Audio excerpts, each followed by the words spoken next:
Saluto a tutti. Io penso che ciò la cominciò, oggi c'è rimasta qui il primo d'agosto, senza clima. Saluto a tutti, dunque abbiamo principiato i nostri lavori per questa sessione di un mese di luglio.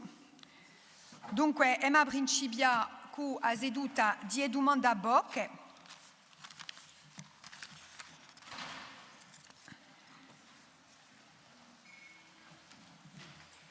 Allora, prima domanda a bocca ad essere fatta da Corre in Fronte di Marie-Claude Branca, che la dava. È da parola.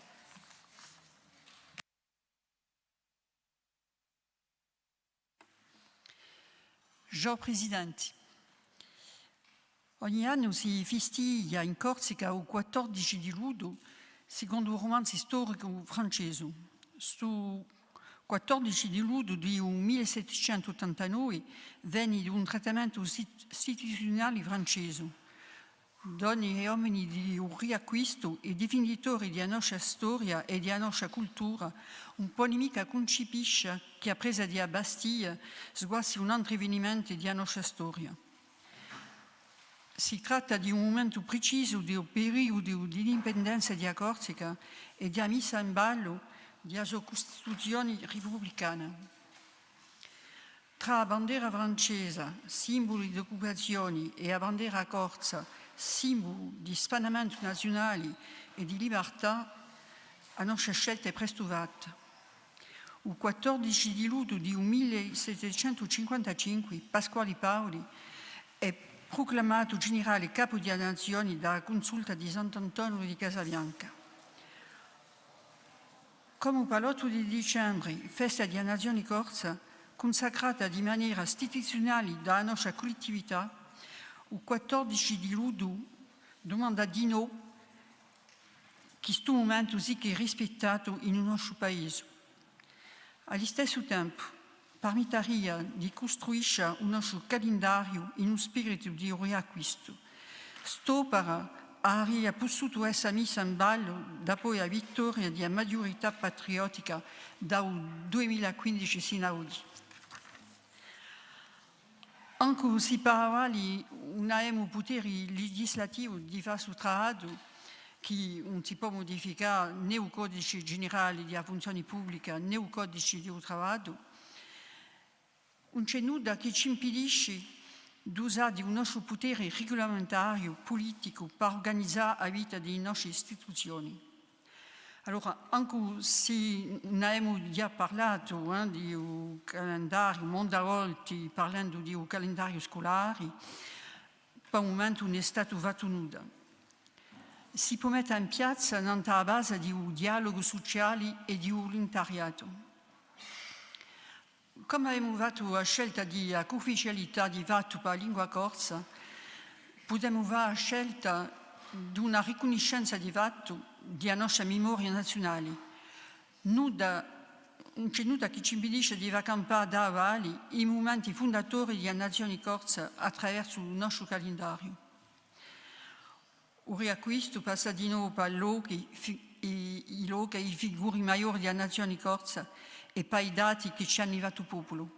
Allora, signor Presidente, vi domandiamo se la collettività di Corsica si dà continuità di un calendario memoriale proposto dallo Stato francese o se da ora di nuovo costruisce il suo calendario paesano, facendo campo e tramandando i momenti maggiori che hanno fondato la nazione corsa, i suoi personaggi e la sua coscienza storica. Vi ringraziamo. Ringraziamo e do la parola alla consigliera esecutiva da Debourg. Signora Presidente, cara collega, cari colleghi, Madame la consigliera, vi ringrazio per la vostra domanda che ci dà l'occasione di riaffermare l'impegno della collettività di Corsica a tramandare la nostra storia, la nostra memoria e il nostro patrimonio comune. La memoria, sapete, non può essere un'epoca di ade scritte in un calendario. Di innanzitutto un lavoro permanente di tramandare, di conoscenza e di pedagogia.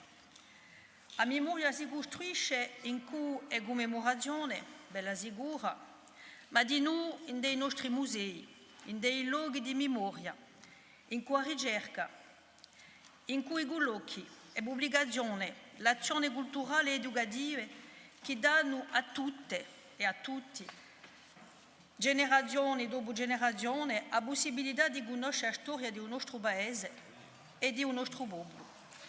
Ci pare importantissimo di rammentare che a Corsica ha già un momento di memoria, l'8 dicembre, festa della Nazione Corsa. Una giornata simbolo della nostra storia e della nostra identità. D'altronde, ci pare importante di noi di dire che certe commemorazioni che non partiamo con la Francia, ma di noi con altri paesi dell'Europa, hanno la sua piazza nella nostra memoria collettiva, perché rendono omaggio a migliaia e migliaia di corsi cascati nel campo d'onore mentre la prima e la seconda guerra mondiale.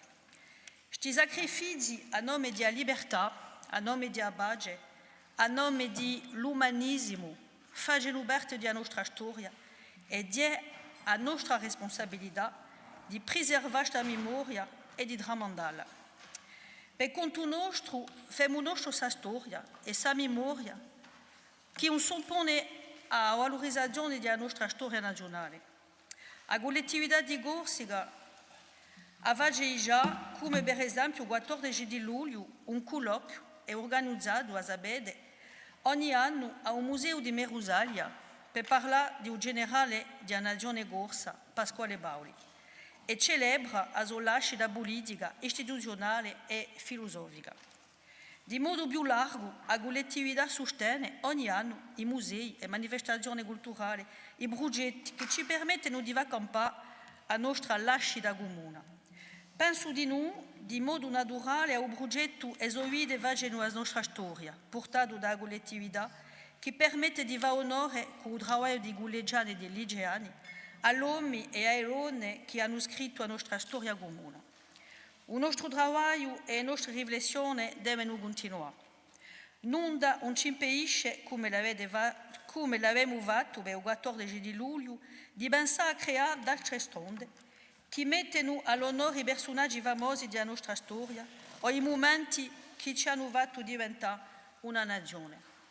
Tanto sta di marcia si deve scrivere con il sostegno di studenti, di ricercatori, di lettori culturali e patrimoniali e la SOGI impegnata per avere una base storica forte e soprattutto spartuta con tutti.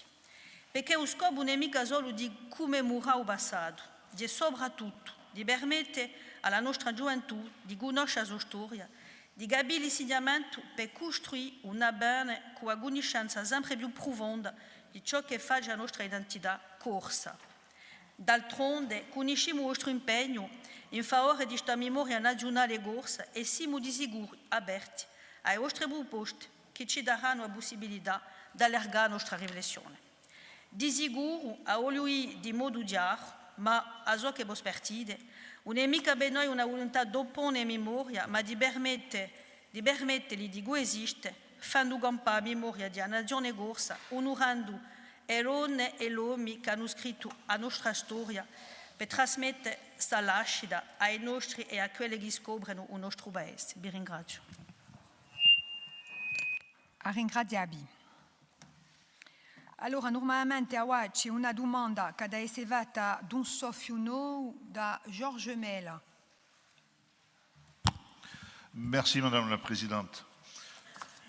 Monsieur le Président, après avoir recueilli des éléments d'appréciation sur la situation de blocage qui semble exister entre les personnels du ZIS de la Corse du Sud et sa gouvernance, je souhaite vous faire part de quelques observations concernant le centre d'incendie de secours de Porto Vecchio dans le cadre du projet de professionnalisation des centres de secours ruraux. Je tiens tout d'abord à réaffirmer que je partage pleinement les objectifs de cette réforme. Elle constitue une évolution nécessaire pour renforcer la couverture opérationnelle des territoires ruraux et développer les effectifs de sapeurs-pompiers professionnels. Sa philosophie n'est pas à contester. En revanche, sa déclinaison locale suscite une incompréhension de la part des personnels de Porto Vecchio. La réduction des effectifs professionnels de 24 à 20 agents apparaît difficilement conciliable avec les réalités opérationnelles du centre. Deuxième centre du département avec près de 2600 interventions annuelles, soit plus de 15% de l'activité du SIS-2A, Porto Vecchio assure également des missions départementales en tant que centre support du groupement Sud et met en œuvre plusieurs moyens spécialisés qui nécessitent des effectifs qualifiés et disponibles. Si le renforcement des centres de Bonifacio, Sainte-Lucie et Pianottoli constitue une avancée positive pour l'extrême sud, il ne compense pas la diminution des moyens du SIS de Porto Vecchio. Ces centres ont vocation à couvrir leur propre secteur et non à absorber l'activité quotidienne de Porto Vecchio, dont la population passe d'environ 16 000 habitants à plus de 120 000 durant la saison estivale. Cette hausse d'activité débute d'ailleurs dès le mois de mai, bien avant la période de renfort actuellement prévue. À cela s'ajoutent les difficultés croissantes de fidélisation des sapeurs-pompiers volontaires qui rendent illusoire toute compensation durable d'une baisse des effectifs professionnels, ainsi que la nécessité de maintenir un encadrement adapté à un centre de cette importance. Je souhaite également attirer votre attention sur le fait qu'aucun officier supérieur de Porto Vecchio ne siège aujourd'hui dans les instances de réflexion du SIS. Par ailleurs, l'ancien chef du gouvernement Sud s'était prononcé défavorablement sur la réduction des effectifs du centre. Ces éléments traduisent l'existence d'une analyse opérationnelle qui mérite, me semble-t-il, d'être prise en considération. Les personnels ne demandent pas l'abandon de la réforme, mais son adaptation aux réalités du terrain. Le maintien des 24 sapeurs-pompiers professionnels à Porto Vecchio, la conservation d'un encadrement cohérent et un ajustement du calendrier de renfort estival constitueraient des évolutions de nature à répondre aux préoccupations exprimées sans remettre en cause les objectifs poursuivis. Afin de sortir par le haut de cette situation, et c'est l'objet essentiel de ma question orale, je souhaiterais qu'une réunion puisse être organisée sous votre égide, associant la gouvernance du SIS, les élus de l'extrême sud, les représentants du groupement Sud et l'encadrement du SIS de Porto Vecchio. Je suis convaincu qu'un dialogue réunissant l'ensemble des parties prenantes, même s'il a déjà existé, permettrait de construire une solution équilibrée, conciliant les ambitions de la réforme avec les réalités opérationnelles du territoire, dans l'intérêt du service public de secours comme de sa population. Je vous remercie. A ringraziarvi e o Presidente vada a rispondere. A ringraziarvi, Madame la Présidente. Monsieur le conseiller, permettez-moi, en introduction de ma réponse, d'abord de saluer l'engagement, le travail des sapeurs-pompiers. Vous le savez, ces derniers jours ont été mobilisés fortement sur un certain nombre de feux dans le Niolo, dans la Ristonico, à Biguglia, et je veux, puisque l'occasion m'en est donnée, d'abord souligner, saluer cet engagement. Je suis allé sur place et j'ai vu y compris le travail énorme qui est produit dans des milieux hostiles et difficiles, y compris en déroulant, en portant à bout de bras des dizaines de kilomètres de tuyaux. Donc je voulais, en introduction, les saluer et leur dire que, me semble-t-il, l'ensemble de notre Assemblée les soutient et les remercie pour leur engagement. Sur la question que vous nous posez, moi ce que je regrette, et ce que je pense intimement, c'est une question qui relève plus de l'organisation et de la gouvernance du SIS Piemonte, que d'une réponse ici au sein de notre Assemblée. Donc, je le dis, je vous invite, notamment parce que votre groupe est représenté aussi au sein de cette gouvernance, comme d'autres groupes, qui a ici la présidence du SIS Piemonte. Je vous invite à vous rapprocher et à avoir une discussion amont qui permettrait aussi d'éclairer les propos que vous tenez et qui ne sont pas forcément des propos qui sont partagés aujourd'hui, y compris par la communauté des sapeurs-pompiers.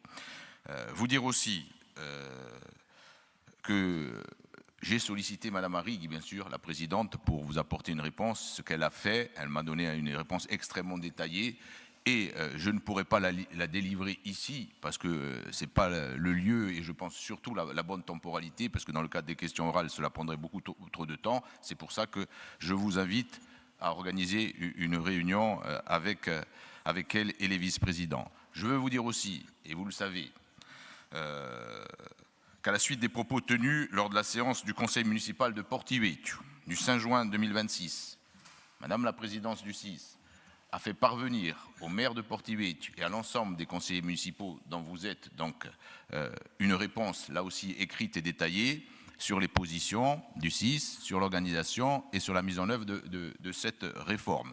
Donc vous avez aussi un certain nombre d'éléments qui doivent aussi éclairer la position. Et enfin, je veux dire sur la forme, parce que c'est important, que cette réforme dont vous nous dites que vous la partagez et nous la partageons tous, elle n'a pas été mise en œuvre de manière unilatérale par le SIS-2A. Elle a fait lieu d'une large et longue concertation de 8 mois avec tous les acteurs concernés.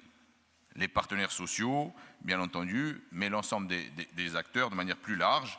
Et elle a été validée à l'unanimité du conseil d'administration du SIS-2A. Donc c'est une chose qui est essentielle à dire, parce que je pense aussi qu'elle démontre qu'il y a une volonté de concertation et de discussion amont. Et au cours de cette phase de concertation, aucune opposition formelle n'a été exprimée, ni par les organisations syndicales, ni sur le territoire par les élus, que ce soit au centre de Porto-Vecchio ou dans les autres centres concernés. Donc moi, à ce stade, je préfère m'en tenir là. Je vous invite, et vous l'avez fort justement précisé sur la fin de votre intervention, à vous rapprocher des instances, d'organiser, me semble-t-il, une concertation la plus large pour que vous ayez tous les éléments qui permettront de juger de la manière la plus juste possible cette réforme et l'application qui en est faite par le ZIS et son conseil d'administration sur le territoire di Usutanaccio. Ringraziavi. Ringraziavi, Presidente. Allora, oggi c'è adesso una domanda fatta da Poggio Caitucoli per Fa Popolo.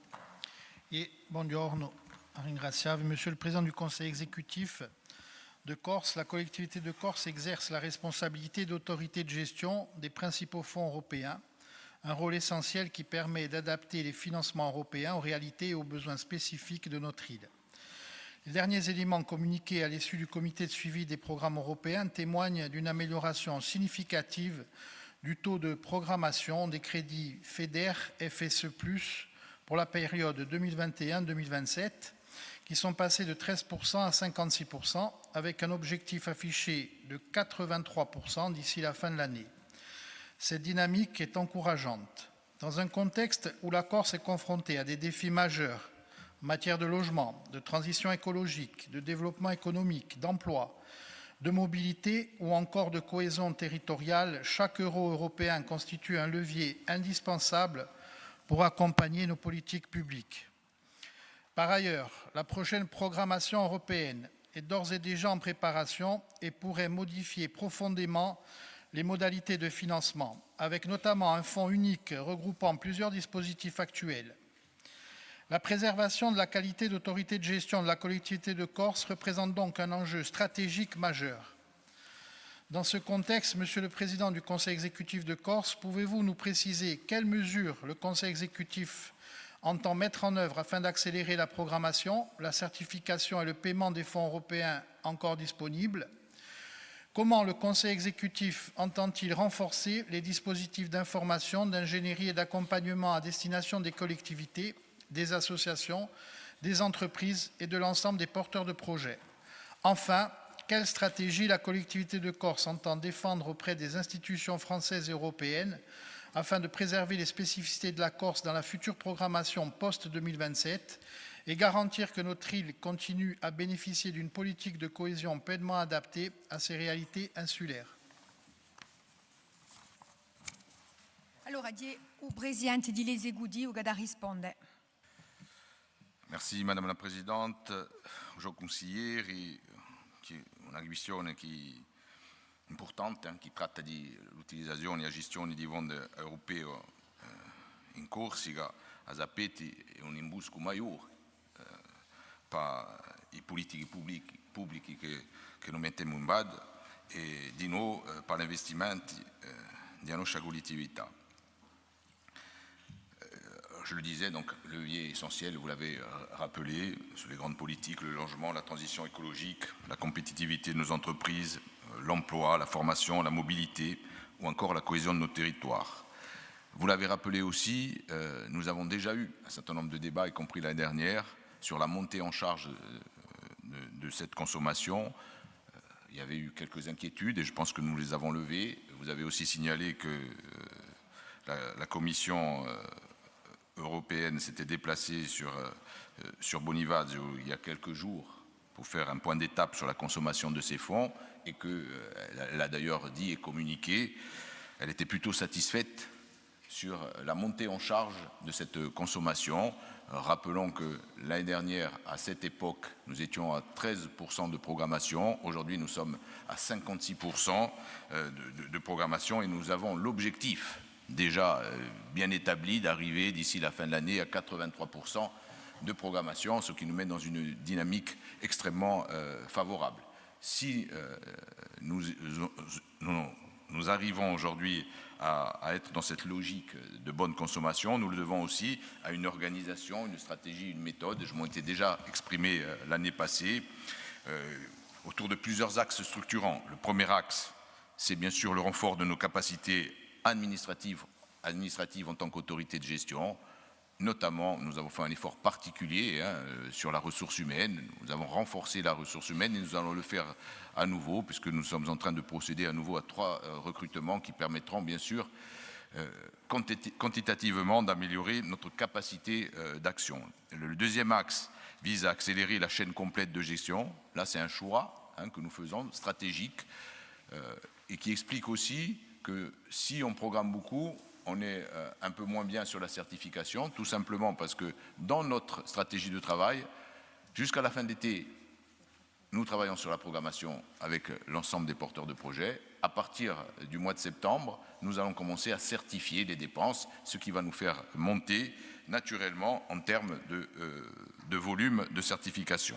Le troisième axe concerne la simplification, c'est aussi important, c'est un peu technique mais c'est important. Nous avons en Corse un certain nombre de porteurs de projets qui sont plutôt, et c'est un choix politique, des petits porteurs de projets avec des volumes de mobilisation de fonds moins importants. Et donc, il y a des dispositifs, par exemple celui qui consiste à recourir aux options de coûts simplifiés, qui sont plus légers administrativement, et on travaille avec ces porteurs de projets pour les orienter sur ces dispositifs plus simplifiés et qui nous permettent donc d'avancer plus vite. Enfin, le quatrième axe, c'est l'accompagnement des porteurs de projets. C'est corrélé à l'axe précédent.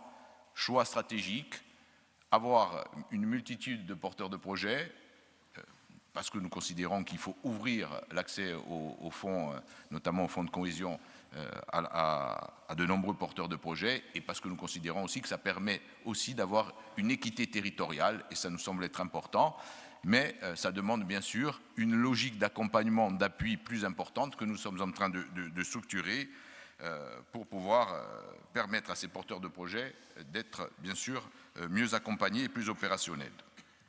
Voilà pour la programmation actuelle, où je veux rassurer l'ensemble des conseillères et conseillers, la dynamique est enclenchée et comme nous l'avons fait l'année dernière, nous n'avons pas de risque de dégagement d'office pour l'année 2026.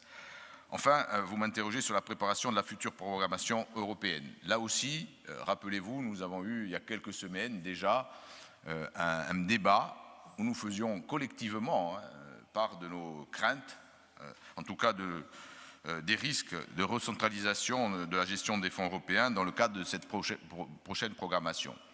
Il y a un travail qui a été mené, qui était mené, engagé, puisque je le disais déjà, qui a été mené depuis travail de lobbying, conduit depuis la Corse, vous le savez, par la présidente, piloté par la présidente de l'Assemblée de Corse, à travers y compris ces mandats européens, où je pense que ce travail-là et son engagement très fort nous permet aussi, en tout cas, permet de participer aux résultats en relation étroite avec le Conseil exécutif, mais aussi avec, bien sûr, l'Association des départements et des régions de France et bien d'autres pays européens qui étaient sur cette même position de crainte de recentralisation.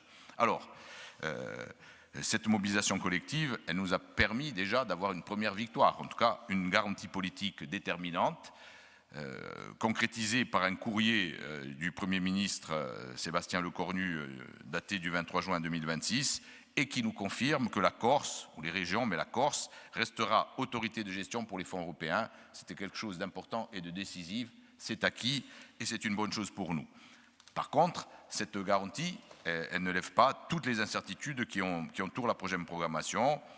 Vous l'avez aussi dit, le projet prévoit de regrouper plusieurs politiques européennes, notamment la politique agricole commune et la politique de cohésion, au sein de ce qui sera appelé des plans de partenariat national et régional, PPNR, établis à l'échelle de chaque État. Nous sommes extrêmement vigilants, nous, sur les lignes de partage entre ces différentes politiques, comme le niveau des enveloppes qui leur seront attribuées.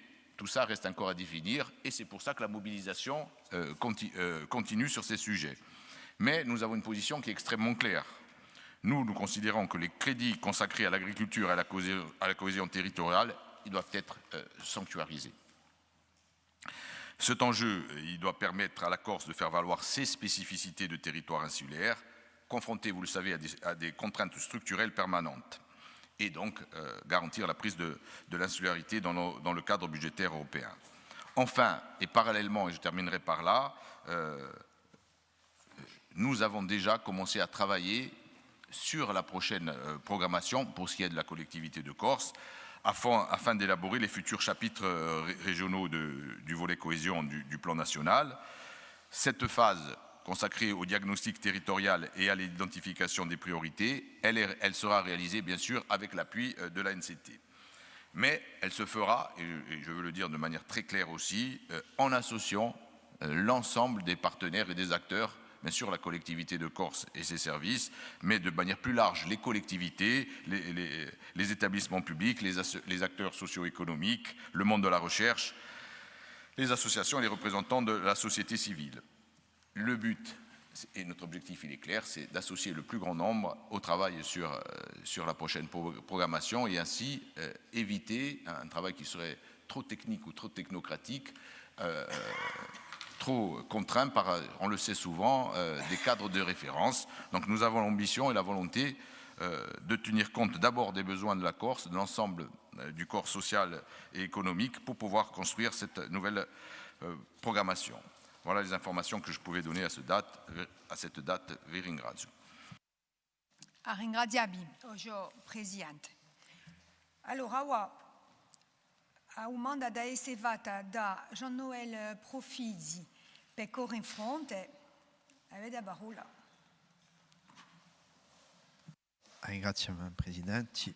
Prima di presentare questa questione orale tenia a salutare la presenza dalla Nebbia Mere di Lupigna, impegnato a difesa di suo statuto di residenti di cui oggi conosco. Alors, Monsieur le Président du Conseil exécutif, ces derniers jours, plusieurs maires de Corse sont réunis à Corti afin de défendre le principe d'un statut de résident et plus largement de se donner les moyens de lutter contre la spéculation foncière et la crise du logement. Cette initiative trouve place dans le débat suscité par le texte adopté par l'Assemblée nationale française qui prend en considération la notion de communauté, notion d'appartenance culturelle, sociale et géographique. Elle pose également avec acuité la question de l'accès au logement, à la propriété, au foncier. Elle interpelle sur la politique subie, la résidentialisation des villages, la dépossession et la spéculation foncière et immobilière. Si la notion de communauté ne pourrait permettre une traduction juridique selon le dispositif constitutionnel français, la demande de statut de résident pose la persistance d'un problème de fond auquel il faut ici et maintenant répondre. Répondre par le rappel que l'État français n'échappera pas à reconsidérer la Corse sous l'angle historique et juridique de peuple et de citoyenneté. Répondre par le rappel qu'une citoyenneté spécifique a été reconnue par l'État français pour la Kanaki, les accords de Nouméa en 1998, et que la Corse, par son histoire, ne saurait déroger à cette reconnaissance. Répondre par le rappel que le statut de résident ne peut trouver réponse au tribunal administratif, mais d'ici de notre collectivité, selon les principes de volontariat politique, et même s'il le faut, de désobéissance civile. Répondre par le rappel que le cadre systémique actuel permet de prime abord, par la surtaxe sur les résidences secondaires, la fiscalité sur la transmission, l'encadrement des locations meublées touristiques, les baux réels solidaires, l'extension des préemptions publiques, le zonage strict dans le plan local d'urbanisme, d'édifier une politique incitative qui s'inscrit dans la défense des intérêts collectifs corses. Répondre par le rappel que le PADUC ne saurait être dissocié de ce contexte, qu'il participe à défendre le foncier et que sa révision attendue s'inscrit résolument dans cet état d'esprit de protection et de sauvegarde, au moment où la situation de la terre et du logement est délétère. Ce contexte, où en l'occurrence de nombreux maires souhaitent avec raison développer et maintenir un équilibre de leur territoire, amène ces questions. Quelles initiatives fortes et pérennes entendez-vous entreprendre pour accompagner ces maires qui font preuve ici de légitime détermination politique? La collectivité de Corse entend-elle envoyer un programme et un message fort d'emblée pour une maîtrise du foncier, une claire politique de l'accès au logement, contre la résidentialisation des territoires, la spéculation et la dépossession? Vi ringrazio. Ringraziabi. Allora, da risponde Julien Paolini, normalmente, ma forse c'è una risposta per altre domande o fate la risposta a lui, subito, per questo. Allez, andate burro. Madame la Présidente de l'Assemblée de Corse, Monsieur le Président du Conseil exécutif, Mesdames et Messieurs les conseillers exécutifs, Mesdames et Messieurs les conseillers de l'Assemblée de Corse, Monsieur le conseiller territorial, cher Jean-Noël, vous l'avez rappelé, il y a quelques semaines, des maires ont pris l'initiative, je dirais salutaire, de se réunir à Corti pour témoigner d'une inquiétude, d'une détresse sur une situation que connaissent nos territoires, avant cantonnés aux territoires ruraux, littoraux et touristiques, et qui aujourd'hui, malheureusement, ruissellent dans l'intérieur et dans la montagne.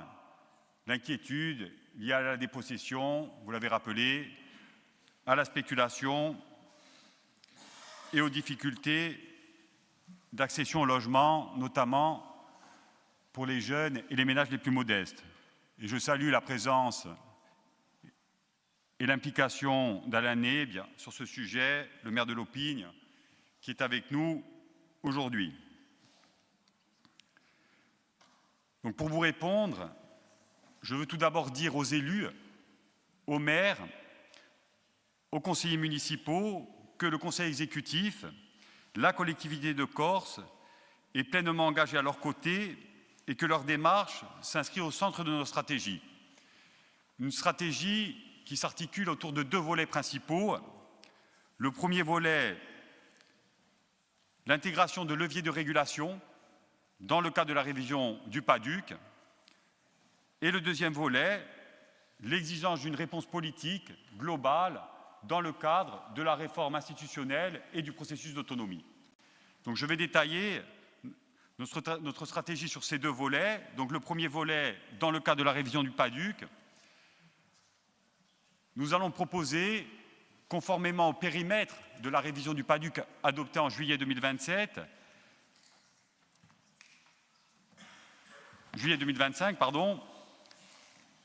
ce périmètre identifiait la lutte contre la spéculation comme un enjeu fondamental. Et dans ce cadre-là, nous avons engagé, depuis l'adoption de cette délibération, en juillet 2025, un certain nombre d'actions. La première, elle va se traduire dès cet après-midi, à travers le débat que nous aurons sur la trajectoire de sobriété foncière vers un nouveau modèle d'urbanisation.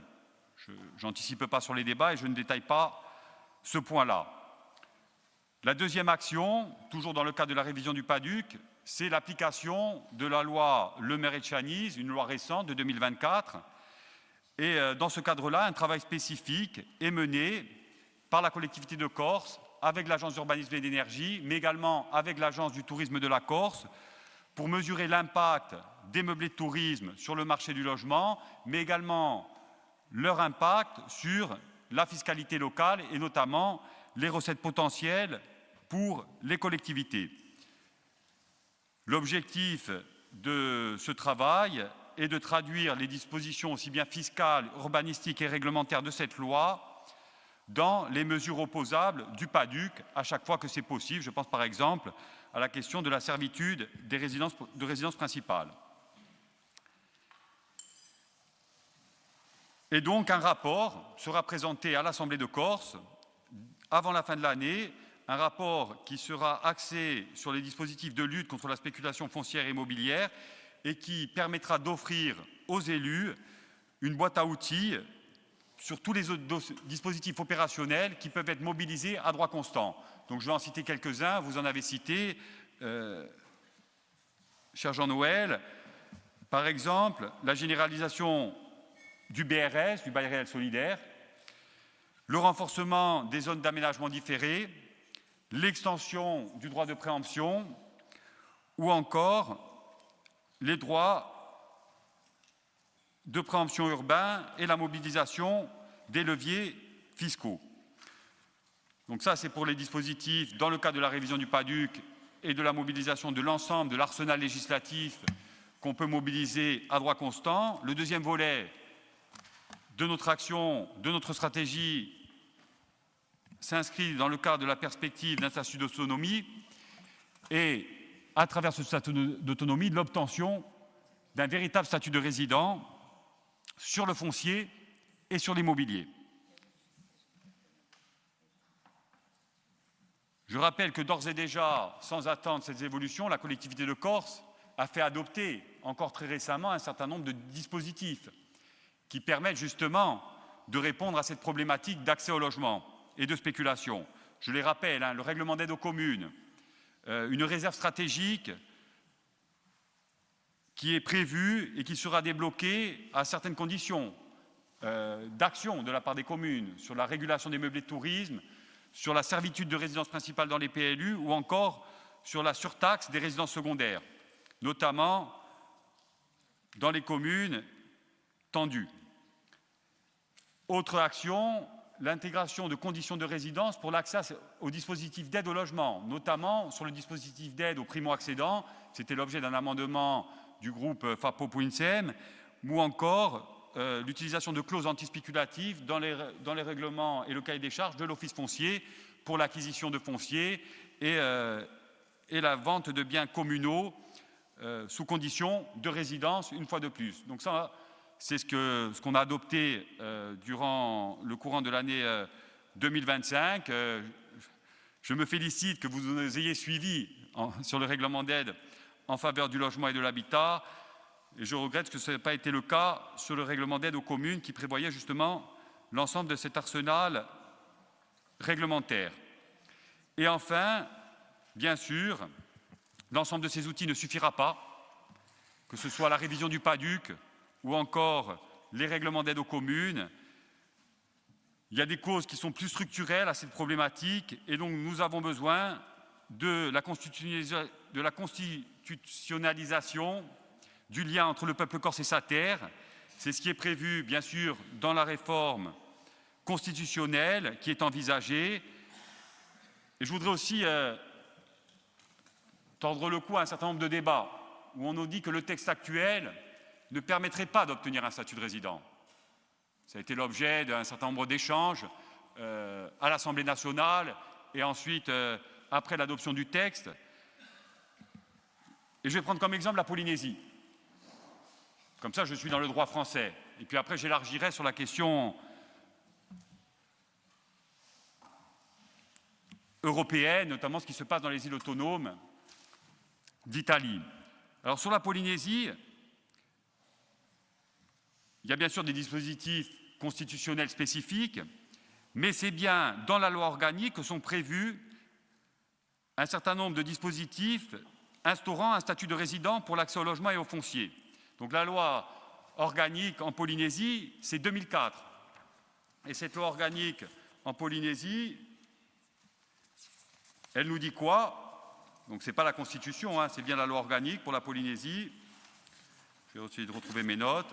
Voilà. Donc l'article 18 de la loi organique de 2004 pour la Polynésie autorise l'établissement de mesures préférentielles en faveur des résidents permanents, justifiant d'une durée d'installation fixée localement. Donc en 2014, dès 2014, l'Assemblée de Corse avait adopté 5 ans de résidence pour l'accès à la propriété foncière et la protection du patrimoine culturel environnemental. Donc la mesure s'exprime principalement par un contrôle de l'accès à la propriété, une tarification notariale fiscale différenciée et des propriétés d'attribution sur le foncier public ou l'aide à l'habitat. Donc c'est bien la loi organique qui a défini les modalités opérationnelles, législatives et réglementaires du statut de résident, et c'est le travail qui nous attend si bien sûr la réforme constitutionnelle va aboutir. Et ensuite, bien sûr, il y a les outils fiscaux. En Polynésie, des frais de notaire qui sont élevés dans certains cas pour les frais de notaire et droits de mutation, et donc une taxation différenciée qui alourdit les plus-values immobilières à court terme et sur les logements vacants pour décourager les opérations spéculatives. Donc voilà pour les dispositifs de la Polynésie. On pourrait avoir la même approche pour la Nouvelle-Calédonie Kanaki qui prévoit également des dispositifs dans la loi organique qui, elle, date de 1999. Je terminerai par la Sardaigne pour faire un spectre plus large, notamment dans les régions autonomes italiennes. Alors, la Sardaigne a tenté en 2007 d'obtenir un statut de résident, en quelque sorte. Le gouvernement régional a voulu instaurer une taxe sur les résidences secondaires ciblant exclusivement les non-résidents. Donc taxe sur les résidences secondaires uniquement pour les non-résidents, c'est-à-dire que les résidents propriétaires d'une résidence secondaire n'étaient pas taxés. Cette mesure a été déclarée contraire à la Constitution italienne et au droit communautaire par la Cour constitutionnelle italienne en raison de la rupture d'égalité devant l'impôt et l'atteinte à la libre circulation des capitales et des marchandises. Et donc, beaucoup de régions autonomes, suite à cette décision, ont privilégié une fiscalité comportementale, c'est-à-dire taxer la destination ou l'usage du bien plutôt que la nationalité du propriétaire. Donc, vous l'avez compris, c'est un combat qui est difficile, c'est un combat qui doit être collectif, qui est bien sûr devant nous, et nous allons le mener aux côtés de l'ensemble des maires qui essaient de s'engager sur un chemin d'émancipation, de sauvegarde de la terre, pour le droit au logement et la lutte contre la spéculation. Je vous remercie. Merci, Monsieur le conseiller exécutif, pour ces éléments détaillés de comparaison européenne. Donc, nous avons maintenant deux questions qui vont concerner la station thermale de Pedrabol.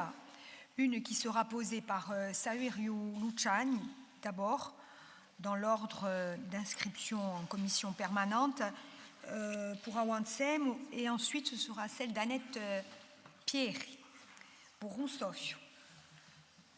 Merci, Président. Donc, j'aurais laissé volontiers ma place, quand même. Monsieur le Président, alors je ne sais pas si je m'adresse au Président de l'ADEC ou au Président de l'AUE, parce que ça a basculé à un moment donné entre les deux. La station thermale de Pedrabol, que nous appelons en bas Ioani, qui est propriété de la collectivité de Corse depuis 2018, constitue pour l'heure l'unique établissement thermal de notre pays qui bénéficie encore de l'agrément de l'assurance maladie. C'est une vraie ressource pour le traitement des pathologies rhumatologiques, vous le savez, et c'est un établissement qui pourrait être aujourd'hui, pour notre région du Fiumobro et du Castello, un levier, notamment, non seulement au plan économique, mais également et surtout au plan sanitaire. Je salue en passant les élus de l'Isola de Fiumobro qui se désespèrent, y compris ceux de la Comcom qui attendent. Et donc, par rapport à leurs aspirations, bien sûr, nous y associons, et en essayant aussi de réfléchir, dans ma question, à vous solliciter sur aussi le devenir d'autres sites de Corse, que je n'ai pas besoin de citer, mais que vous connaissez, qui sont un peu dans l'attente d'un retour vers le futur qui, pour l'instant, est hypothétique. Donc, depuis 2018, depuis son intégration à la collectivité, ce dossier a fait l'objet de 7 questions orales. Alors, 7 plus 2, puisqu'il y en a 2, ça fait 9. Et de février 2018, d'ailleurs, jusqu'à octobre 2021, des motions, 3, et plusieurs délibérations. La dernière en date justement de juillet 2024. C'est simplement pour dire qu'il y a une importance pour ce sujet à le traiter et que toute tendance confondue, l'ensemble des élus de la Corse attendent aussi une réponse. Bon. La dernière délibération que nous avons prise en 2024, je la rappelle, elle faisait état d'une réouverture des activités thermales via l'aménagement d'un chalet que vous connaissez. Je passe sur le nombre de millions investis, il y en a beaucoup, dans une structure qui, aujourd'hui, comprend 4 agents permanents. Donc, c'est une question aussi, dans la question, dont la nouvelle directrice et où les capacités d'accueil, sur ce qu'on a constaté, sont considérablement réduites par rapport à l'ancien fonctionnement. À ce jour, malgré des promesses, des réunions répétées, des investissements, des engagements budgétaires, force est de constater, Monsieur le Président, que le site, je ne sais pas si vous êtes monté, je suis monté il y a 3 jours, il s'enfonce dans l'abandon, carrément.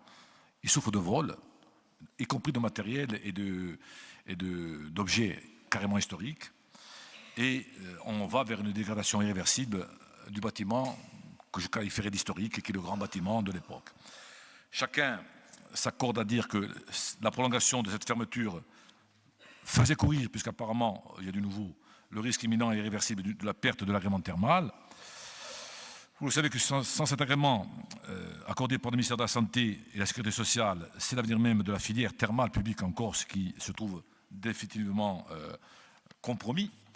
Donc, je rappelle aussi, puisqu'hier soir il y avait un conseil communautaire chez nous, que son président, Francis Giugi, également donc maire de Ghisonaccia, avait présenté ici, il était élu à l'époque, nous étions le 2 février 2018, une motion qui évoquait des éléments connus de tous, notamment, je les évoque, le marché des cures thermales en croissance continue, le vieillissement de la population, etc., l'évolution des orientations en matière de santé publique, médecine axée autour des 4 P, préventive, personnalisée, prédictive et participative, dans une perspective de bien vieillir, je vous rappelle, Mbetiaba. L'intérêt de diversifier aussi l'offre touristique pour la destination corse et la richesse thermale de notre pays et les caractéristiques physiques et chimiques variées, propriétés thérapeutiques, médicalement reconnues, etc. Face à ce constat, qui rappelle une inertie inquiétante, et bien entendu les attentes, y compris locales, il y a besoin pour nous d'avoir des précisions ou des réponses claires. Je vous rappelle quand même qu'on nous dit qu'il y a une nouvelle étude qui est en cours. Le président exécutif a reçu notamment dernièrement 3 élus de la région, avec une concertation engagée avec la Banque des Territoires, si j'en ai bien retenu l'important, et que, à ce qu'on nous dit aussi, une ouverture est prévue en septembre, à minima, dont acte. Mais allons au-delà du conjoncturel et regardons cette situation qui est quand même incertaine. Elle suscite, je vous le dis, toujours les mêmes interrogations. Alors, quelles mesures conservatoires et d'urgence le Conseil exécutif compte-t-il engager pour sécuriser les installations et pérenniser surtout l'agrément médical de l'établissement? Quel est le calendrier précis et le plan de financement réactualisé pour réhabiliter complètement ce site et garantir donc une réouverture plutôt effective aux curistes dans des conditions qu'on peut souhaiter optimales? Quel modèle économique finalement? Quel mode de gestion? Régie, DSP, CM, SPL, l'exécutif préconise-t-il pour assurer la pérennité et le développement de l'activité thermale de Pedrabola? Tout ça pour vous dire que Pedrabola devient malgré lui un symbole. Notre engagement de nationaliste corse, vous le savez, il ne peut se résoudre, ici comme ailleurs, à le voir devenir celui d'un échec. Mais au contraire, bien sûr, l'exemple d'une émancipation économique aussi, que nous portons depuis 50 ans au moins. Alors, son destin, qui est important et nous renvoie quand même à l'avenir du thermalisme dans ce pays.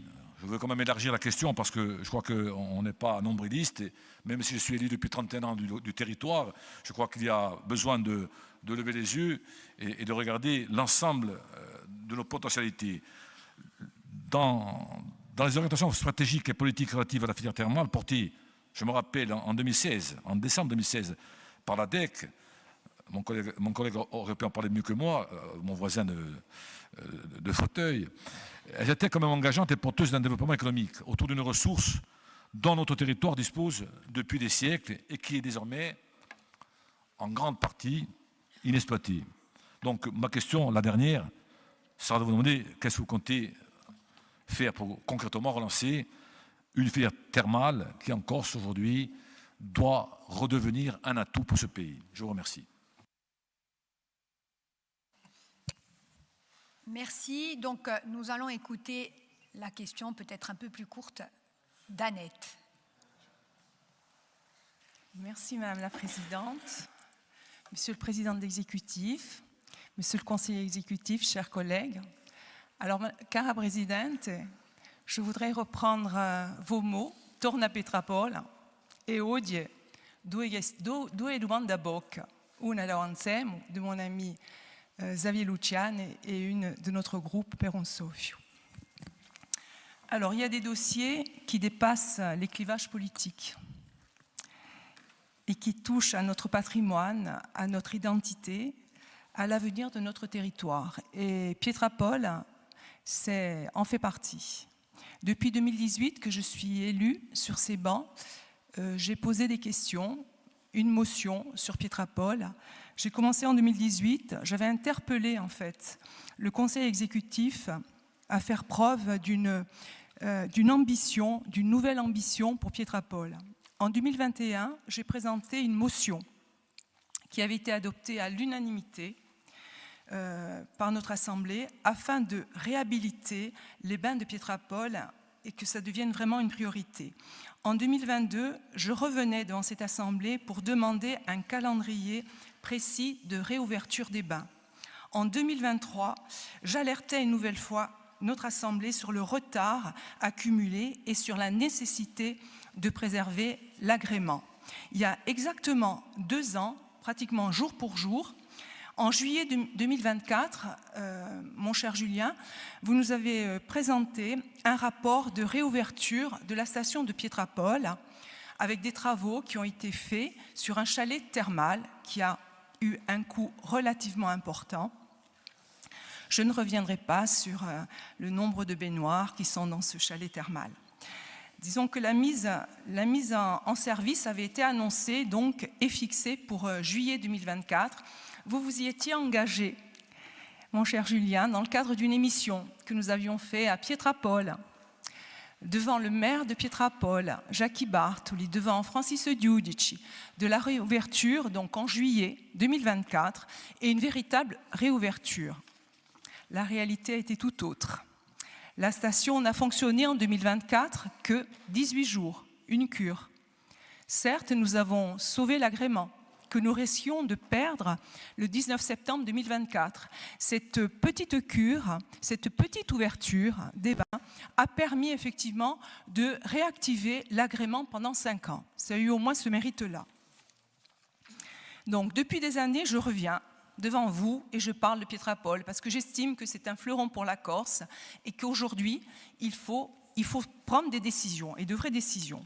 Donc, je vais vous poser une petite question, Monsieur Paoligne.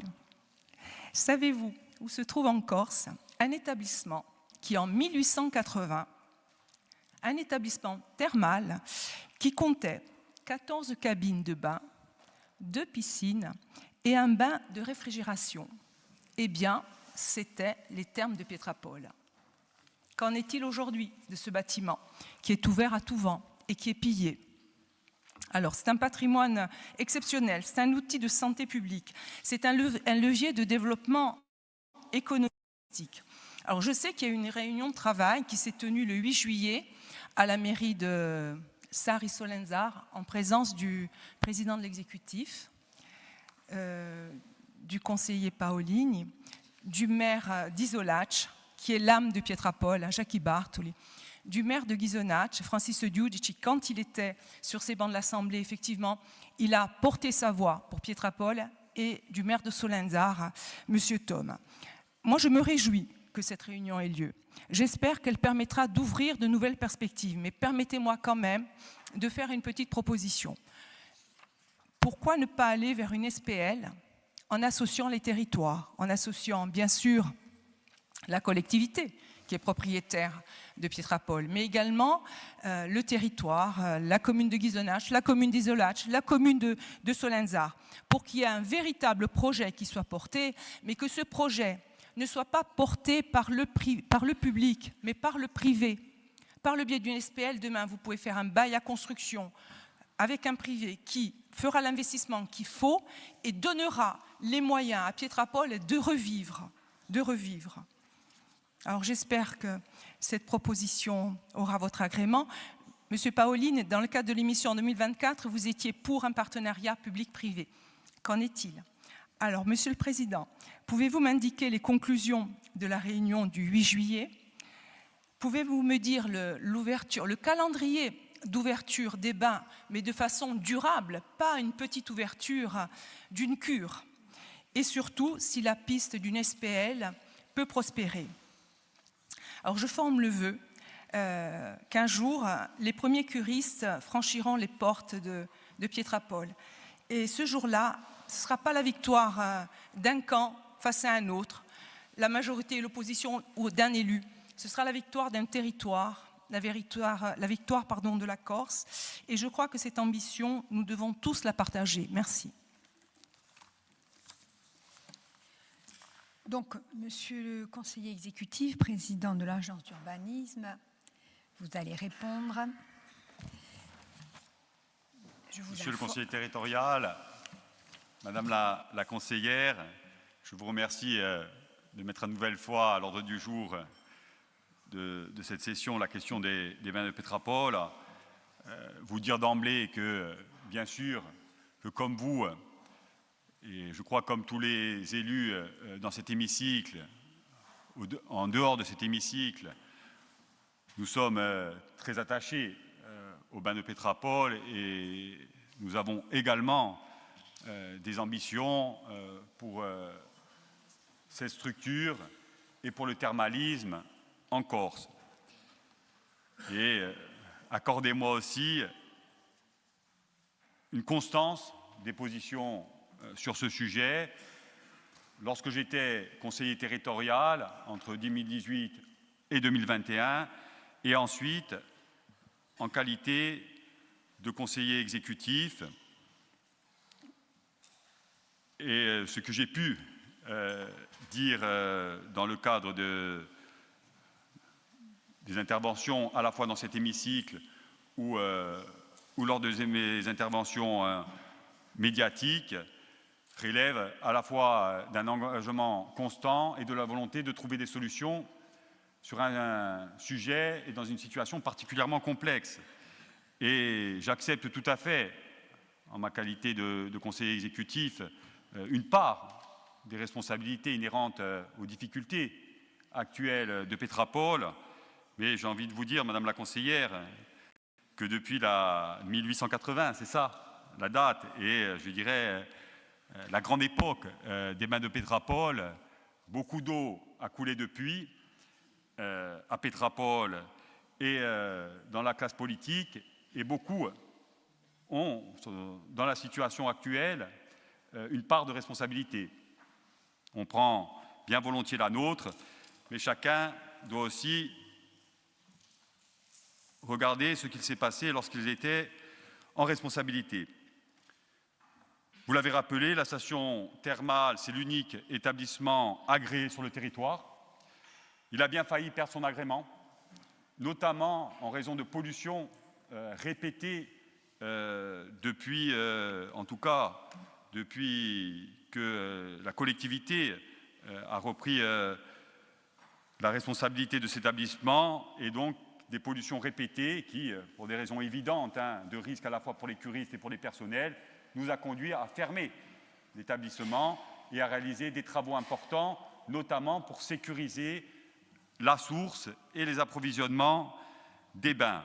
À construire bien sûr un chalet provisoire, même s'il pourra avoir d'autres vocations dans le projet futur, le chalet provisoire permettant une réouverture rapide et donc de conserver l'agrément, puisque je crois que c'était l'essentiel pour permettre tout projet de développement. Il fallait à tout prix conserver cet agrément et ça a été possible grâce à la construction de ce chalet. Sur la première question, enfin, la première interrogation, mais Saouir a d'ores et déjà répondu, puisqu'en effet, nous avons tenu avec le président du conseil exécutif en début de mois une réunion avec le maire d'Izoulach, de Pétrapole, donc Jackie Bartoli, le président de l'intercommunalité, Francis Guige, ainsi que le maire de Sarré-Solenzar, qui s'intéresse également à ce dossier, Jean Thome, une réunion pour discuter de l'avenir et des pistes qu'on pouvait envisager pour Pétrapole. Première chose, la date de réouverture. Donc on s'est engagé à avoir une réouverture dans le cadre des capacités du chalet, qui sont, comme vous le savez, limitées entre septembre et octobre 2026. Cette réouverture était initialement fixée au mois de mars dernier, mais elle a été contrariée pour plusieurs raisons techniques et sanitaires que je rappelle. Le sous-sol de l'ancien bâtiment est régulièrement inondé et il abrite la source et les équipements en eau. Et donc la vétusté du bâtiment dit historique nous a conduit à devoir faire des travaux de résorption de ces inondations régulières. Et ensuite, il y a la question des contrôles sanitaires, puisqu'on a eu une alerte en février 2026, une nouvelle alerte à la Légionnelle, malgré les travaux importants qui ont été réalisés. Fort heureusement, les contrôles ultérieurs ont permis de lever les doutes sur la qualité des eaux des sources de Pétrapole. Donc aujourd'hui, ces difficultés sont derrière nous, à la fois sur la question des inondations dans le sous-sol du bâtiment que sur la conformité. Et ensuite, il y avait la question des recrutements. Un établissement thermal, c'est compliqué à gérer. Il faut des professionnels de santé. Vous savez que les professionnels de santé en Corse, ce n'est pas toujours facile à trouver. Donc, le recrutement de l'infirmière est réalisé. Le recrutement du médecin thermal est en cours. Et il y a un certain nombre d'équipements et de produits de sanitation qui sont acquis. Je rajouterai également une autre difficulté, celle du contexte budgétaire global au niveau du gouvernement. Les stations thermales au niveau national, français, font l'objet d'un certain nombre de difficultés aujourd'hui, notamment en raison du désengagement de la sécurité sociale, de l'assurance maladie, et les collectivités locales sont bien souvent obligées de compenser pour maintenir l'activité. Et donc ça aussi, c'est une nouvelle donnée à prendre en compte. Si jusqu'à présent, je dirais, le thermalisme était relativement bien pris en charge par l'assurance maladie, c'est de moins en moins vrai et on peut craindre que ces difficultés s'accentuent dans les années à venir. Le bâtiment historique, vous le savez, il fait l'objet d'une dégradation très importante. Il y a eu une visite d'évaluation des risques et de prévention en janvier 2026 et des travaux de sécurisation de la source thermale et des espaces de stockage vont être réalisés sous 3 semaines. Et on est très inquiet sur l'état du bâtiment et notamment sur le rez-de-chaussée qui est aujourd'hui restreint uniquement aux préleveurs et aux techniciens de maintenance. Sur les perspectives, on a évalué de manière grossière les coûts d'une réhabilitation d'envergure, donc qui va bien au-delà du chalet actuel, qui pourra être réutilisé, bien entendu. Mais si on devait s'attaquer à une réhabilitation de l'ensemble du bâtiment, on parle de 8 à 10 millions d'euros. Ce sont des investissements importants. Et donc, parmi les pistes envisagées, vous mettrez à mon crédit la constance. Nous sommes toujours, bien sûr, dans l'idée d'un modèle de type SPL ou SEM, qui n'est pas tranché à ce stade. Les études le diront, puisqu'on a demandé à la Banque de Territoire de travailler sur ce dossier-là. Une étude est lancée, elle est financée, elle devrait être livrée d'ici la fin de l'année. Donc le mode de gouvernance Mais par contre, j'affirme que ça nécessitera en effet un partenariat public-privé assorti bien sûr d'une participation financière des futurs partenaires, puisque la collectivité seule, et je crois que c'est le cas aussi des intercommunalités et des communes, ne peuvent pas supporter seules cet investissement, et donc il faudra des garanties sur les investissements et sur l'attractivité du site, peut-être aussi avec des activités thermoludisme, d'hôtellerie ou de restauration qui n'ont pas à être à exercer par la collectivité de Corse. Donc l'étude sera livrée, le rendu de la Banque des territoires, je dirais, dans le cadre du dispositif France Tourisme Ingénierie en faveur des projets structurants, sera rendue à la fin de l'année. Elle sera bien sûr présentée à l'Assemblée de Corse, débattue, et on espère que, bien sûr, les ambitions affichées pour le thermalisme, à la fois dans l'étude de 2016 et dans tous les travaux qui en ont découlé à l'Assemblée de Corse, les motions, les questions orales, les rapports présentés par l'Assemblée de Corse, puissent trouver une issue favorable d'ici la fin de l'année 2027 pour allier, bien sûr, santé, attractivité, emploi et vitalité, notamment dans l'intérieur et la montagne. Je vous remercie. Merci, Monsieur le conseiller exécutif. Alors, nous avons maintenant une série de questions qui concernent les incendies. Je vous propose de les poser, bien évidemment, successivement, mais il n'y aura, je pense, qu'une réponse de la part de l'exécutif, ou plusieurs réponses. Les déchets d'abord? Oui, alors, d'abord les déchets, pardon. De la même façon, il y a une série de questions. Il y en a deux sur le PTPGD. Une question d'abord de François Sourbe pour FAPO, et ensuite une question de Marie-Thérèse Mariotti pour Onsofio. Et je pense que c'est Julien Paolini qui va répondre, ou non, le président de l'Office de l'environnement, Monsieur Armanet. Voilà, donc, François Sourbe, vous avez la parole. Ringraziavi, Madame Presidenta. Jo Presidente del Consiglio Esecutivo, jo Presidente dell'Ufficio dell'Ambiente, cari colleghi. Alors, par un jugement rendu le 10 juillet 2026, le tribunal administratif de Bastia a annulé la délibération par laquelle l'Assemblée de Corse avait adopté le plan territorial de prévention et de gestion des déchets. Notre groupe tient à faire part de son très grand étonnement face à cette décision qui remet en cause plusieurs années de travail et l'ensemble de la stratégie territoriale élaborée en matière de gestion des déchets. Alors que parallèlement, le tribunal administratif de Bastia valide le permis de construire du centre de tri de déchets de Monte que le rapporteur public du tribunal avait appelé à annuler. Cette incompréhension est d'autant plus forte que ce plan de la CDC a fait l'objet d'un important travail technique et de nombreuses consultations, qu'il a été soumis à l'enquête publique et examiné par l'ensemble des instances compétentes, notamment de l'État. L'Office de l'environnement de la Corse avait également répondu aux arguments développés et engagé un travail d'actualisation des données.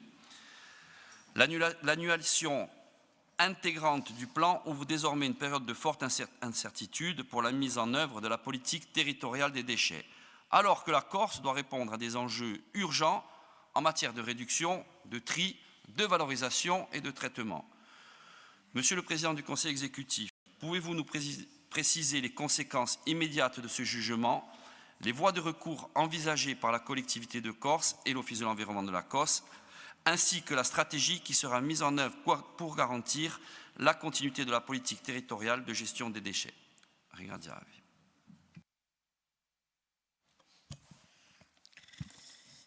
Monsieur le Président du Conseil ou de l'Office de l'environnement, il y a exactement 2 ans, à la session de juillet 2024, vous présentiez devant notre Assemblée le plan de prévention et de gestion des déchets, longtemps attendu, après des années d'hésitation, alors que notre île subit depuis de nombreuses années une crise chronique des ordures ménagères. Notre groupe l'avait voté, non par adhésion, mais par sens des responsabilités. Il devenait en effet urgent de se mettre en conformité avec le règlement, avec la réglementation nationale et européenne, qui entre autres restreint l'enfouissement des DMA à hauteur de 10% de leur production en 2035 et qui impose, je le rappelle, la valorisation énergétique d'au moins 70% des déchets qui ne peuvent pas faire l'objet de valorisation matière. Ce plan entérinait également la création de centres de tri et de valorisation et la mise en place d'une filière de traitement des CSR.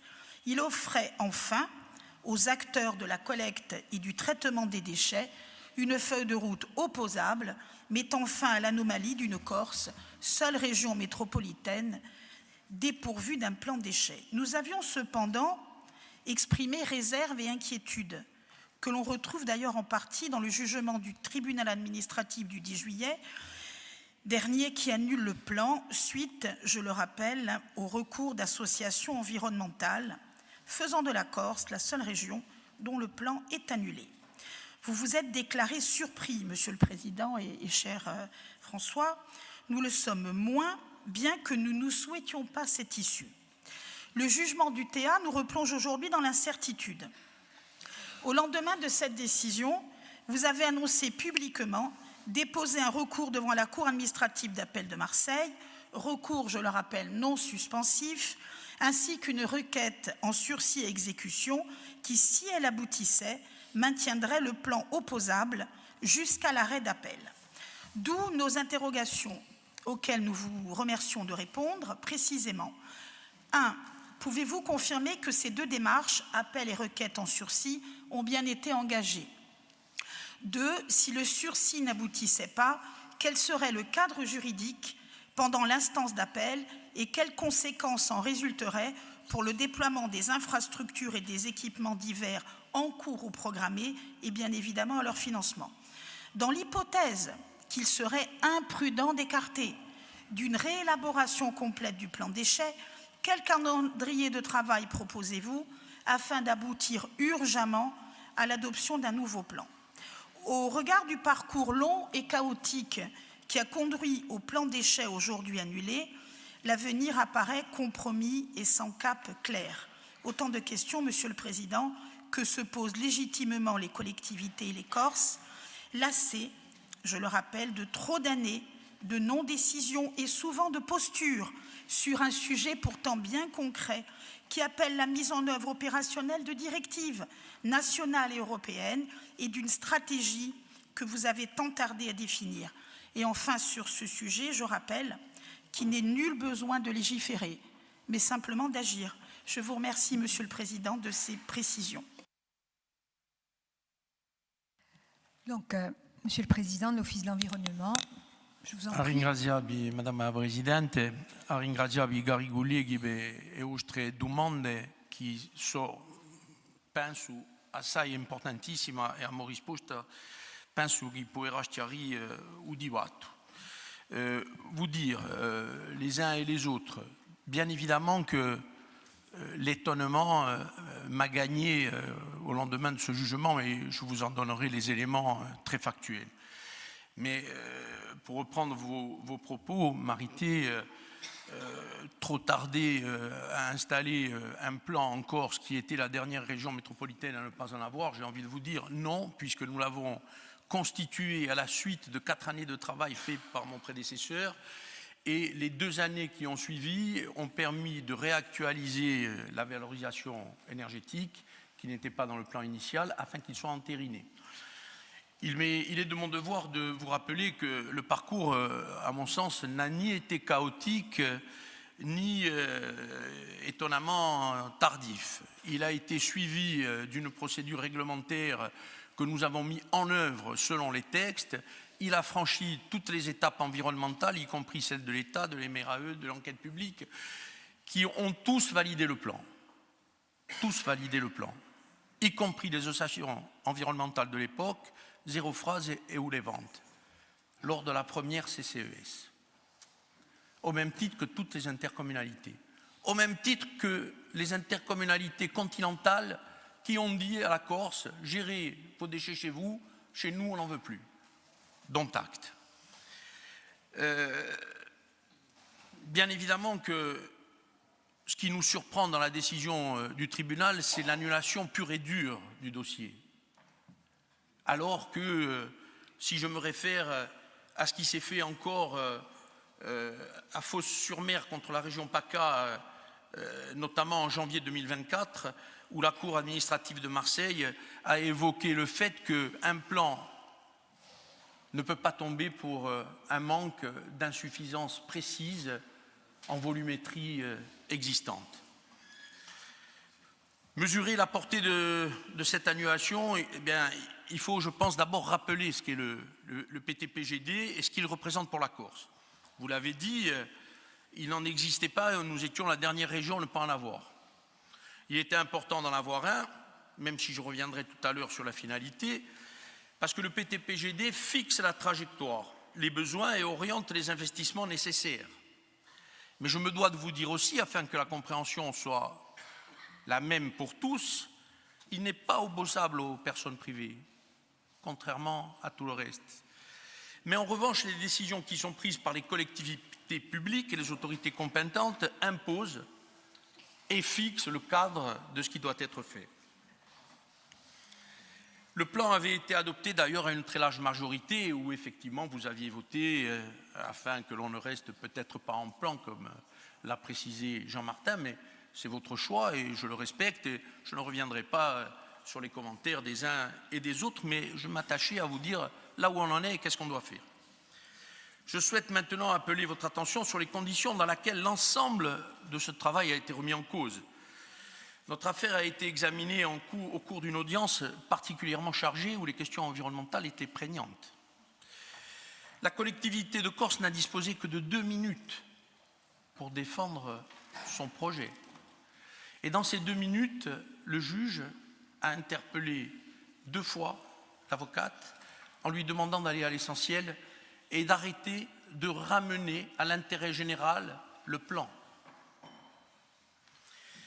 Le parallèle qui a été fait par François avec le CTV de Monte, même si pour ma part je ne remets pas en cause les choses, bien au contraire. Mais le parallèle est quand même assez troublant. Je m'explique. Alors que le rapporteur public avait conclu à l'annulation du permis de construire, le tribunal a préservé cet équipement, je parle de Monte, parce qu'il a évoqué que les 14 intercommunalités, au nom de la continuité du service public, rendaient Monte d'intérêt général. Le même jour, il a annulé le document chargé d'organiser la réponse globale de la Corse pour l'ensemble de ces 19 intercommunalités, en balayant d'un revers de manche l'intérêt général. Soyons précis. Prenons in extenso ce que le tribunal dit. Le tribunal dit, il juge qu'à Monte, une étude d'impact de projet n'avait pas à détailler le devenir des CSR, leur export, ni les résidus de combustion. Le même jour, dans l'heure qui suit, il annule le PTPGD pour n'avoir pas suffisamment analysé les incidences négatives du transport, du traitement et du stockage des déchets dangereux issus de la combustion des CSR. Je vous laisserai en apprécier la légitimité des choses. Deuxième point, pour le CTV de Monte, le tribunal admet expressément qu'il s'agit d'une filière à créer.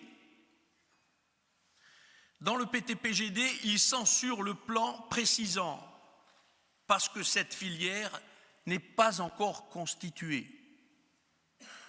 Troublant, perturbant même, surprenant, j'ai envie de dire. Le tribunal consacre donc l'intérêt public majeur du CTV de Monte au nom de la continuité du service public et anéantit le même jour le document de planification sans lequel la filière ne peut se déployer. Et vous risquez d'avoir le problème à Mezzane. J'y reviendrai. Quatrième point. Il est enfin difficile de ne pas relever la controverse ayant concerné la fameuse magistrate, rapporteuse de l'affaire de Monte, liée à son engagement politique et ayant conduit le Conseil d'État à demander sa démission. Elle était présente, des associations en ont fait état, le jour du rendu de toutes ces affaires-là. Perturbant. très perturbant. Alors bien sûr, il ne m'appartient pas d'établir un lien avec le sens des décisions rendues, mais cette situation rappelle néanmoins l'exigence d'impartialité et de confiance que doit renvoyer le tribunal administratif. Et au moment où je vous parle, c'est assez troublant. Au-delà de ces conditions d'examen, le fond du dossier confirme que l'annulation intégrale n'était pas justifiée. Pour cause, le tribunal n'a censuré ni les 8 orientations du plan, ni les 39 objectifs, ni ses 103 actions. Il n'a remis en cause ni la priorité donnée à la prévention, au tri à la source et à la valorisation matière, ni à la trajectoire de réduction à l'enfouissement. Il a donc sanctionné le niveau de précision et d'explication qui n'ont concerné aucun plan en France. Autrement dit, ce n'est pas la trajectoire qui a été censurée, mais la manière dont certains de ces éléments ont été documentés. Alors, la limite relative aux données était d'ailleurs identifiée. Le plan fixe les grandes lignes, mais ne définit pas où est-ce que vont se situer les infrastructures, ni il ne dit pas précisément les tonnages, parce qu'il n'a pas vocation à le faire. Et encore plus perturbant, la CCES, qui est la comité consultative de suivi du plan, tous les ans réactualise les chiffres. Quelques chiffres. Pour les déchets ménagers et assimilés, nous avions eu le débat dans Sainte-Enceinte, 218 000 tonnes, 200, qui étaient projetés en 2027 et qui avaient fait débat parce qu'on considérait que ces chiffres-là étaient de 2018. Dont acte. En 2024, ces 218 000 tonnes se sont reconvertis en 222 000 tonnes, soit un écart proche de 2%. En aucun cas, cela peut permettre d'annuler l'intégralité d'un plan. En aucun cas. Je vous passe des déchets d'activité économique où là, il y a par contre des baisses de 26% et sur le BTP de 9%, mais on est exactement dans la même trajectoire.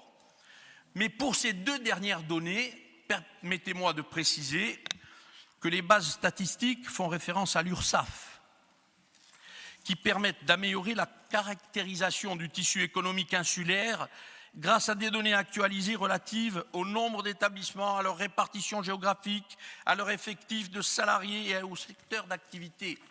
Donc une réactualisation des chiffres, non pas très précise, très pointue. Très pointue. Ces informations ont contribué à affiner l'estimation, bien sûr, et au-delà de la question des données, notre désaccord porte également sur le degré de précision exigé en termes de documents. Je faisais référence en introduction de mes propos le rendu de la Cour administrative de Marseille qui considérait que, effectivement, les chiffres ne pouvaient pas et n'avaient pas à remettre l'intégralité du plan en cause.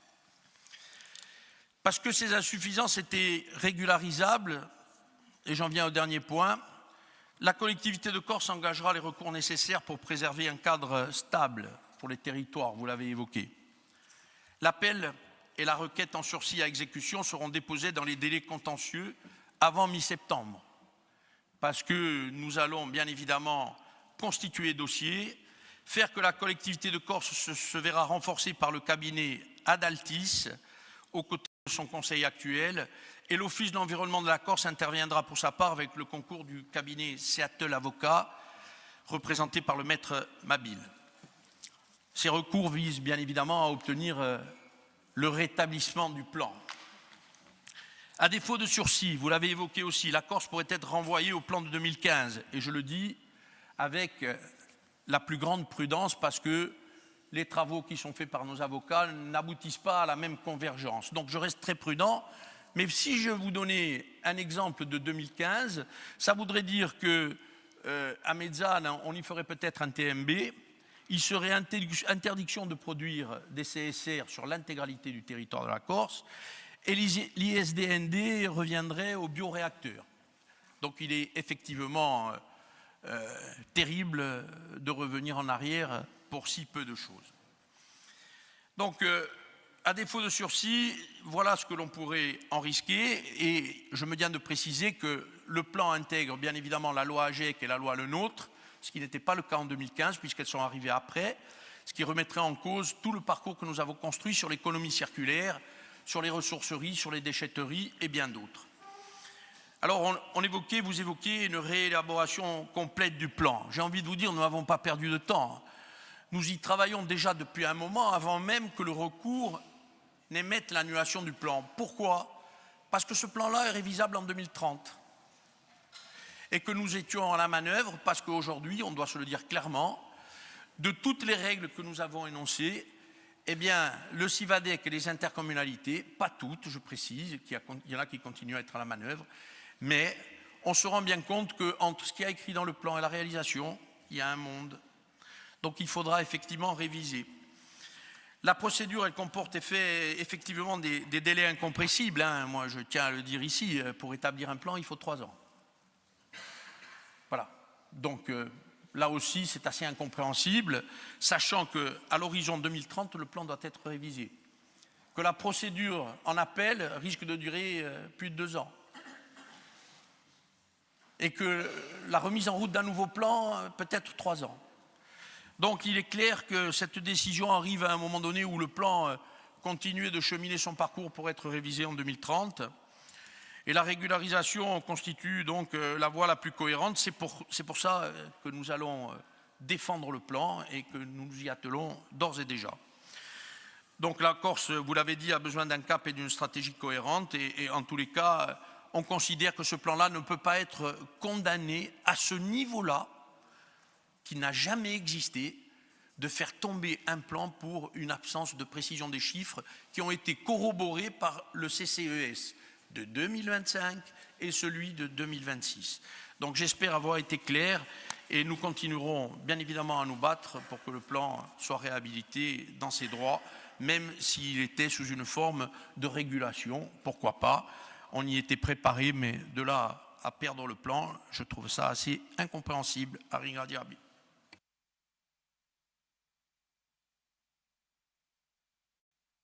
Je dirais même plus troublant, perturbant, surprenant. Bien. Donc, merci pour ces explications et ces analyses, Monsieur le Président de l'Office de l'environnement. Donc, nous avons maintenant une série de questions sur les incendies, la prévention, les moyens. Donc, il y a d'abord une question de Corinne Front, et ce sera Véronique Pietri. Ensuite, une question de Véronique Arrigui, puis une question de Georges Mella. Et l'exécutif répondra en même temps à ces 3 interrogations. Merci. Vi ringrazio.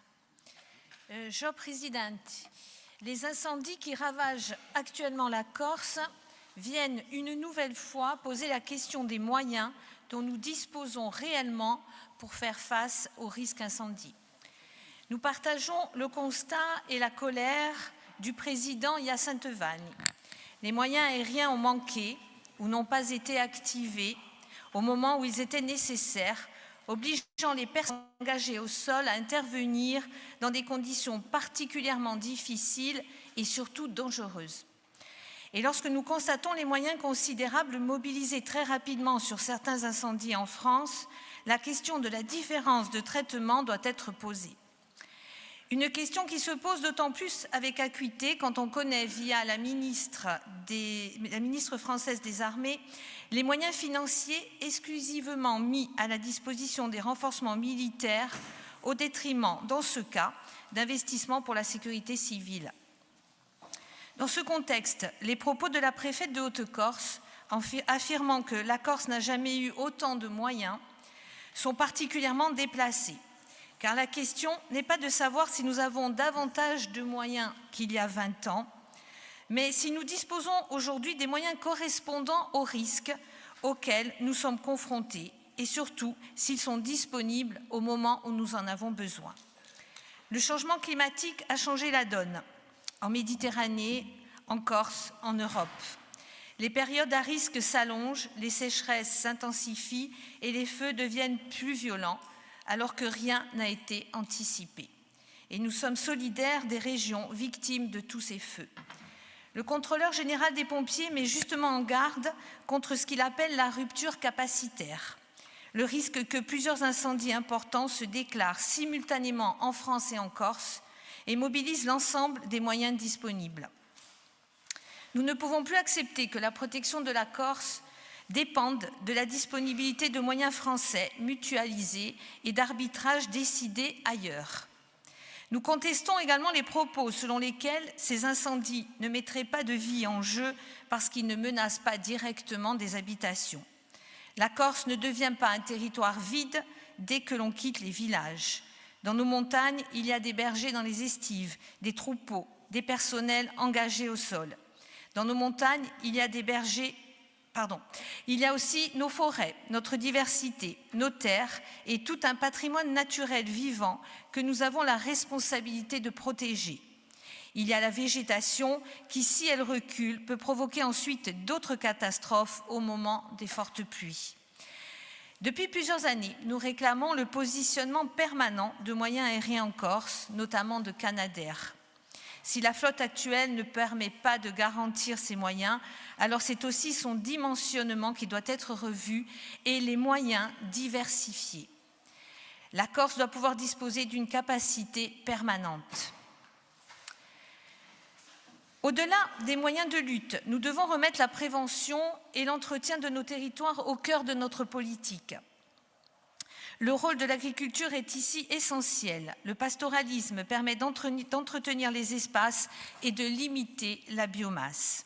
La déprise agricole a également transformé de nombreux anciens jardins et terrasses autour de nos villages qui constituaient autrefois des pare-feux naturels en véritables réservoirs de biomasse. Nous devons favoriser leur remise en culture et accompagner les communes dans cette reconquête. Cela suppose aussi de lever des obstacles comme le désordre foncier et les contraintes liées au défrichement de parcelles abandonnées.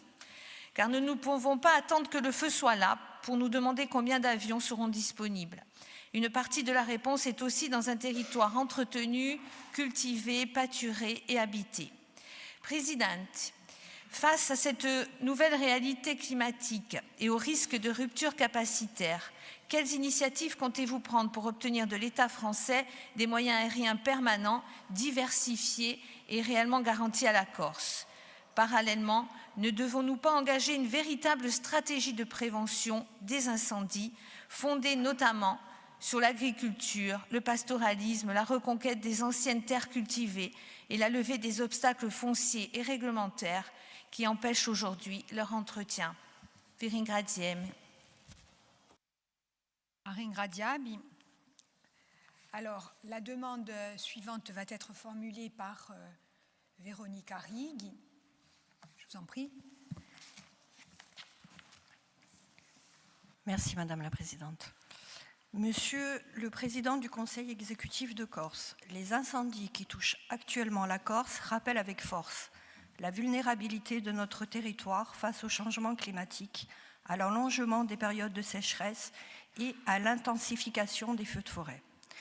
La lutte contre ces feux repose naturellement sur la mobilisation des DECIS, de leurs sapeurs-pompiers professionnels et volontaires, des sapeurs forestiers de la collectivité de Corse et de l'ensemble des services engagés sur le terrain. Elle dépend également des moyens aériens nationaux de la sécurité civile, dont le renforcement annoncé par le Président de la République en 2022 tarde encore à se concrétiser. Cette situation impose de poursuivre nos revendications auprès de l'État, mais aussi de renforcer notre propre stratégie de prévention. Le maillage territorial des centres de secours opérés par les SIS constitue en lui-même une politique de prévention. Il permet de maintenir des moyens au plus près des villages, de réduire les délais d'intervention et de favoriser l'attaque rapide des feux naissants, qui demeure l'une des conditions essentielles pour éviter qu'un départ de feu ne se transforme en incendie majeur.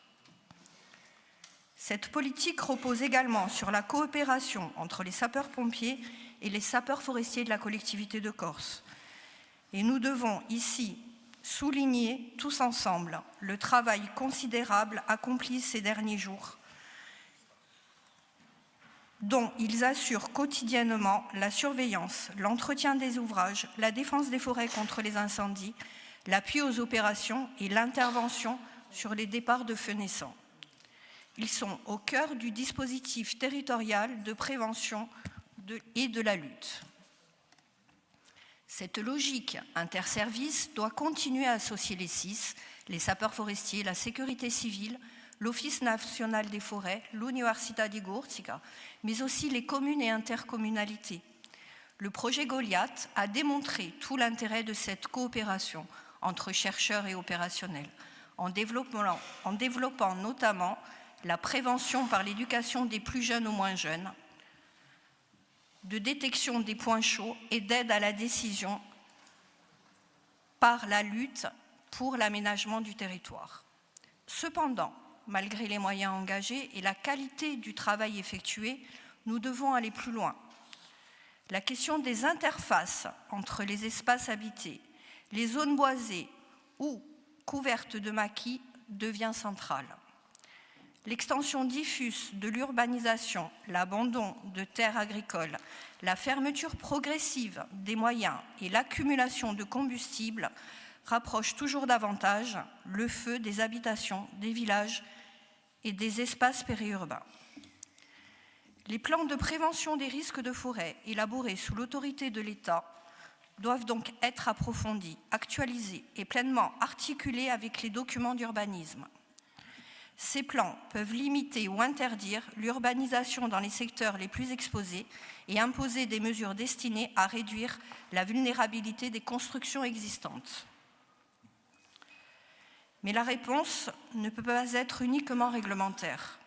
Pour protéger durablement nos habitations et nos villages, nous devons également agir sur le combustible.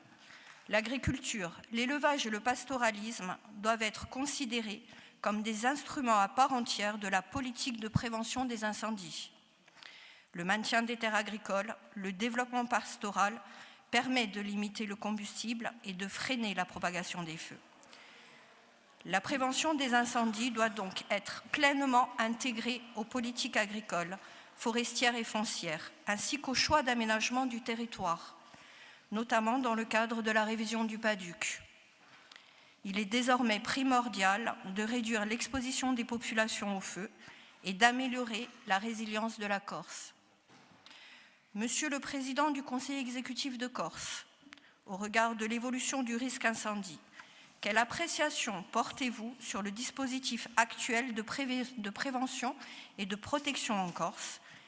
Plus largement, quelle vision le Conseil exécutif porte-t-il pour poursuivre et renforcer l'intégration de la prévention du risque incendie dans l'ensemble des politiques d'aménagement de la Corse? Vi ringrazio. Ringraziabi. Allora, a domanda chi bene torna non agli incendi di George. Ma non è gumiga. Where is George? Is yet in the kitchen, maybe? Bon. Alors, il n'y a pas quelqu'un du groupe qui peut la faire? Madame la Présidente, Oui. Présidente. Il a posé une question ce matin sur le 6. Il est là. Il a inversé les questions en fait. George is back. Il a déjà posé sa question ce matin. Donc. Madame la Présidente. Oui. C'est le groupe Avancem qui a la question sur la prévention des incendies. Attendez, moi j'ai une question, Jean Gemet, là. Elle a été posée. C'est fait ça. En deux, oui. En deux. Bon alors j'ai pas la bonne Par liste. contre, il y a une inversion Veuillez l'un et une autre sur... m'excuser. Je n'ai pas la bonne liste. Il y a une question du groupe Je ne sais pas Avancem pourquoi. sur les assises. Non mais attendez, c'est bon. Voilà, donc Véronique Pietri, c'est fait. Véronica Righi, c'est fait. Très bien. Donc sur les incendies, c'est bon? Je ne l'ai pas, je suis désolée, je ne l'ai pas. Non, c'est lié, mais inversé en fait. Vous l'avez là, hein?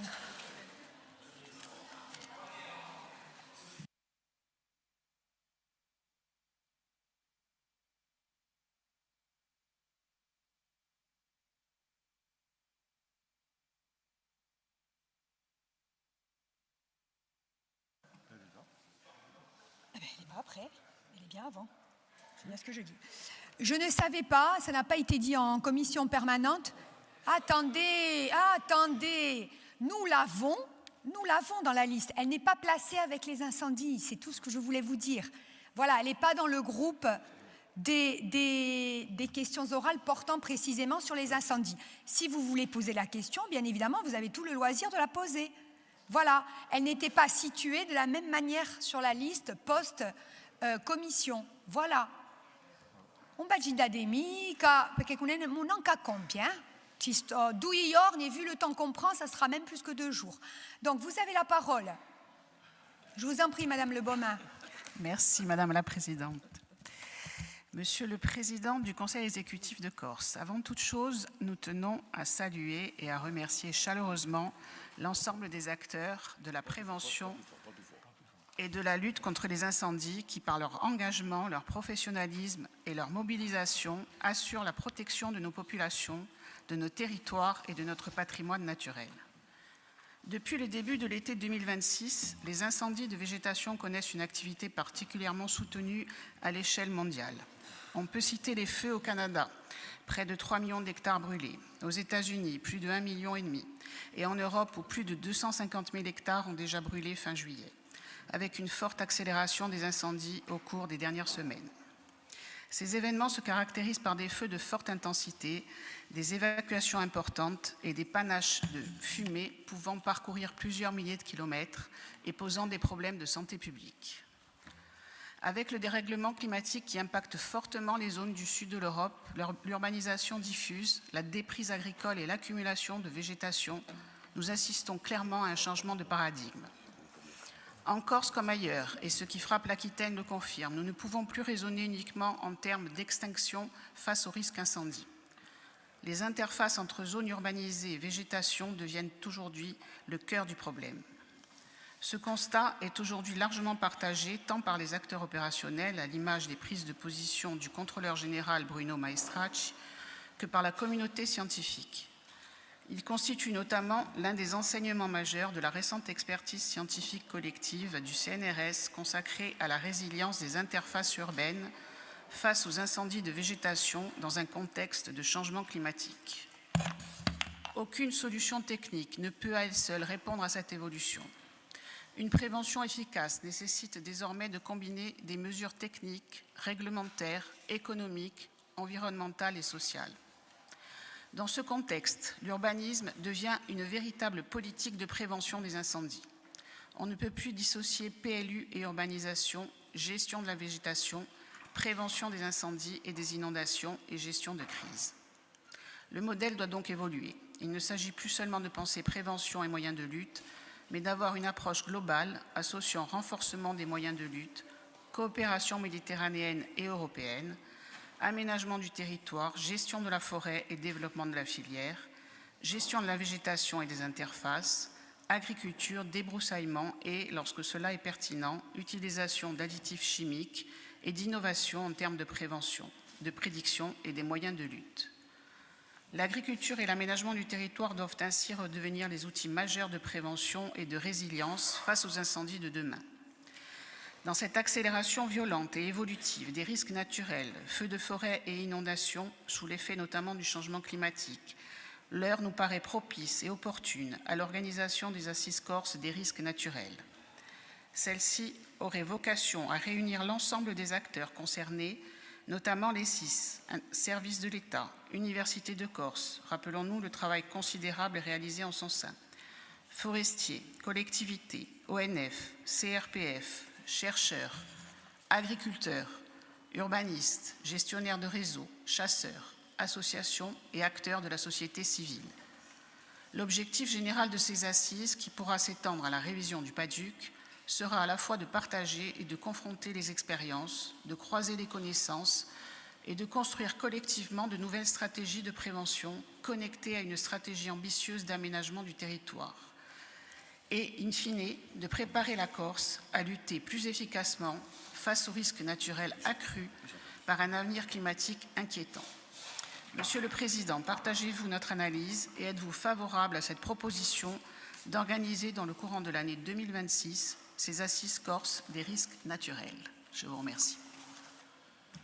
Merci, Madame Le Beaumain. Et je précise qu'on n'avait pas votre nom comme interlocuteur. Merci. Bien. Donc, qui va répondre? C'est moi qui vais répondre. Merci. Donc, Merci. le président de l'ODARC.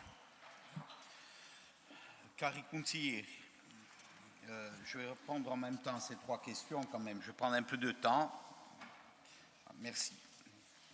Par ces 3 questions orales, vous interrogez le Conseil exécutif sur la stratégie de prévention et de lutte contre les incendies en Corse, sur les moyens aériens et sur l'opportunité d'organiser des assises corses des risques naturels.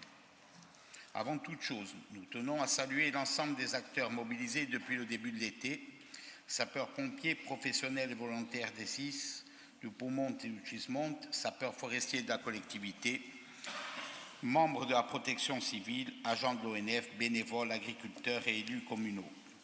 Leur engagement au service des populations et de notre patrimoine naturel mérite notre profonde reconnaissance. L'été 2026 marque un tournant. Les incendies de végétation connaissent une intensité exceptionnelle à l'échelle mondiale, européenne et en France. La Corse n'est pas épargnée par les incendies de Corte, environ 1 millier d'hectares, d'Albertach, environ 300 hectares, et de Bigoul, 160 hectares. Plusieurs foyers demeurant actifs au cœur de l'été. 6 intervenants ont également été blessés lors des opérations récentes. Je salue dans ce cadre le travail des forestiers sapeurs de la collectivité de Corse qui ont ouvert plus de 25 km de piste sur le feu d'Albertach. Au-delà de ces quelques feux très médiatisés, l'activité courante demeure soutenue, mais largement contenue. Au 26 juillet, 231 feux avaient été recensés en Corse depuis le début de l'année et près de 9 départs sur 10 sont maîtrisés à moins d'1 hectare grâce à la doctrine d'attaque rapide des feux naissants, au maillage territorial des secours et à l'engagement constant des sapeurs-pompiers et des sapeurs forestiers. Malgré cette réactivité, il n'en demeure pas moins que la combinaison de la sécheresse, des températures élevées, du vent et de l'urbanisation diffuse accroît fortement la vulnérabilité de la Corse. Le Conseil exécutif partage l'essentiel de vos analyses, selon lesquelles nous faisons face à une transformation durable du risque incendie, avec des conditions de propagation des feux plus défavorables compte tenu du changement climatique, de l'urbanisation diffuse et de la déprise agricole et de l'accumulation de la végétation. Les travaux du CNRS, de Météo France et de l'ONF montrent qu'à l'horizon 2050, le risque augmentera de 10 à 30% en Corse. Dans ce contexte, aucune solution exclusivement technique ne pourra suffire. La prévention doit devenir une politique transversale associant urbanisme, gestion des espaces naturels, agriculture, pastoralisme, politique forestière et aménagement du territoire. Face à cette évolution, la collectivité de Corse agit depuis plusieurs années en lien avec les 2 SIS et l'ensemble de ses partenaires. Le modèle corse repose sur une forte culture interservice qui constitue aujourd'hui l'un de ses principaux atouts. Le maintien d'un réseau de centres de secours de proximité, soutenu financièrement au travers de conventions d'objectifs et de moyens et des crédits du comité de massif, demeure un élément essentiel de la prévention, en réduisant les délais d'intervention et en favorisant l'attaque rapide des feux. Cette organisation repose sur la coopération entre les SIS, les sapeurs forestiers, la sécurité civile, l'ONF, les communes, l'Università di Corsica et les chercheurs. Plusieurs projets de cartographie, de simulation du comportement des incendies et d'analyse de retour d'expérience renforcent l'efficacité opérationnelle et la connaissance du risque. Goliath Open DFCI.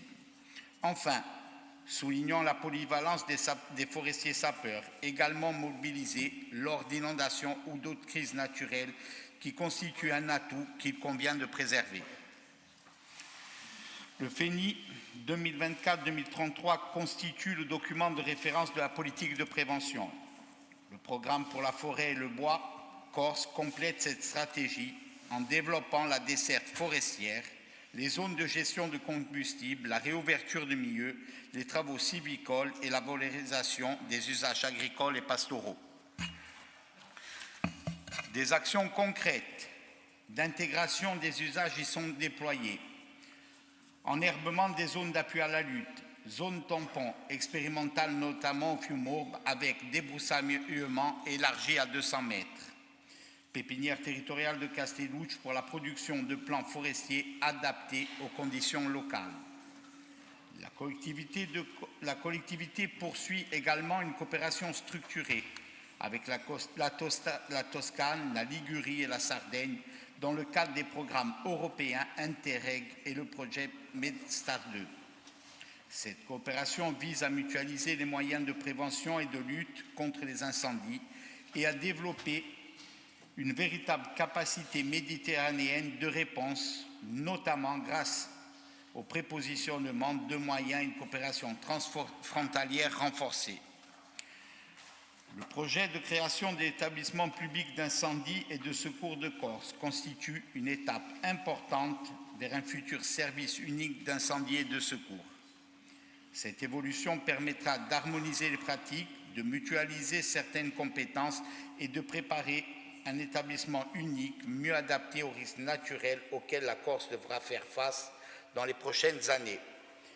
Par ailleurs, la révision du PADIUC intégrera désormais pleinement la prévention des risques dans les politiques d'aménagement, tandis qu'un rapport sur la résilience territoriale réaffirmera prochainement les principes d'organisation permettant aux territoires de mieux anticiper, gérer et surmonter les crises.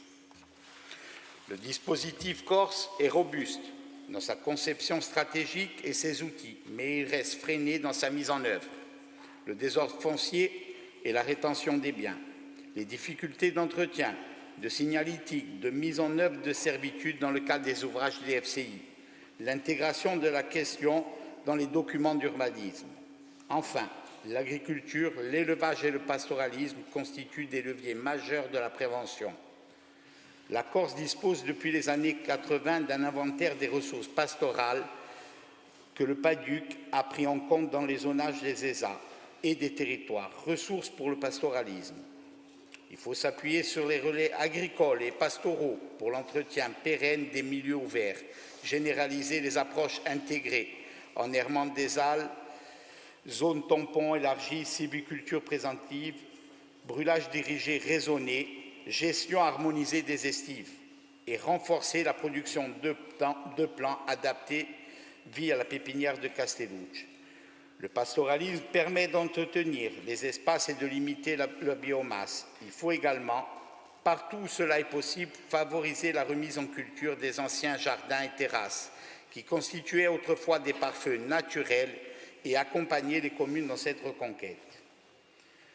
Ces politiques publiques trouvent également un prolongement dans les initiatives locales et associatives qui entretiennent les milieux, relais de la prévention qui font vivre le lien entre la population et leur environnement. On peut citer parmi d'autres l'Amiculu Rudion à Lourdes et Ousbir dans le Yunsan. Ces démarches méritent d'être reconnues et soutenues et articulées avec l'action publique, dont elles sont un complément précieux. Le Conseil exécutif souhaite renforcer ses approches territoriales, notamment dans le cadre de la future PAC et du dispositif de prospection foncière que nous allons mettre en place avec le fonds foncier CDC ODARC. Mais je voudrais insister sur deux aspects qui freinent, à mon sens, la mise en place de ces politiques de prévention, par le développement des activités agricoles et pastorales. Des réglementations inadaptées à la reconquête des espaces agro-pastoraux, notamment celles relatives au défrichement, avec une absence totale de prise en compte du rapport coût-bénéfice au regard des dégâts causés par les incendies et du rôle que peuvent jouer les coupures de combustible liées à l'activité agricole, et des concurrences et des rétentions foncières limitant l'installation d'activités agricoles autour des zones habitées, notamment au regard des autorisations requises en conformité avec la politique agricole commune. Il faut savoir en effet que les zones viabilisables pour l'agriculture à l'interface des zones habitées sont en concurrence directe dans le cadre de l'élaboration des PLU ou des cartes communales avec les demandes d'extension des secteurs habités. C'est une réalité que nous connaissons dans le cadre de la CTPNAF, sur laquelle nous devons être vigilants. Dans les espaces de plaine, mais aussi concernant les parcelles en terrasse autour des villages. Parce que c'est précisément dans ces zones qu'une agriculture diversifiée et dédiée à la consommation de proximité peut se déployer dans des conditions favorables tout en contribuant à la politique de prévention. Concernant enfin la sécurité civile, le Conseil exécutif tient à rappeler qu'elle relève de la responsabilité régalienne de l'État, notamment pour le commandement opérationnel et les moyens aériens. Toutefois, il partage pleinement les inquiétudes concernant l'insuffisance des capacités aériennes face à l'évolution des risques. Le renforcement de la flotte annoncé en 2022 tarde encore à se concrétiser. Les propos rapportés de la préfète de Haute-Corse selon lesquels la Corse n'a jamais eu autant de moyens passent à côté du sujet. La question n'est pas de savoir si nous disposons de plus de moyens s'il y a 20 ans, mais si nous disposons des moyens correspondant aux risques d'aujourd'hui et surtout s'ils sont disponibles au moment où nous en avons besoin. La collectivité de Corse continuera donc de revendiquer auprès de l'État le positionnement permanent de moyens aériens en Corse, notamment de Canadair. Si la flotte actuelle ne permet pas de garantir ces moyens, c'est aussi son dimensionnement qui doit être revu et les moyens doivent être diversifiés. La Corse doit pouvoir disposer d'une capacité permanente adaptée à son insularité et à l'évolution des risques climatiques. Dans le cadre du processus d'autonomie, le Conseil exécutif considère toutefois que la collectivité de Corse et le bloc communal ont vocation à jouer un rôle accru. La révision du PADUC, le projet de création de l'EPISC et la définition de la stratégie de résilience territoriale 2026-2028 ouvrent un espace dans lequel la Corse peut, dans le respect strict des compétences régaliennes de l'État, renforcer son organisation interne, la continuité de son action publique et la coordination de ses services. Pour conclure, la réponse au risque incendie ne peut plus être uniquement curative, elle doit être globale, fondée sur la prévention, l'aménagement du territoire, la gestion active des espaces par le développement de l'agriculture, la coopération entre les acteurs et une meilleure anticipation des crises. Le Conseil exécutif poursuivra cette stratégie tout en demandant à l'État de garantir des moyens aériens adaptés aux risques actuels. Enfin, nous prenons en compte votre proposition d'organisation d'assises Corse des risques naturels. Cela mérite d'être examiné avec attention pour que cela soit plus pertinent avec les réflexions et démarches déjà engagées. L'objectif sera de construire avec l'ensemble des acteurs une culture partagée de prévention et de résilience adaptée aux défis auxquels les Corses sont confrontés. La Corse est confrontée. Pour ce faire, il conviendra d'en préciser le périmètre, les participations, l'articulation avec les démarches déjà engagées et les objectifs opérationnels attendus. Le Conseil exécutif conduira cette réflexion pour construire la démarche la plus adaptée en tenant compte du champ de compétences de la collectivité de Corse, de l'État et des acteurs concernés.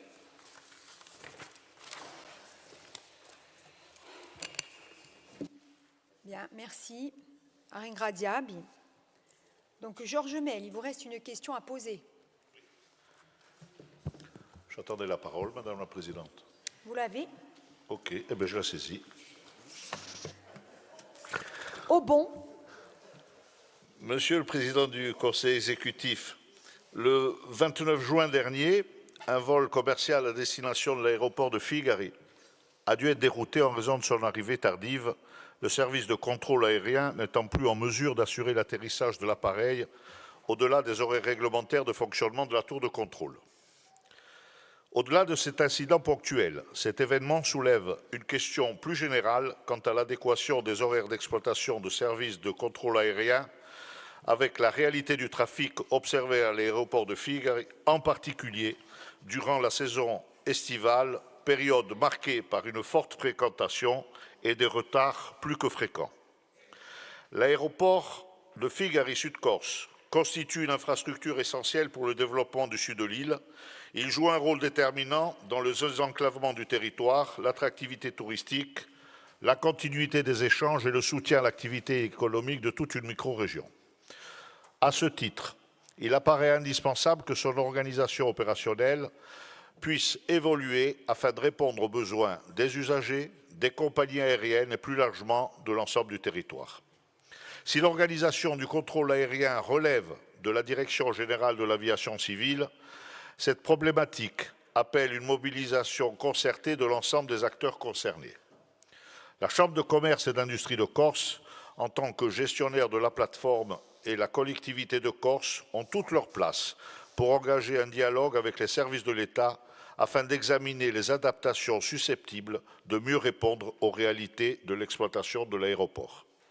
Dans ce contexte, je souhaiterais savoir si la Chambre de commerce et d'industrie de Corse envisage de porter auprès de la DGAC une demande d'extension des horaires de fonctionnement de l'aéroport de Figari et d'engager les échanges nécessaires afin d'adapter l'organisation du service de contrôle aérien aux contraintes de la période de forte activité, dans l'objectif seul d'améliorer la continuité du service, de renforcer la qualité d'accueil des passagers et d'éviter que de telles situations ne se reproduisent. Je vous remercie.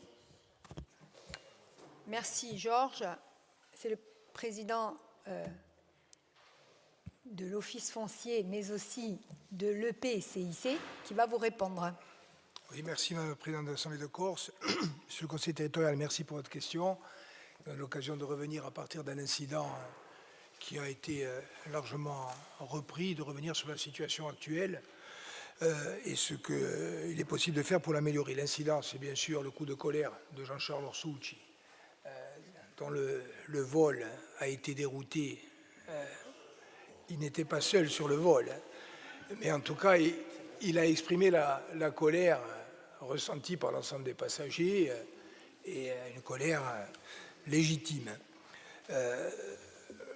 Donc, que vous dire? D'abord, saluer l'action de la Chambre de commerce et d'industrie de Corse, puisque en amont de cet incident, elle avait déjà pris le taureau par les cornes et attiré l'attention avec une certaine réussite de la Direction générale de l'aviation civile sur le sous-dimensionnement des effectifs. Le problème, mutatis mutandis, un petit peu comme la réponse qu'a apportée Dominique Livry à la remarque de la préfète de Haute-Corse. La question n'est pas de savoir pour les feux si nous sommes au pic de mise à disposition de moyens aériens historiquement. La question est de savoir si les moyens aériens mis à disposition de la Corse pour lutter contre les incendies sont suffisants par rapport à une menace qui s'est considérablement aggravée. Et j'ai envie de dire, dans le même état d'esprit, pour Figari, des efforts ont été faits, y compris dans le domaine de renforcement des effectifs de contrôleurs aériens, efforts en réponse à la sollicitation de la CCI, et j'y reviendrai, mais ces efforts ne suffisent pas à combler les besoins dans la mesure où l'augmentation des besoins va plus vite que l'effort qui a été consenti. Et donc, nous, ce qui nous intéresse, ce qui vous intéresse à vous, bien sûr à travers votre question orale, mais ce qui intéresse l'établissement public de commerce et d'industrie de Corse, désormais établissement public de la collectivité de Corse, ce qui intéresse la collectivité de Corse et ce qui intéresse l'ensemble des usagers et l'ensemble des personnes qui travaillent avec l'aéroport de Figari-Sud-Corse, c'est bien que les moyens, y compris en effectif humain, soient corrélés aux besoins. Et là, nous n'y sommes pas encore. Donc, rapidement, dire que dès le 25 avril 2023, le président Domigi, président de la CCI, avait écrit au ministre de la Transition écologique et de la cohésion des territoires, M. Clément Beaune, à propos de la situation de Figari-Sud-Corse, et notamment dans un point 3 de cette lettre, pour rappeler que l'organisation et le dimensionnement des services de l'État affectés à la plateforme étaient insuffisants. notamment en ce qui concernait les effectifs, puisqu'il y avait à l'époque, en 2023, un effectif cible de 11 titulaires et qu'il n'y en avait que 8 contrôleurs, 3 stagiaires et 3 encadrants qualifiés. Et donc, au-delà même de ce sous-effectif, le président Domige avait déjà insisté, premièrement, sur la nécessité d'assurer la continuité concernant la délégation de service public, deuxièmement, de prendre en compte la gestion des vols d'évacuation sanitaire, et particulièrement en temps estival, et enfin, la nécessité d'élargir les plages horaires pour répondre à l'importance du trafic. Il y a eu un premier effort qui a été consenti, ce que je vous disais, on est passé de 8 à 12. Mais le problème, c'est que le trafic à Figari-Sud-Corse a continué d'augmenter plus vite que cette augmentation des effectifs. Et par exemple, les premiers chiffres jusqu'au mois de juillet de Figari-Sud-Corse confirment cette importance avec 457 000 passagers. Une singularité, mais ça ne vous étonnera pas, c'est que contrairement aux autres aéroports, notamment à Bastia et Ajaccio, les non-résidents sont plus importants et de façon significative que les résidents. 266 000 non-résidents et 191 000 résidents, c'est-à-dire y compris des horaires qui souvent obligent à flirter avec les limites actuelles. Donc, en l'état de cette situation, et dès le lendemain de l'incident qui a donné un écho supplémentaire à cette difficulté, après avoir pris attache avec Jean-Charles Orsucci, après avoir pris connaissance de l'historique du dossier, j'ai écrit, cette fois-ci en qualité de président de l'EPCI, et c'est, je crois, un des avantages de la réforme, c'est précisément qu'elle permet de faire converger les analyses de la collectivité de Corse avec celles de notre établissement public. J'ai écrit au ministre des Transports, Philippe Tabarot, et pour répondre très directement à votre question, j'ai pointé l'inadéquation entre les effectifs des contrôleurs aériens et les besoins opérationnels, et j'ai proposé que nous travaillions autour de 3 axes, en concertation bien sûr avec notre gestionnaire d'infrastructures publiques et l'ensemble des parties prenantes. Premièrement, le renforcement des effectifs, passer de 12 à 15 les contrôleurs qualifiés pour couvrir les besoins, instaurer un système de garde ou d'astreinte pour les vols sanitaires et les retards exceptionnels des vols programmés, notamment la DSP. Deuxièmement, l'adaptation des plages horaires, avec l'été, étendre la plage de 6h à minuit au lieu actuellement de 6h45 à 23h, notamment pour absorber les retards. L'affaire de ce vol en question, c'était la DSP, la gestion difficile d'Orly, les horaires qu'on dépasse, et donc après la difficulté d'atterrir à Figari, quelquefois même ailleurs.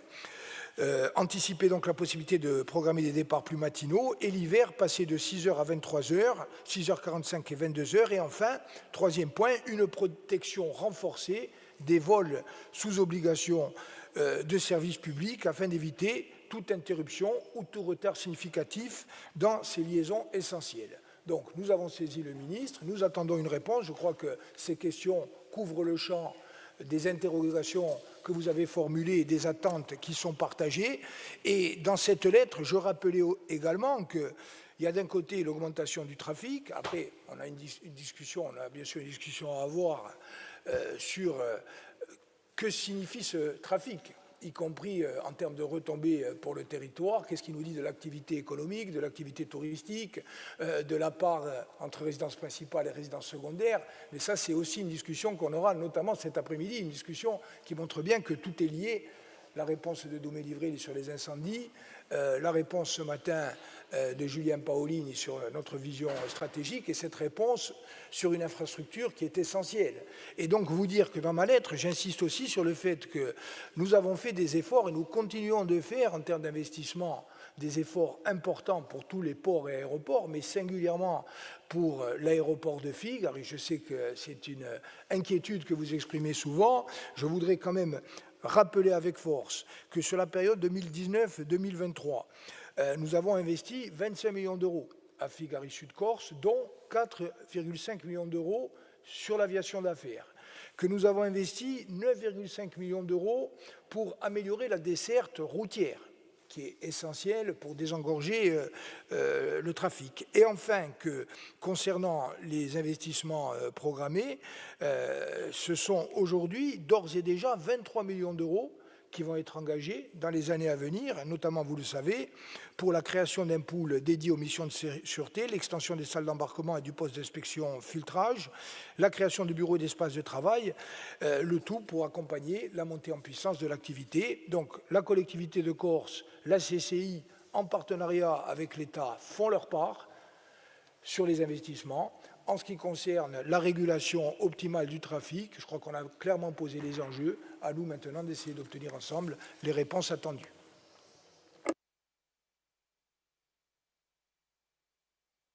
Merci, Monsieur le Président. Donc maintenant, nous avons une question de Serena Battistini pour Corin Fronte.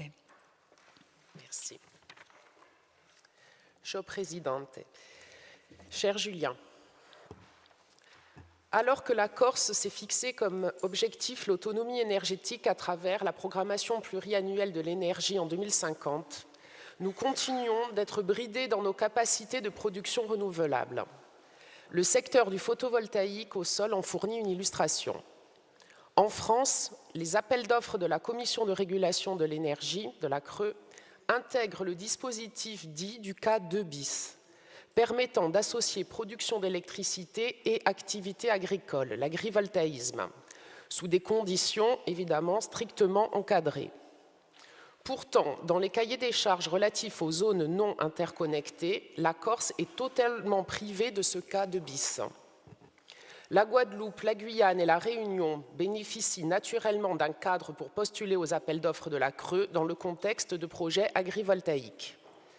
Dans ses délibérations, le régulateur, la CRE, indique avoir recommandé l'élargissement de ce dispositif aux ZNI, tout en soulignant que les autorités locales corses ne se sont pas prononcées en sa faveur lors des concertations. Ce constat pose un problème politique majeur.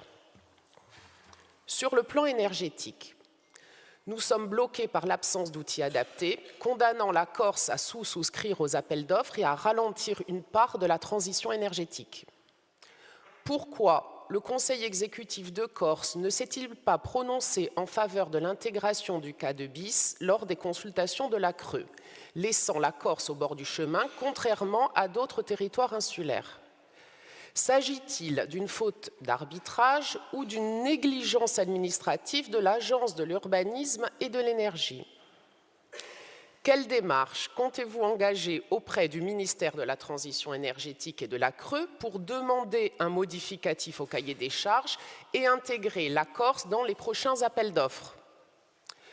Comment comptez-vous faire appliquer la charte régionale de l'agrivoltaïsme afin d'imposer un modèle maîtrisé par le monde agricole corse en l'absence d'un cadre légal pour postuler, à savoir le fameux cas 2 bis dont la Corse est privée? Comptez-vous bloquer l'application de la charte agrivoltaïque portée par la Chambre d'agriculture de Corse? Merci.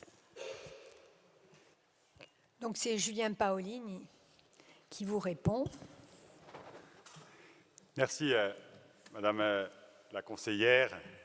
Je note que le ton est incisif sur un sujet plutôt technique. Je crois que peu de Corses sont au fait du cas 2 bis, vous l'êtes, et ce sujet aurait pu faire l'objet d'une saisie par écrit et on vous aurait répondu. Mais pour autant, je vais essayer de donner les principaux éléments de réponse et tout d'abord replacer votre question dans le contexte afin d'éviter toute confusion sur ce qu'est réellement ce cas 2 bis et sur les raisons qui ont conduit le Conseil exécutif à émettre un avis sur le sujet. Donc le cas 2 bis, il n'est pas une définition de l'agri-photovoltaïsme. Pas du tout. Il n'est pas non plus un nouveau droit à faire du photovoltaïsme sur les terres agricoles. C'est une disposition du cahier des charges de la CRE qui permet simplement de rendre éligibles certains projets photovoltaïques sur les terres agricoles, notamment pour de l'élevage ovin, des cultures basses, des jachères agricoles, c'est-à-dire avoir des panneaux qui ne sont pas situés sur des hauteurs importantes, mais un peu plus basses et compatibles avec certaines activités agricoles que je viens d'énoncer. Et ce dispositif, donc le K2 bis, il repose sur des critères d'éligibilité définis par la Commission de régulation de l'énergie, vous l'avez rappelé, et il est différent du cadre juridique de l'agri-photovoltaïsme qui, lui, a été instauré par la loi APER, donc la loi pour l'accélération des énergies renouvelables. Et donc, lorsque le Conseil exécutif a émis son avis, il ne traduit pas du tout une volonté d'opposition au développement de l'agri-photovoltaïsme. Ce n'est pas du tout l'objectif, au moment d'émettre cet avis, qu'avait le Conseil exécutif. Il s'agissait plus d'un principe à la fois de cohérence et de responsabilité, notamment dans les échéances calendaires. Je m'explique. Lorsque l'avis a été émis par le Conseil exécutif, donc c'est l'arrêté qu'on tient à votre disposition, 25-393 du Conseil exécutif, il n'y avait pas de document cadre sur le photovoltaïque au sol. Document, d'ailleurs, qui est en cours d'élaboration par la Chambre, c'est dans le cadre de ses prérogatives. Donc ça, c'est pour le photovoltaïque au sol, ce n'est pas de l'agri-photovoltaïsme. Il n'y avait pas non plus de charte agri-photovoltaïque, puisqu'il n'en a toujours pas, et la Chambre a fait un travail très conséquent sur une charte agri-photovoltaïsme, dont on aura l'occasion de rediscuter très prochainement. Et il n'y avait pas un certain nombre de nouvelles dispositions relatives à l'agri-photovoltaïsme sur la loi APER. Donc, je pense que si nous avons voté l'adoption du K2 bis pour la Corse, sans charte, sans document cadre, sans vision cohérente de l'aménagement du territoire, sans un schéma de raccordement des ENR pour permettre justement le raccordement d'un certain nombre de projets, ce qui n'est plus le cas aujourd'hui, notamment en plaine orientale. Et vous le savez, aujourd'hui, en plaine orientale, on ne peut plus raccorder de projets. Donc, si on avait laissé filer le K2 bis, il y aurait eu un certain nombre de projets qui auraient suivi leur cours sur l'agri-photovoltaïsme, et au bout de course, on leur aurait dit probablement qu'il y avait une impossibilité de raccordement parce qu'on n'avait pas un schéma qui était adapté. Donc, on a eu une position, je dirais, stratégique en lien avec nos compétences en matière d'aménagement du territoire, sur les réseaux et en matière de stratégie vers l'autonomie énergétique, et aussi la nécessité de cadrer les projets, de manière à ce qu'il n'y ait pas un certain nombre de projets qui accaparent l'essentiel des terres, notamment à vocation agricole, et des puissances qui peuvent être déployées dans le cadre de la PPE. Et enfin, permettez-moi une nouvelle fois de le rappeler, le photovoltaïque en Corse s'est porté plutôt bien ces dernières années, et je crois que le travail réalisé par la collectivité de Corse, par l'AUE, dont vous avez remis en cause à la fois, je crois, je ne sais plus sur quel terme, l'erreur technique, je dirais, si j'ai bien compris, ou l'absence d'arbitrage politique. C'est un arbitrage politique aussi de refuser de subir un certain nombre de mécanismes, en tout cas de ne pas envisager des outils de régulation au profit, bien sûr, du monde agricole, des acteurs de la filière et de l'ensemble des gens qui sont concernés. Je rappelle, 60 MW étaient ouverts pour les installations au sol, dont la famille est 2, et 60,23 MW ont été attribués dans le cas des appels d'offres de la Creuse, qui démontrent bien que le photovoltaïque a répondu aux objectifs qui avaient été fixés et que les appels d'offres ont trouvé une déclinaison très opérationnelle.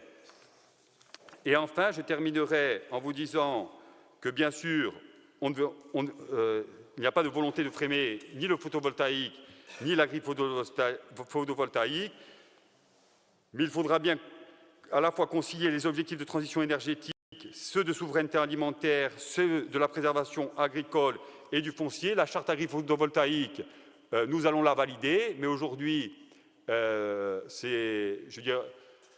document nécessite un travail plus conséquent. On partage l'ensemble des enjeux qui ont été identifiés par la Chambre, qui a fait un travail considérable en la matière que je souhaite saluer.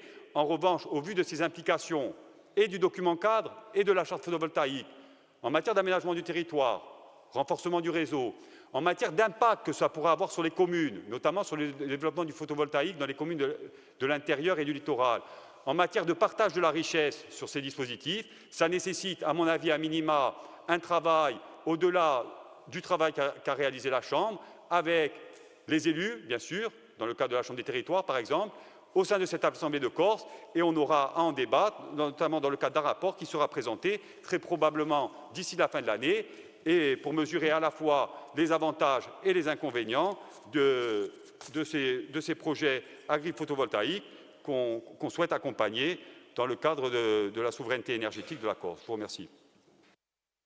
Merci, Monsieur le Président, pour ces précisions. Bien, il nous reste une dernière question orale qui va être posée par Cathy Cognetti pour un Sofiuno. Merci Madame la Présidente, Monsieur le Président, chers collègues. Le soutien aux territoires ruraux suppose de garantir des infrastructures adaptées aux entreprises locales et de se développer et de maintenir l'emploi. Aux portes de la Balagne, pour ceux qui le connaissent bien, Monsieur Luciani et d'autres, Madame la Présidente, à Pietralbe, 5 commerces, une charcuterie artisanale, un salon de coiffure, un institut de beauté, un spa, un restaurant ainsi qu'une boulangerie-pâtisserie constituent un véritable pôle économique de proximité. Ouvert toute l'année, certains depuis plus de 40 ans. Ils représentent 19 emplois permanents, dont 17 sont occupés par des habitants de la commune. Leur clientèle est composée à la fois d'habitants de Pietralbe, de la vallée de l'Ostricogne, d'usagers de passage empruntant la RT30. Pourtant, l'accès à la contre-allée où sont implantés ces établissements est particulièrement difficile. Les automobilistes doivent effectuer des manœuvres complexes, difficiles, parfois dangereuses, et beaucoup renoncent à s'y arrêter. Cette situation constitue un double handicap, un risque pour la sécurité routière et un frein au développement économique d'un secteur qui participe pleinement à la vie du rural. Si le plan pluriannuel d'investissement 2026-2030 relatif aux infrastructures de transport prévoit plusieurs opérations de sécurisation sur la RT30, ce secteur de Pietralbe n'y est pas. Cette absence de programmation apparaît d'autant plus regrettable qu'un aménagement limité pourrait produire des effets importants sur la sécurité, l'activité économique et l'attractivité du territoire. Monsieur le Président, pouvez-vous indiquer si le Conseil exécutif entend engager une étude technique rapidement afin d'identifier les solutions et la solution la plus adaptée pour sécuriser et améliorer l'accès à cette contre-allée? Au-delà d'un simple aménagement routier, il s'agit de préserver des emplois, de conforter les entreprises qui ont fait le choix d'investir dans le rural durablement et de traduire concrètement l'ambition de la collectivité de Corse en faveur de l'équilibre des territoires. Je vous remercie. Vi ringrazio, il consigliere esecutivo della Scema Barolo. Vi ringrazio, Presidente. Monsieur le Président du Conseil exécutif, Mesdames et Messieurs le Conseil exécutif, Mesdames et Messieurs les conseillers territoriaux, chers Cathy, tout d'abord un mot pour évidemment tous ceux qui investissent dans l'intérieur, dans la ruralité, et je rajouterai la montagne, parce que je suis un peu réfractaire à n'utiliser que le mot rural dans nos contrées, parce que nous sommes venus de montagne, je pense qu'il faut assumer le mot montagne autant que rural. Le rural, pour moi, ça reste un petit peu trop flou comme logique. Donc oui, rendre hommage et faire en sorte de conforter leur activité, vous avez raison, doit être une priorité permanente de nos politiques publiques. Donc c'est à ce titre que vous savez que nous avons plusieurs politiques publiques, à la fois liées à la politique de la montagne, mais aussi à la politique des infrastructures, notamment dans le domaine des investissements et de la maintenance routière, vous l'avez rappelé. Donc vous appelez notre attention sur les conditions d'accès à cette zone commerciale de Pietralbe depuis la RT30, et sur des incidences en matière de sécurité routière et de développement économique. Ce sont les deux volets que vous évoquez. Alors, un petit rappel, cet accès, qui constitue également l'entrée principale du village de Pietralbe et de son hameau de Pedano, a été réalisé à la fin des années 90, donc concomitamment à la construction de la Balagnine. Ça a intégré la réalisation d'un passage supérieur destiné à faciliter et sécuriser l'échange entre deux versants, vous le savez, de la commune, et à sécuriser les mouvements de tourne à gauche. Donc on a plusieurs caractéristiques aujourd'hui au niveau de son fonctionnement. Donc l'accès depuis au Bonta à Lecce, qui s'effectue par une bretelle située immédiatement après l'ouvrage. L'accès depuis la Balagne, qui s'effectue également par une bretelle située après le pont. S'agissant des sorties, tant vers la Balagne que vers Bonta à Lecce, les observations réalisées ne mettent pas en évidence aujourd'hui, il faut le dire, de difficultés particulières de sécurité. Ça, c'est à l'état technique d'aujourd'hui. Aucune manœuvre de tourne à gauche et de cisaillement, par ailleurs, n'est autorisée. Alors, bien sûr qu'il faut analyser cet ouvrage ou cette demande au regard des conditions d'exploitation de la RT30 dans son ensemble. Je vous rappelle que nous avons classé récemment, par délibération de cette Assemblée, la RT30, au même titre que d'autres RT, comme route à grande circulation avec des implications réglementaires et souhaitables et souhaitées notamment du point de vue de l'urbanisme qui a contrarié justement dans d'autres RT la sécurité par le développement des entrées et des sorties liées au mitage urbain. C'est important de le rappeler. Je rappelle que le trafic moyen journalier aujourd'hui est de 4000 véhicules par jour. C'est un niveau qui demeure pour l'instant modéré pour cet axe. Et à ce stade, encore une fois au niveau des constats, les données d'accidentologie par les services de l'État ne font pas état d'accidents de la circulation enregistrés sur cette zone précise, j'entends, hein, sur cette zone précise. Ça, c'est pour le factuel, c'est pour le cadre réglementaire et c'est pour ce qui se passe et l'histoire des infrastructures. Pour autant, bien sûr, les services de la collectivité de Corse, avec moi-même, examineront les pistes d'amélioration susceptibles d'être mises en œuvre pour renforcer et optimiser la signalisation, pour mieux guider les usagers de la RT30 vers les commerces et différents villages, dont Pedralbes, et puis un diagnostic de sécurité pourra compléter l'analyse au regard des enjeux, malgré les éléments que je viens d'évoquer. Donc, on fera une analyse plus approfondie, on associera l'ensemble des acteurs. Ça fait partie des choses qui peuvent être adaptées dans l'actualisation du plan pluriannuel d'investissement et de maintenance dont s'est dotée la collectivité de Corse, où il y a une logique d'actualisation annuelle. Et puis, nous tirerons les conclusions ensemble qui s'imposent en termes de la possibilité d'aménagement complémentaire, s'il fallait, dans les futurs programmes d'intervention. Voilà ce que je voulais dire à ce stade. Je vous remercie. Ringraziabi. Ecco, allora, emu compiu domanda bocche, due parole per amica e persone che ci hanno lasciato malheureusamente sti giorni. Je voudrais rappeler le décès de Patrice Bossard, que nombreux d'entre vous avez connu, membre du CESEC de 2018 à 2024, secrétaire général de la CGT de Corse du Sud.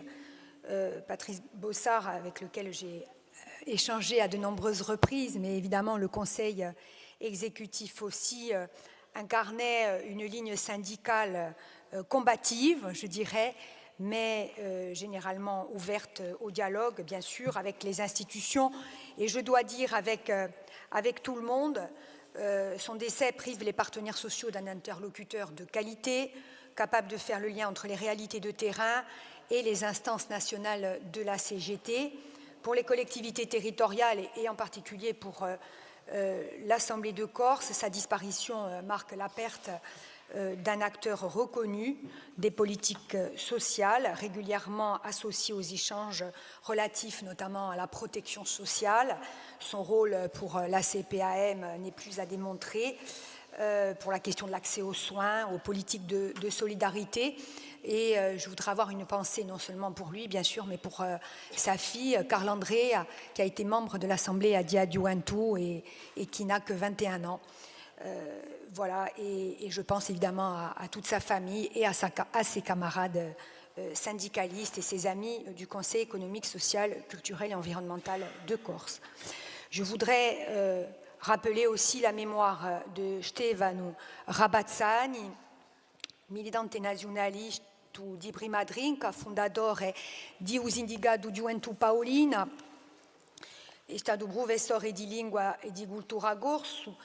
Stefano ha passato a sua vita di vendere un nostro popolo e a sua libertà. Voglio salutare la memoria di un uomo stimato e tenuto caro da tutte e da tutti quelli che hanno avuto la fortuna di conoscerlo e di sparte a sua strada.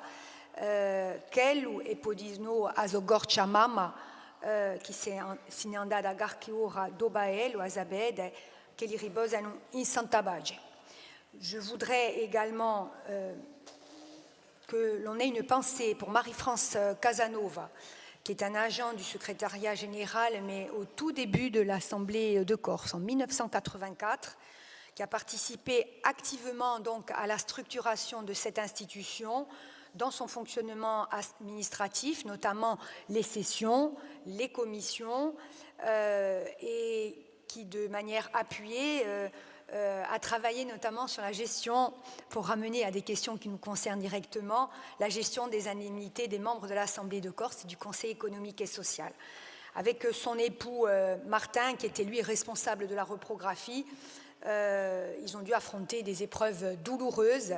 Certains le savent, au cours de leur vie, ils ont fait part d'un courage remarquable. Je veux saluer sa fille, qui travaille d'ailleurs à l'ATC, que j'ai eu le plaisir de croiser lorsque j'étais présidente de l'ATC, son gendre qui travaille à l'ADEC, et qui ont hérité des qualités humaines, des valeurs de travail et de dévouement au service des institutions de la Corse. Voilà, je pense qu'il fallait que nous ayons une pensée pour ces personnes.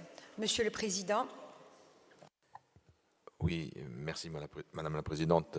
À mon tour, permettez-moi de rendre hommage et apporter mon soutien aux familles concernées, soit à des agents qui nous ont quittés, soit à des parents d'agents qui sont partis aussi. Donc, rendre hommage à Madame Claudine Angeli, qui était employée à la retraite de notre collectivité et qui est aussi la mère de Mélanie Angeli, qui est agent dans nos services.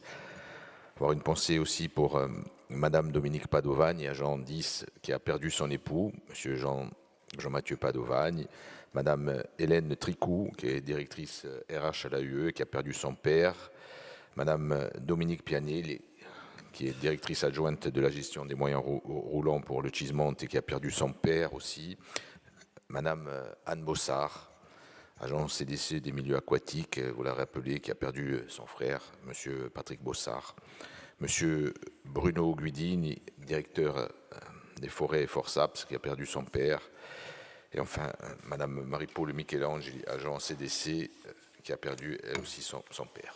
Merci. Dunque, amava l'appello.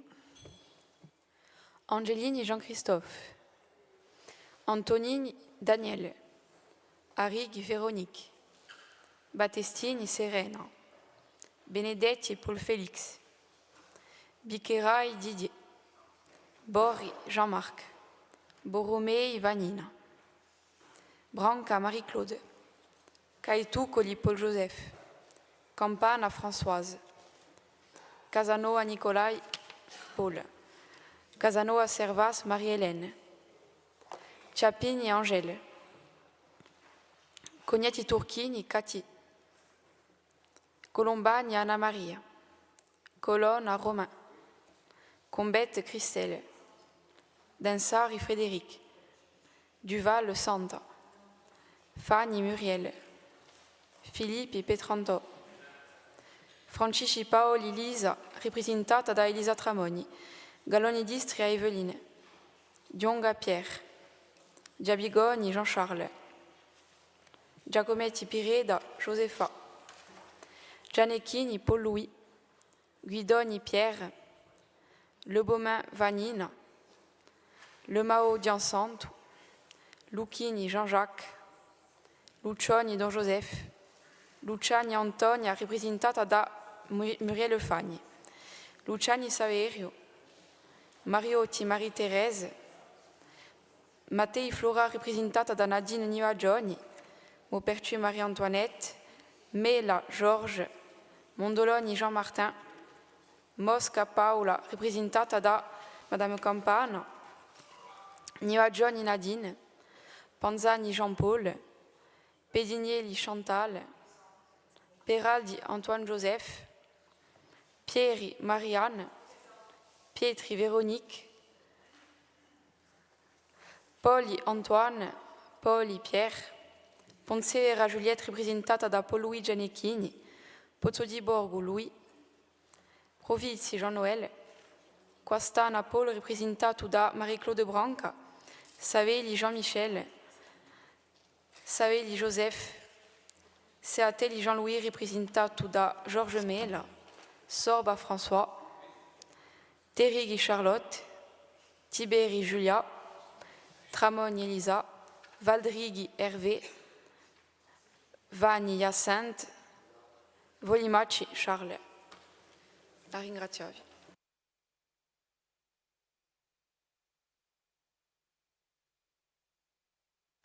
Le quorum est atteint, la séance est ouverte.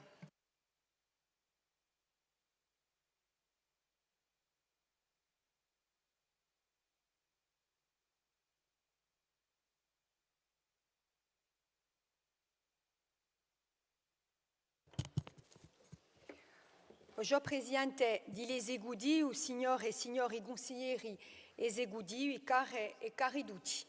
Depuis plusieurs semaines, la Corse, l'Europe, l'ensemble du bassin méditerranéen traversent des épisodes climatiques d'une ampleur exceptionnelle. Les chaleurs extrêmes, les tensions sur les ressources naturelles, les incendies ou encore les phénomènes météorologiques violents sont devenus les manifestations récurrentes d'une transformation profonde de notre environnement. Et ce que les scientifiques annonçaient depuis plus de 30 ans n'appartient plus au scénario prospectif. C'est désormais notre quotidien. Les chiffres publiés la semaine dernière par Santé publique France nous obligent à prendre la pleine mesure de cette réalité. Entre le 17 juin et le 2 juillet, la canicule a été associée à 5 764 décès supplémentaires en France métropolitaine.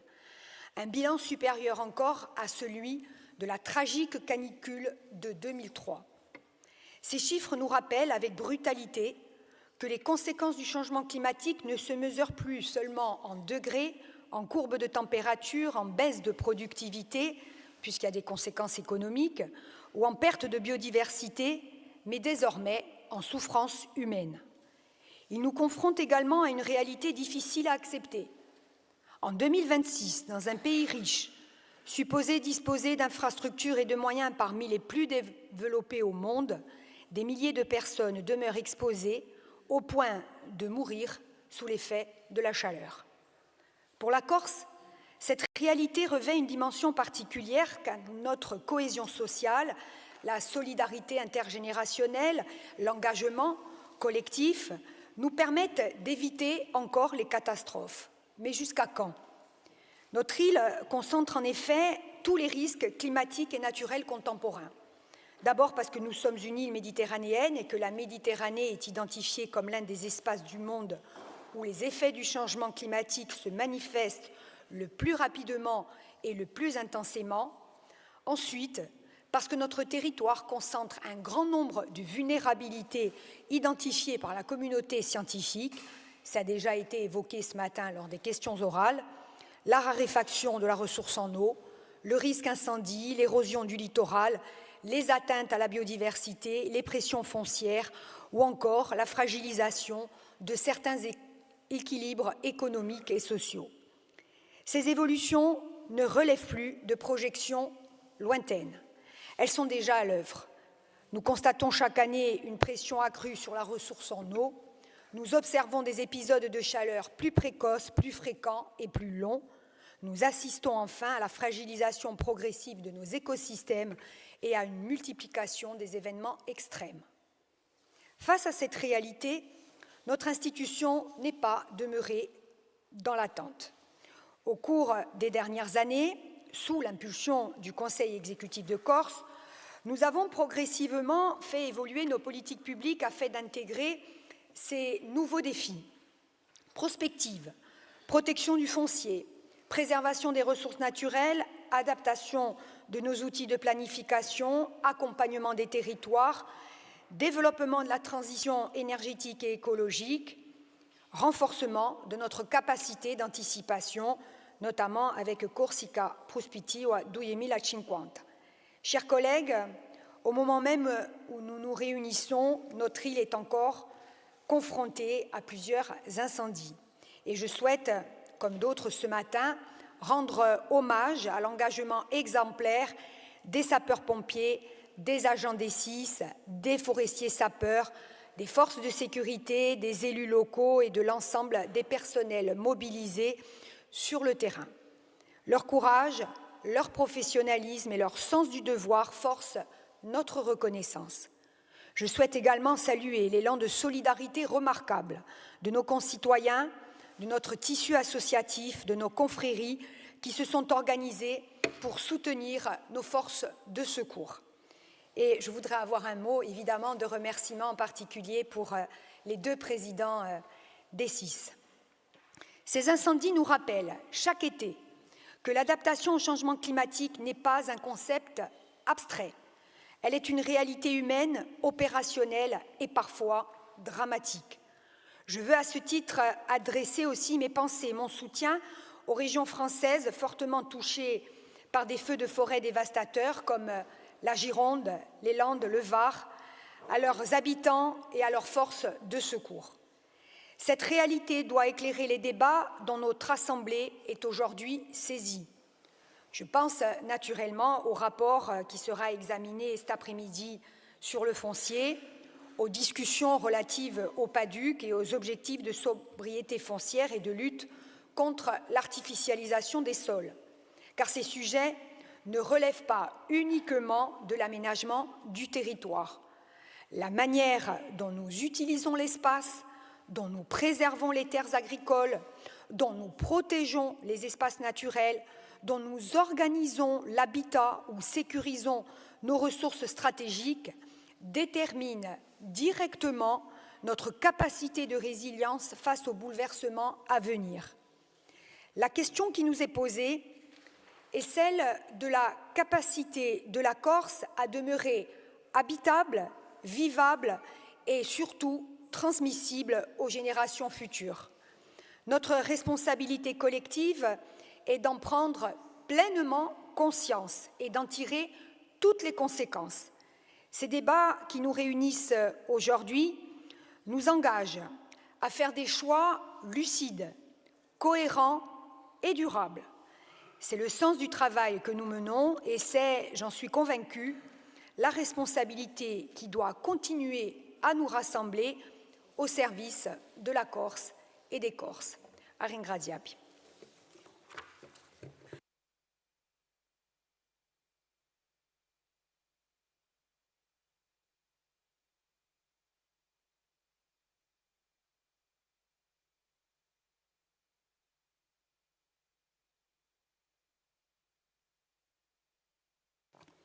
Alors, il n'y a pas d'allocution du président de l'exécutif. Je vais rapidement, si vous en êtes d'accord, passer le rapport sur la stratégie européenne, sur la stratégie des îles, et puis nous ferons la pause méridienne.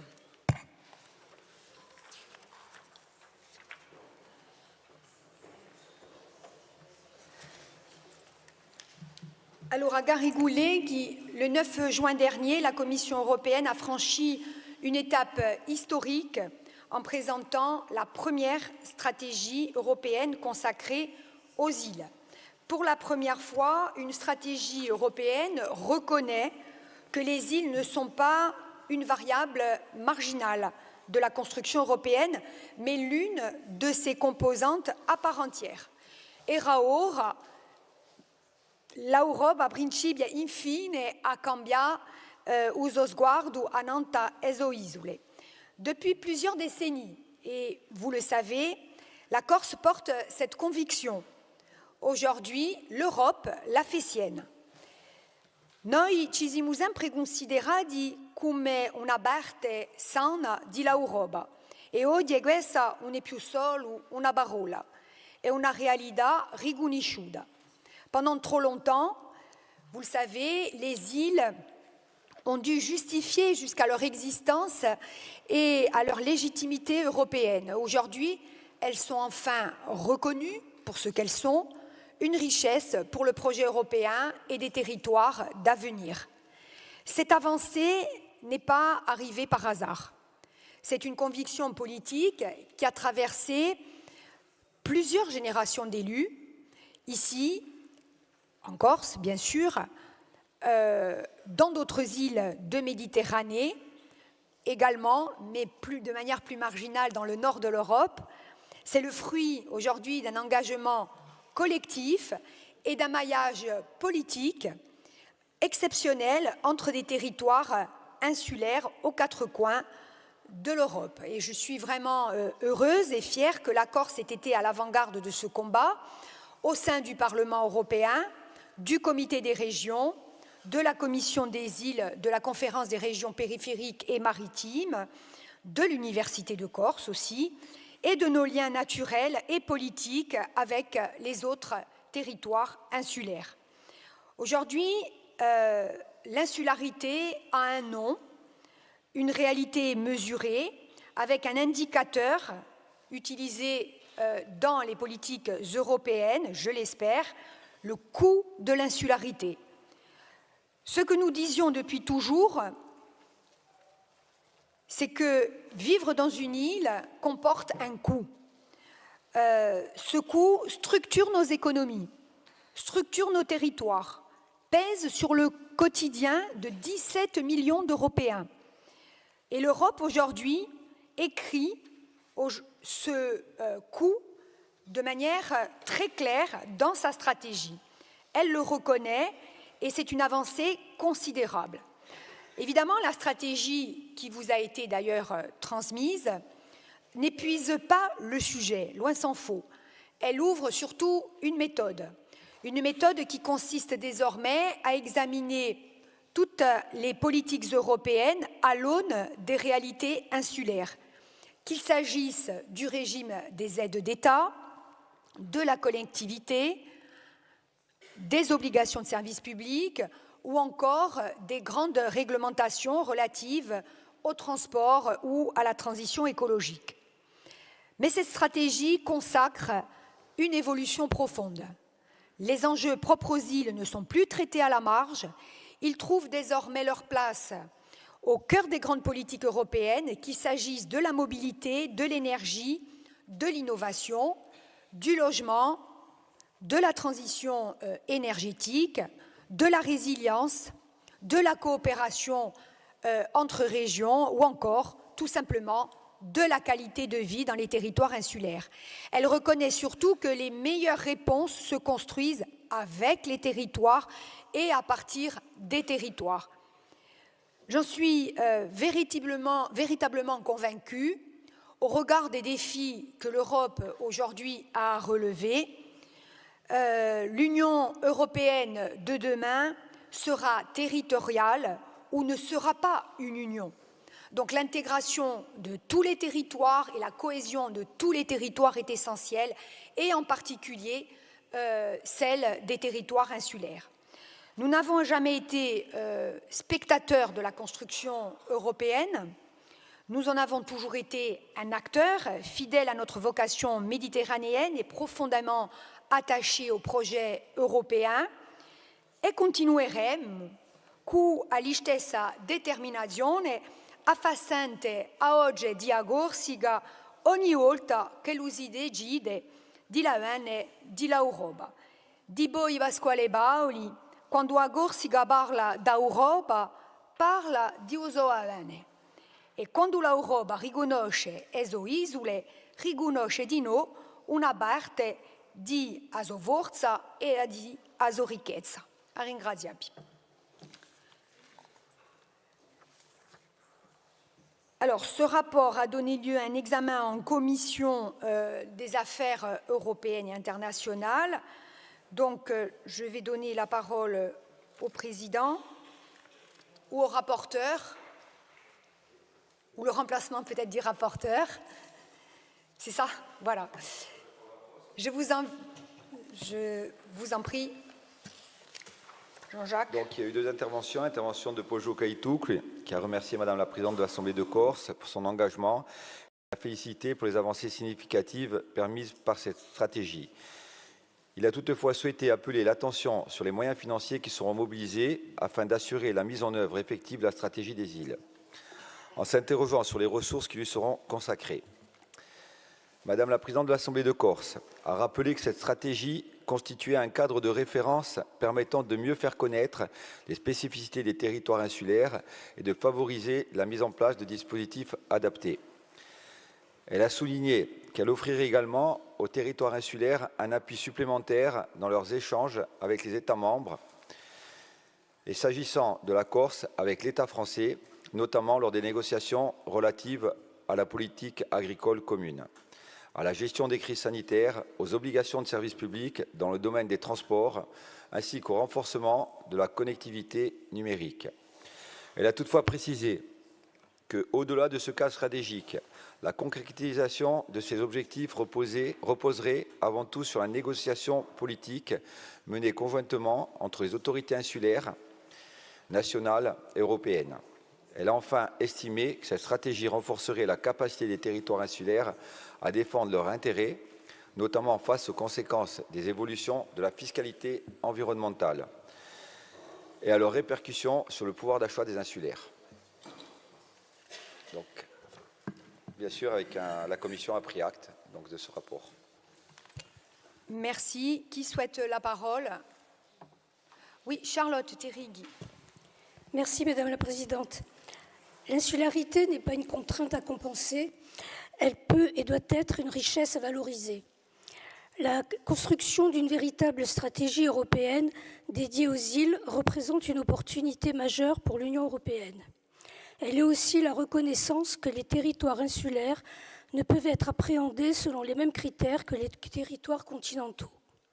À cet égard, la Corse a une responsabilité particulière. Elle porte une vision qui ne se limite pas à la compensation des handicaps, mais qui considère les îles comme des territoires d'innovation, de résilience et d'expérimentation au service des politiques européennes. Et donc, forte de son expérience, de sa volonté, de son identité et de son patrimoine, la Corse est au premier rang pour construire des politiques adaptées aux réalités insulaires. Une Europe qui investit dans ces îles est une Europe qui renforce sa cohésion territoriale, sa souveraineté et sa capacité d'innovation. Nous sommes donc convaincus que les politiques européennes doivent désormais intégrer un véritable island proofing afin que toute initiative législative et financière prenne en compte les réalités insulaires. Ce n'est pas là une demande de dérogation, c'est une exigence d'équité. Le fonctionnement de l'Union européenne ne peut pas se limiter à une reconnaissance des handicaps insulaires. Il est temps de passer à la reconnaissance juridique, d'une reconnaissance juridique à une ambition politique dotée d'objectifs, d'outils et d'une gouvernance associant pleinement les collectivités insulaires. Nous croyons fermement qu'investir dans les îles, c'est investir dans l'avenir du projet européen, comme investir pour la Corse, c'est investir pour la Méditerranée. Je vous remercie. Merci Charlotte. D'autres interventions? Non? Oui. Poggio, Caitu, Colli. Io mi scuso, vi ringrazio signora Presidente di essere corta sto qui. L'Europa ha riconosciuto infine l'insularità come una condizione strutturale e questa condizione deve nascere oggi una risposta differenziata, mezzi umani, finanziari, dispositivi derogatori e regole adattate alle nostre realtà isolane. E se voi mi permettete, voglio indirizzare al Presidente dell'Esecutivo, al Presidente di Lodarc e ai due Presidenti del SDIS, per dire che se non c'è un soggetto oggi che noi dobbiamo più dare in conto in quell'isola, notamment in quell'isola sarda, che è a difesa e a prevenzione, ma di no a rilancio della produzione attraverso il pastoralismo e attraverso la maestria dell'acconciamento del suo territorio. Perché se non ne siamo qui oggi e abbiamo portato in commento nazionale l'Europa dei popoli, che era mica un concetto biotto, che era un concetto di spartire di queste comunità e di queste nazioni senza, di questi popoli senza nazione. E voglio dire che a questo livello qui oggi, se noi siamo giunti alla dispero di fuochi che bruciano il Serudione perché c'è una politica che è stata portata 40 anni, 50 anni indietro, quando c'erano i vorsi vivi, rivego stocci a parte lucciganti di Sidione che hanno fatto la scelta di voltare a pastallarsi e che I politici nazionali hanno imposto l'industria di fuoco. Allora oggi forse è una possibilità in questo scompianto che nasce mica solo in corsa, di ripidare coscienza e infine di ripidare l'andatura della produzione della sovranità. Per compia vuol dire che mi tocca assai perché come primo mandato di consigliere generale in 2009 e per tutto il vogo di Santustaggio 23 di luglio, su vogo ha percorso tutto il giorno in 4 ore. In 83 l'ha percorso in 4 giorni perché c'erano sempre la realtà della maestria e della presenza in questo territorio. Allora, vi dico, ho partecipato a nome della riunione e dei comuni pastorali a Euromontana, c'è oggi la possibilità di sorta per l'alto a suo livello qui e chiediamo l'occasione qui per portare questo progetto e vi ringrazio. Ringraziamo. Altre domande di parola? No? Allora arrivo io, Romain, a Dani. Dani di nuovo a domanda da parola.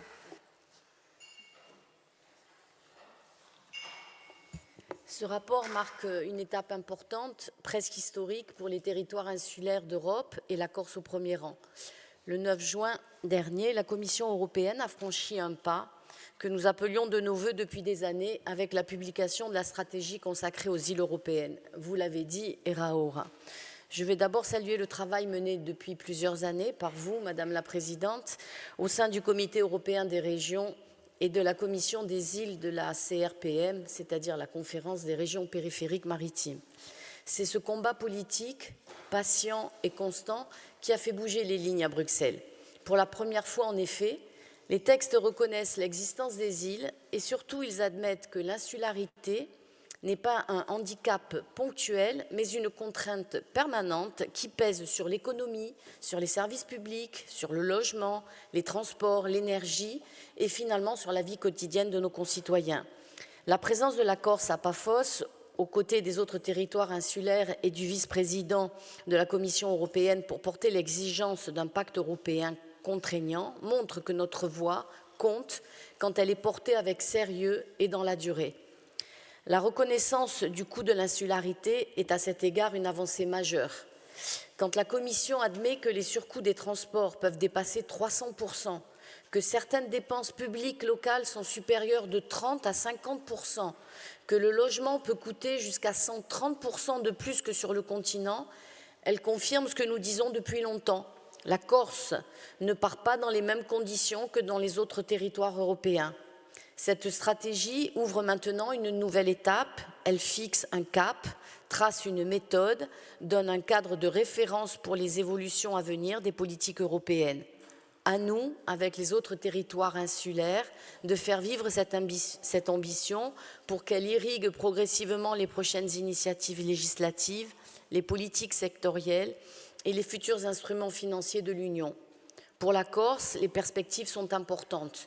Une meilleure prise en compte de nos surcoûts, une réflexion sur les obligations de services publics maritimes et aériens, une évolution du cadre des aides d'État, une meilleure intégration des réalités insulaires dans la transition énergétique et une attention renforcée à la question du logement. Notre île compte plus de 360 000 habitants, avec un taux de pauvreté qui avoisine les 20% et un PIB par habitant qui est inférieur à la moyenne européenne. Cette stratégie, c'est donc un levier de plus pour porter une exigence d'équité, car l'égalité entre les territoires passe aussi par la prise en compte de leurs réalités propres et l'insularité en est une. Nous devons donc poursuivre le travail engagé pour que cette reconnaissance irrigue durablement l'ensemble des politiques européennes, qu'elle se retrouve dans les analyses d'impact de la Commission, dans le prochain cadre financier pluriannuel et dans une politique de cohésion toujours plus attentive aux spécificités insulaires. Et surtout, que son impact dépasse le cadre européen pour nourrir aussi une meilleure prise en charge dans les politiques nationales. En tant qu'élu de FAPO Polo-INSEM, je veux dire que cette stratégie conforte notre ligne, celle d'une Corse qui ne quémande pas, mais qui demande sa juste place en Europe. une Corse qui coopère avec les autres îles de Méditerranée, notamment la Sardaigne, mais également la Toscane, la Ligurie et l'ensemble des territoires insulaires européens, pour faire reconnaître une évidence. L'insularité doit être un critère juridique et budgétaire à part entière. Alors pour conclure, je crois qu'il faut voir dans cette stratégie non pas un aboutissement, mais un point de départ. Un point de départ qui va nous permettre, avec nos partenaires européens, de poursuivre le travail engagé pour que les réalités insulaires soient pleinement reconnues dans les politiques de l'Union. C'est à cette condition que l'Europe sera pleinement fidèle à son ambition, en donnant à ces îles la place qu'elles méritent et pas celle qu'on leur concède. A ringraziavi. Merci. Et il y a Romain Colonne qui a demandé la parole. Ringraziabile, signore Presidente. Ne approfitto per felicitarvi di sicuro per la qualità di vostro rapporto e per tutta l'attività che voi ci mettete per far avanzare e mettere in relazione a fianco al Consiglio esecutivo l'affare di Agorzica e l'affare europei. Ma sul rapporto mi permette di noi di rammentare una realtà politica, non è mica direttamente il fondo di un rapporto, i miei colleghi ne hanno parlato abbastanza e non ci volto mica addosso e la durata veramente di un rapporto di qualità alta, ma di una rappresentazione democratica di noi, di Agorzica a livello di un Parlamento europeo. Ne approfitto perché in vostro rapporto c'è tutto un lato, una parte della governanza più vicina ai territori e ahí che noi abbiamo dato consento non sta su punto, non è mica normale che un modo di scrutinio non permettesse mica ai Gorzi di avere una rappresentazione eletta al Parlamento europeo. Se, signore Presidente, mettete mica tutto il vostro impegno in questa politica europea, non avremo mica un rapporto di questa qualità e pure per l'esecutivo perché lavorate mano in mano. Dunque, io dico così, veramente avete capito politicamente di sicuro incoraggiabili a continuare, ma a un momento dato a Gorzica, territorio isolano a mezzo Mediterraneo, non si può mica permettere di non avere mica, perché abbiamo un modo di scrutinio che ci va contro, di non avere mica rappresentazione eletta al Parlamento europeo. Dunque, vi felicito ancora di più per tutto il vostro impegno che ho fatto a nome di istituzioni, ma bon, finalmente si può dire che siete la nostra eletta al Parlamento europeo e ne siamo felici. Ringraziabili. Altre domande di parola? Senza vale lezione in più di que. So forte, veramente. Allora.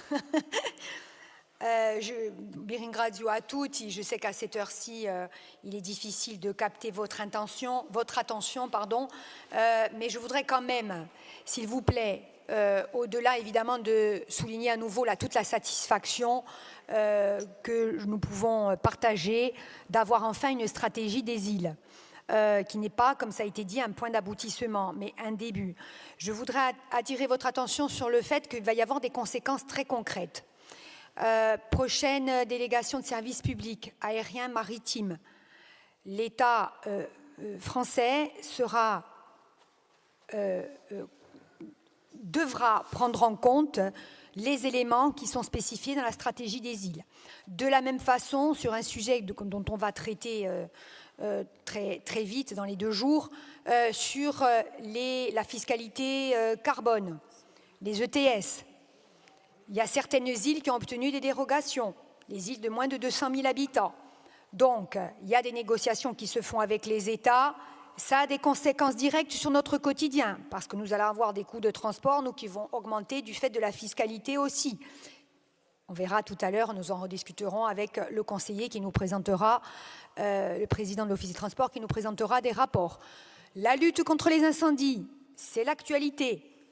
On peut développer aussi, dans le cadre de coopération méditerranéenne interinsulaire, mais aussi avec les régions continentales frontalières, des dispositifs d'alerte, mais également de lutte conjoints. Ça, c'est du domaine du possible.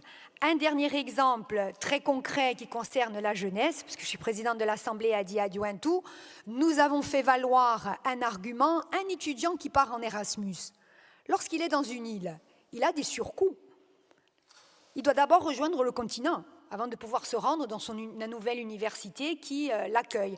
Eh bien, dans le cadre d'Erasmus, enfin le prochain Erasmus va s'appeler Discover EU, donc découverte de l'Europe, il y aura un petit chouïa en plus pour permettre aux étudiants d'assumer le surcoût de l'insularité. Les étudiants insulaires, bien sûr.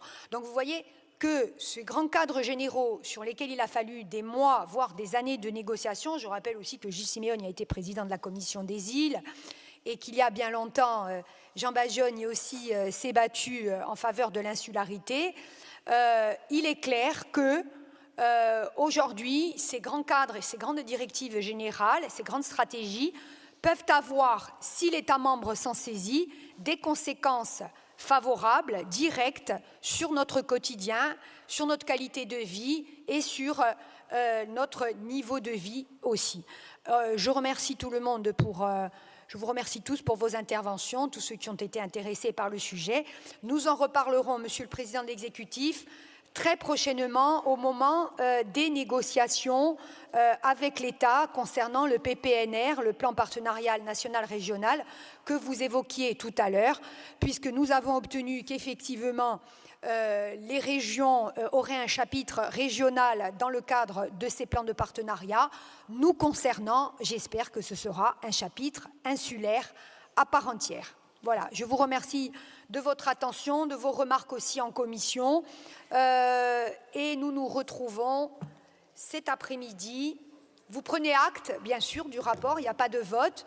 Vous prenez acte. Nous nous retrouvons à 3 heures.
suivante,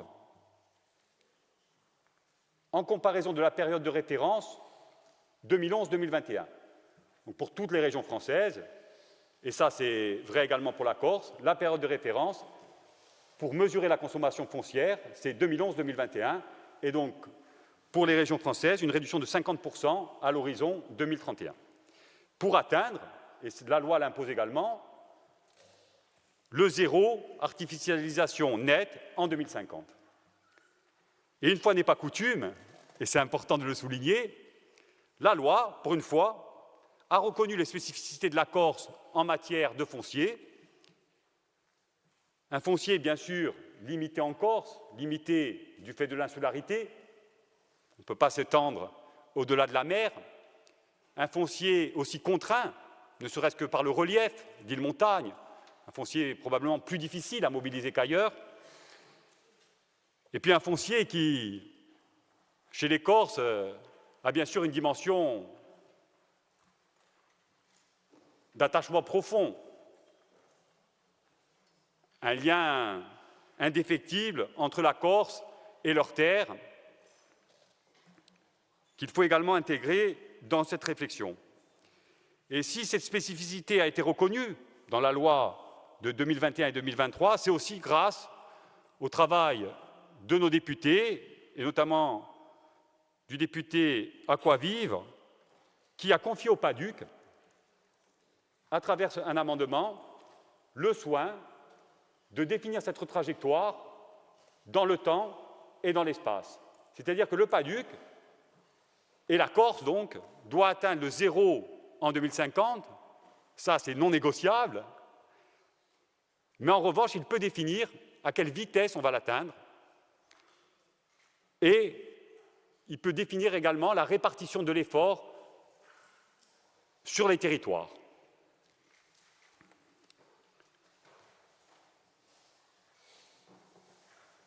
Alors, on peut s'interroger sur le côté un peu technocratique, 50%, zéro artificialisation, qui,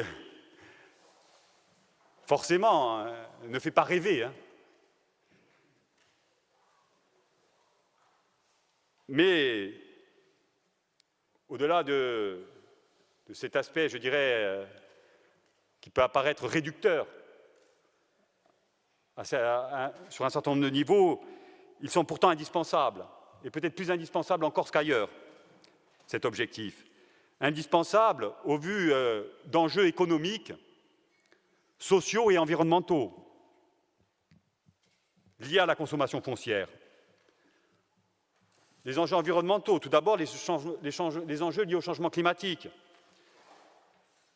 à la question de la biodiversité, et puis, question d'actualité dont on a débattu ce matin, la question des risques sanitaires, mais également des risques pour les populations, à travers le risque incendie, par exemple. Une habitation éloignée de l'habitat dense, en proximité immédiate de zones naturelles denses, et bien entendu plus exposée au risque incendie. Donc des enjeux bien sûr environnementaux liés à la consommation foncière, des enjeux économiques également,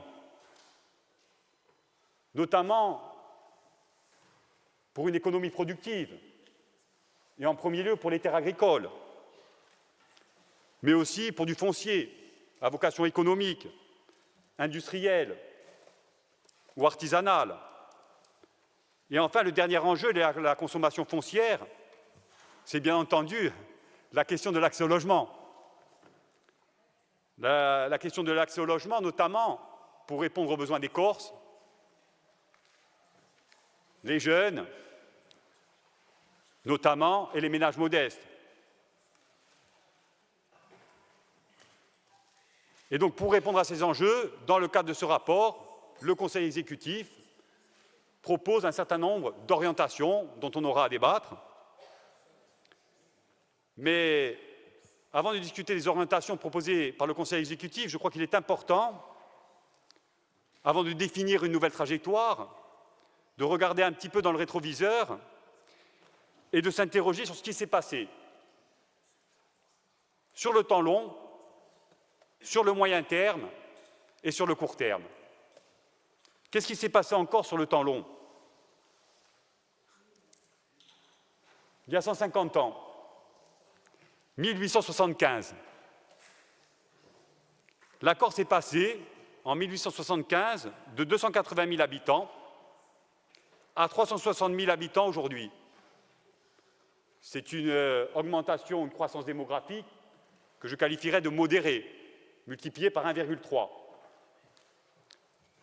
En face, les espaces urbanisés, puisque c'est le cœur de notre débat, lui a été multiplié par 10 en 150 ans. Donc, 1875 à aujourd'hui une augmentation de la population d'1,3 et des espaces urbanisés qui sont multipliés par 10. Alors j'aurais une première question pour poser le débat. Est-ce qu'en urbanisant 10 fois plus que l'augmentation de la population, on a mieux répondu aux besoins des Corses qui vivaient ici en 1875? Ensuite, plus proche de nous, il y a 50 ans, je l'ai déjà dit lors de la dernière session, mais je le rappelle parce qu'il y a des chiffres quand même qui sont importants à rappeler ici dans cet hémicycle, mais plus globalement, de les rappeler aux Corses qui nous écoutent. La Corse est passée de 600 résidences secondaires à la fin des années 70, 6 000, pardon, de 6 à 7 000 résidences secondaires à la fin des années 70, probablement essentiellement situées dans nos villages, à 96 000 résidences secondaires aujourd'hui. Donc en 50 ans, la Corse a connu une augmentation de 90 000 résidences secondaires.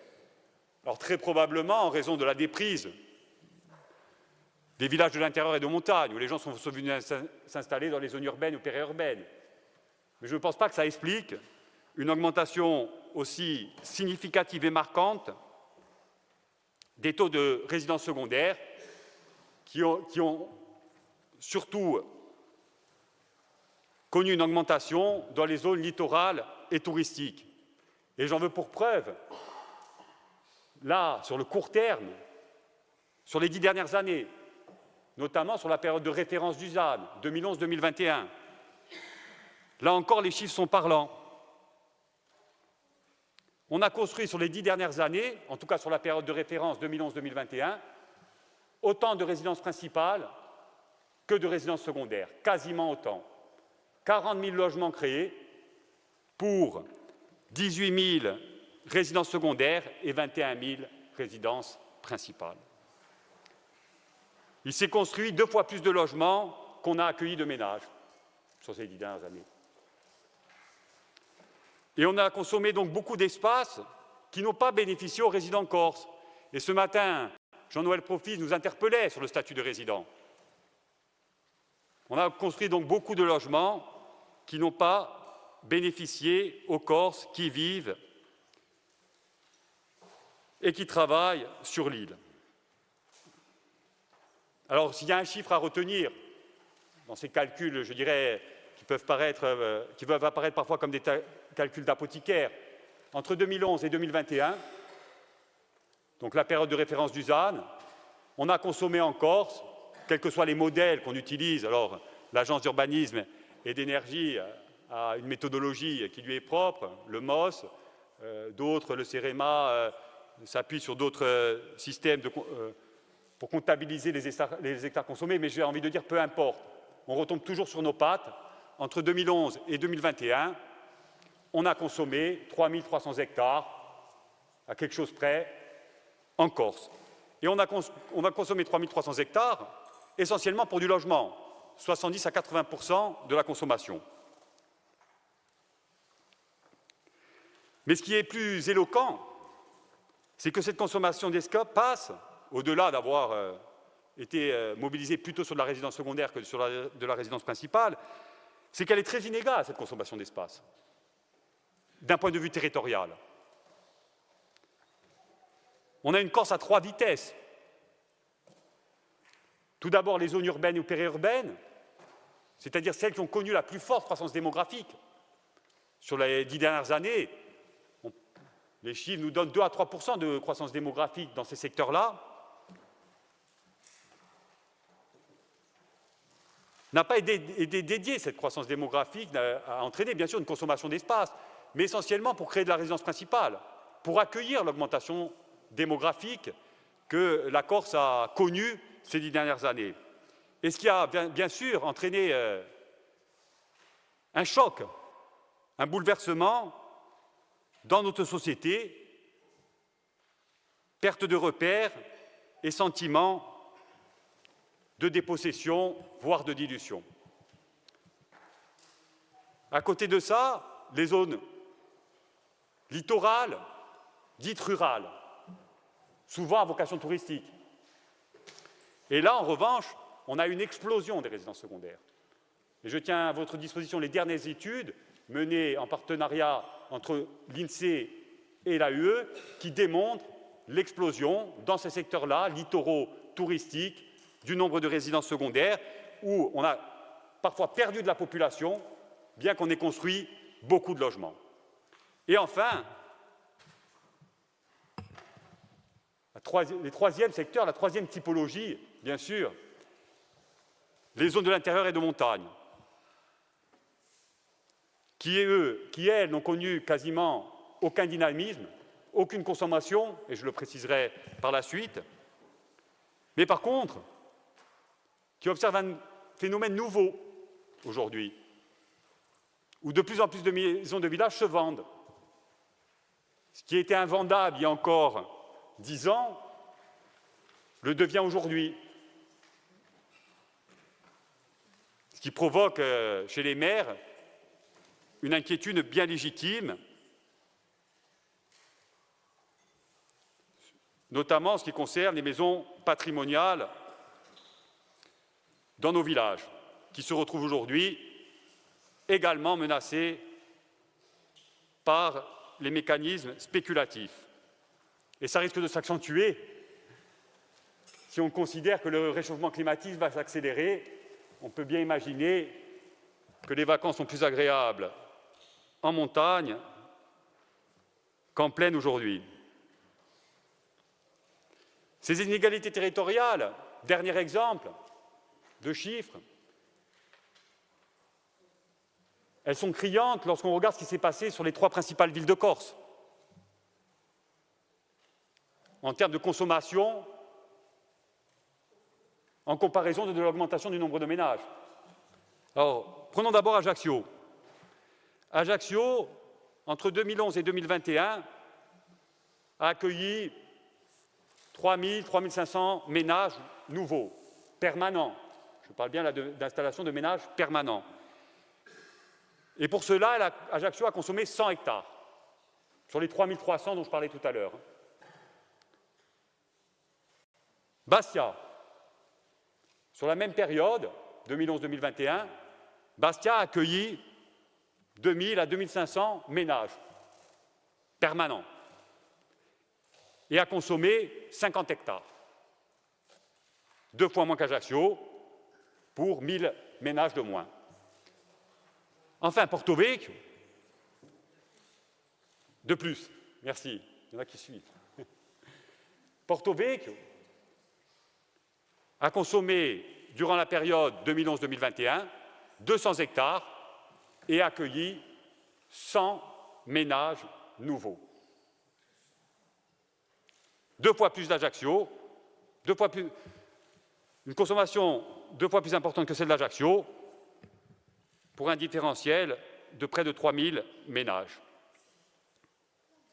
Alors, que ce soit bien clair, ce constat,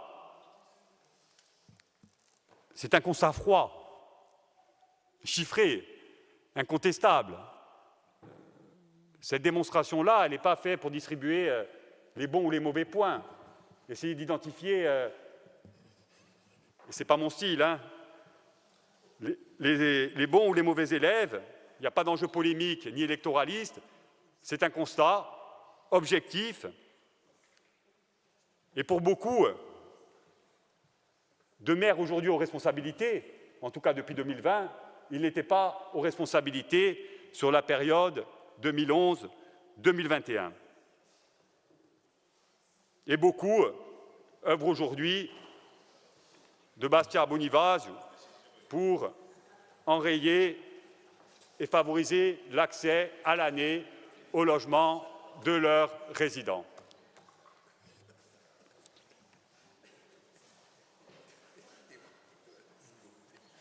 Alors,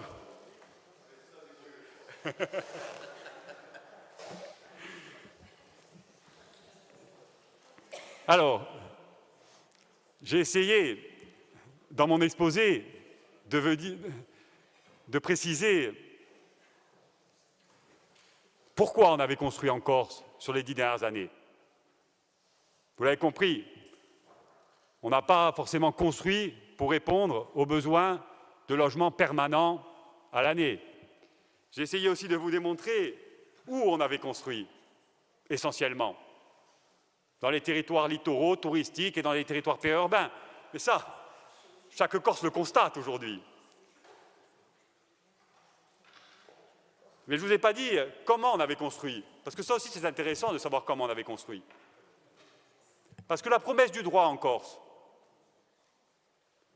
elle n'a pas été tenue. Notamment l'application de la loi littorale.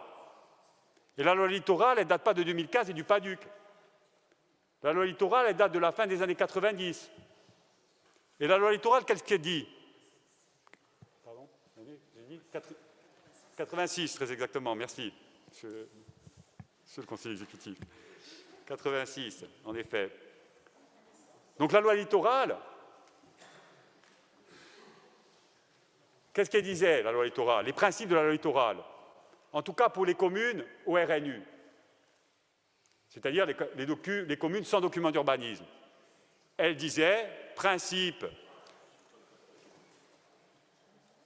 d'extension limitée de l'urbanisation et donc interdiction de construction en discontinuité en dehors des parties actuellement urbanisées, c'est-à-dire inconstructibilité des zones en dehors des zones déjà urbanisées des communes littorales. Ça, c'était la promesse du droit. Et les Corses, tous les Corses, constatent que la promesse du droit, elle n'est pas au rendez-vous. Ça génère quoi chez les Corses? Sentiment d'injustice, notamment aujourd'hui, lorsqu'on fait le bilan. Sentiment de colère aussi, probablement. Lorsqu'ils se voient refuser des permis de construire, pour construire une maison dans un village, par exemple. Mais c'est le résultat d'une non-application de la loi littorale et, dans une moindre mesure, de la loi montagne depuis le début des années 90. Puisque les communes qui ont le plus consommé, notamment pour de la résidence secondaire, j'ai fait la démonstration, ça s'est fait dans les communes au RNU, littorales, ou dans les communes avec des documents d'urbanisme, des PLU illégaux au regard de la loi littorale. Et cette responsabilité, elle n'est pas celle de la majorité actuelle, elle n'est pas celle de la majorité de 2015, elle est en très grande partie celle de l'État qui délivre et qui exerce le contrôle de légalité sur les autorisations d'urbanisme. Donc ça, c'était pour le comment. Maintenant, on souhaiterait vous proposer de savoir comment on fait après ce constat. Donc les propositions du Conseil exécutif, tout d'abord sur la question de la territorialisation de l'effort. C'est-à-dire que comment on va répartir cet effort de réduction de la consommation, puisqu'on doit tous y aller. La loi nous l'impose et le bon sens nous l'impose. Comment on va répartir cet effort? Lorsqu'on sait que 10 communes ont consommé un tiers des 3300 hectares. Et là, c'est une inégalité qui est quand même très forte en matière d'équilibre territorial. Un tiers des communes ont consommé 10 communes ont consommé un tiers des 3300 hectares, soit 1100 hectares sur 10 communes. 20 communes ont consommé 50% des 3300 hectares. 20 communes sur les 360 communes corses ont consommé 50% des 3300 hectares sur les 10 dernières années. Et enfin, près de 200 communes ont consommé de moins de 1 hectare sur les 10 dernières années. Près de 200 communes. Et pour 30 d'entre elles, elles ont même consommé 0. On va leur demander des efforts lorsqu'elles ont fait 0 artificialisation en 10 ans. Et donc ce qu'on propose, dans le cadre de ce rapport, qui reste un rapport d'orientation à ce stade, puisqu'il y aura une concertation qui sera menée, bien sûr, avec les territoires entre septembre et octobre pour définir les critères de la territorialisation de l'effort, pour s'adapter aussi aux spécificités des territoires. Mais ce qu'on le propose, d'ores et déjà, c'est que les territorialisations de l'effort, par un principe d'équité, elles se fassent à la maille communale. Tout d'abord pour sécuriser, d'un point de vue juridique, la trajectoire. Parce que quelle garantie nous aurions de définir une trajectoire si on n'a pas les moyens de la contrôler et de la mettre en œuvre? Et aujourd'hui, force est de constater que la seule planification en Corse, elle se fait à la maille communale. Dans le cas des PLU et des cartes communales, ça ne va peut-être pas assez vite, mais aujourd'hui, c'est la seule échelle qui produit de la planification en matière d'urbanisme, puisqu'on n'a pas de SCOT, même s'il y a des périmètres qui ont été adoptés aujourd'hui et qu'il y a des travaux qui sont menés, mais pas sur les 19 intercommunalités, vous le savez. Il n'y a pas de PLUI non plus, à part dans le Chelavo-Pronelli bientôt, on l'espère.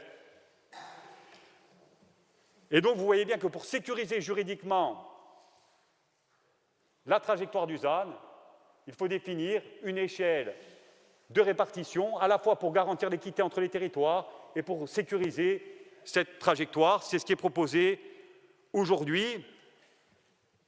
Mais j'insiste également, la sobriété foncière, ce n'est pas l'absence de développement économique. Parce qu'on pourrait considérer, en première approche, derrière le terme sobriété, il y a la décroissance, il y a on gèle tout, il ne se passe plus rien. On peut tout à fait construire, proposer du logement à titre principal, réhabiliter des habitations, développer le foncier agricole, et c'est mieux si on le protège en amont, et avoir un développement économique, et peut-être un développement économique peut-être plus harmonieux et plus durable. Et les exemples en la matière, ils sont légion, et notamment dans les zones insulaires où le foncier est limité. Et bien sûr, laisser une bouffée d'oxygène aux territoires de montagne et de l'intérieur, en gros, de leur laisser un droit au développement. Et vous avez vu dans le rapport, il y a une carte, alors je vais essayer de vous la... parce qu'elle est parlante, hein. Vous avez une carte, je ne sais pas c'est à quelle page du rapport, mais bon, elle a dû vous marquer à vous aussi, c'est cette carte-ci avec les nuances de rouge. Vous l'avez vu? Donc je prends un instant pour expliciter cette carte. Donc sur la carte de gauche, vous avez la consommation foncière 2011-2021 par commune. Donc en fait, c'est ce qui s'est passé. Et sur la carte de droite, vous avez une projection, c'est une indication à ce stade, hein. Ce n'est pas ça qu'on va adopter, hein, mais c'est une indication qui nous permet de réfléchir, qui projette ce qu'on aurait consommé si on avait uniquement construit que de la résidence principale, du logement permanent. Et on voit bien, à la lecture de cette carte, que le littoral, qui est très sombre, en nuances de rouge très sombre, s'éclaircit, et que l'intérieur, comme nous on le souhaite, s'assombrit. Notamment parce que nous, ce qu'on propose, c'est de garantir au moins 1 hectare à toutes les communes, quelle que soit leur consommation passée, notamment pour celles qui ont consommé moins de 1 hectare durant la décennie précédente. Et parmi les autres mesures qu'on aura à discuter, je dirais cette trajectoire, c'est une brique dans les défis qu'on a à construire. On en discutait ce matin avec Jean-Noël, il y a la question de l'évolution institutionnelle vers l'autonomie, mais il y a d'autres outils dans le PADUC qu'on aura à discuter dès la rentrée. Il y a la question de la loi Elan, je ne détaille pas, mais il y a aussi la question des espaces stratégiques. Vous vous souvenez que le PADUC de 2015, puisque le PADUC a la capacité de définir la vocation des espaces, le PADUC de 2015 avait notamment, c'est ça qu'on a retenu, mais il y avait bien d'autres choses, avait notamment sanctuarisé pour leur mise en production les espaces stratégiques agricoles. C'était bien donner une vocation aux espaces et leur conférer un caractère inconstructible. Ce qui sera proposé à la rentrée, en complément de cette trajectoire, c'est la création, dans le PADUC, d'espaces stratégiques dédiés au logement principal, dédiés au logement social, mais également d'espaces stratégiques à vocation économique. 70 à 80% de la consommation passée, ça a été du logement. Et 5% seulement, ça a été des espaces à vocation économique. 5%. Ce qui démontre que notre modèle économique, il s'est appuyé uniquement, ou en très grande partie, malheureusement, sur la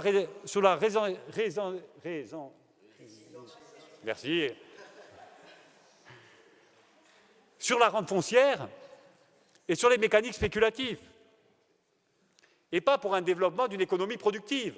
5% des espaces dédiés à une économie productive. Il faudra bien, dans le PADUC, réviser qu'on prévoit des espaces à vocation économique. Ce sera l'objet de débats que nous aurons à la rentrée sur ces questions-là, puisqu'on aura à vous proposer un rapport sur la stratégie habitat-logement dans le PADUC.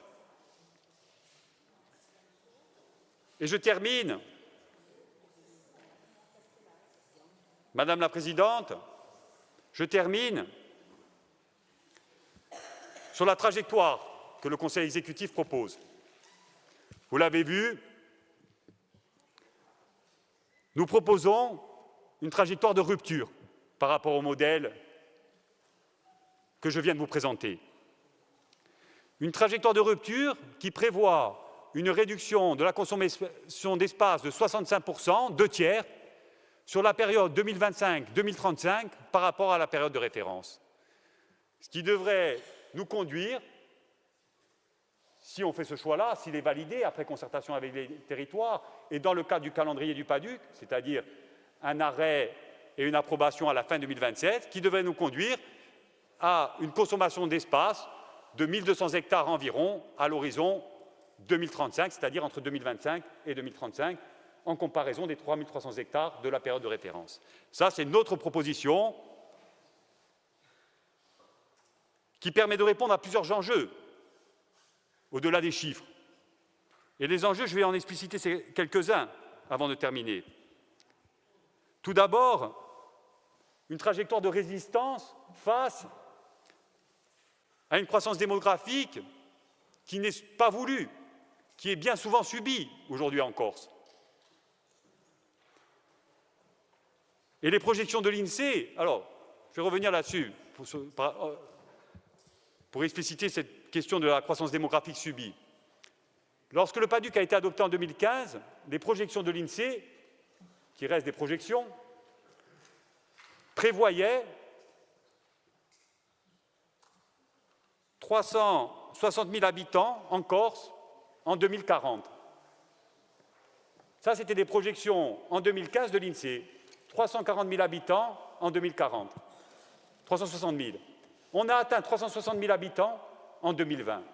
20 ans avant les projections de l'INSEE. C'est un choc pour le peuple et c'est ressenti comme tel, à juste titre, par les Corses. Et donc, l'enjeu, c'est quoi? C'est de faire mentir les prédictions de l'INSEE d'aujourd'hui, à l'horizon 2050. Des projections qui prévoient une poursuite de l'augmentation démographique, certes moins forte, mais pour autant importante.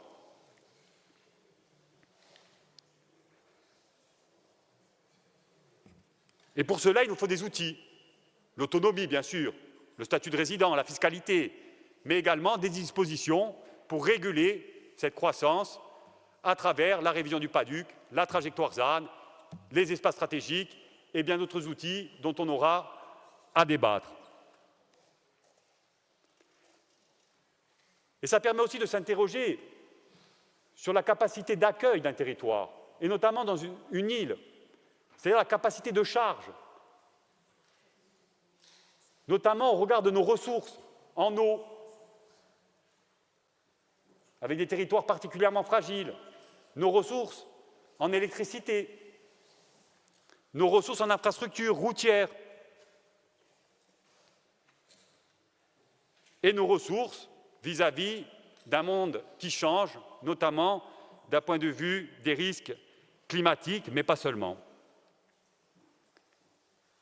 Et donc, vous l'avez compris, ce qu'on vous propose, c'est une trajectoire de résistance au bénéfice des Corses, d'une économie de production, notamment agricole, d'un rééquilibrage territorial et qui anticipe, qui essaye d'anticiper tout du moins les chocs dans une logique de protection de notre terre, de sa terre, de la terre corse. Et donc combattre un modèle qui est à l'œuvre depuis 50 ans, qui fragilise le peuple, qui appauvrit les Corses, qui accentue la dépossession et qui renforce les logiques spéculatives. Donc oui, cette trajectoire de sobriété foncière, elle est faite pour répondre aux Corses qui vivent, qui travaillent sur cette terre et qui souhaitent transmettre aux générations futures une terre préservée. Je vous remercie.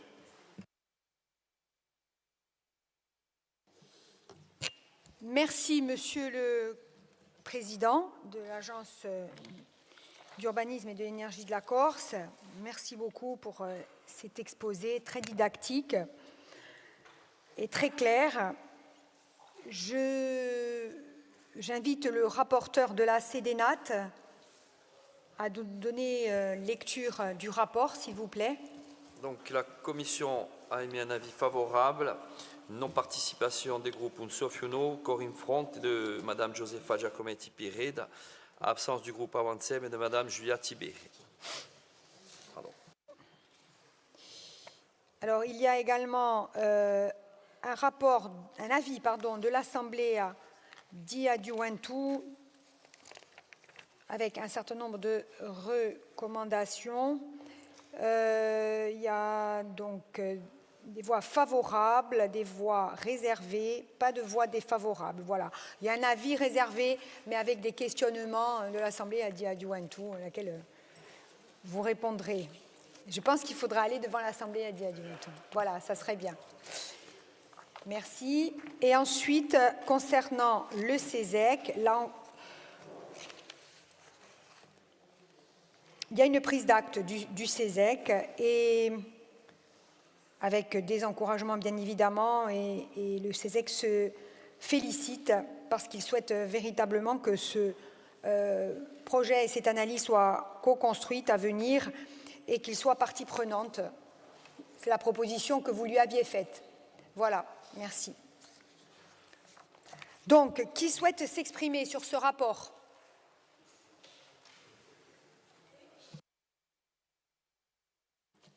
Charlotte Terrigue pour le groupe Un'Alta Strada. Et ensuite, Madame Ciappini pour Unsofiuno. Je rappelle qu'en commission permanente, nous avons décidé, organisationnelle, nous avons décidé du doublement du temps de parole pour ceux qui le souhaitent, ce qui n'est pas une obligation. La loi Climat et Résilience 2021 constitue l'une des réformes les plus importantes du droit de l'urbanisme depuis les lois SRU de 2000 et de Grenelle de 2010. Elle modifie profondément notre rapport au foncier et entraîne une évolution majeure des politiques d'aménagement du territoire. On passe d'une logique d'extension urbaine à une logique de sobriété foncière avec comme objectif le zéro artificialisation net, la fameuse ZAN, à l'horizon 2050. Cette ambition, pour louable qu'elle est nationale et ne peut donc s'appliquer partout de la même façon. La Corse constitue un cas particulier, tant par son statut institutionnel que par ses contraintes géographiques, économiques, démographiques et environnementales.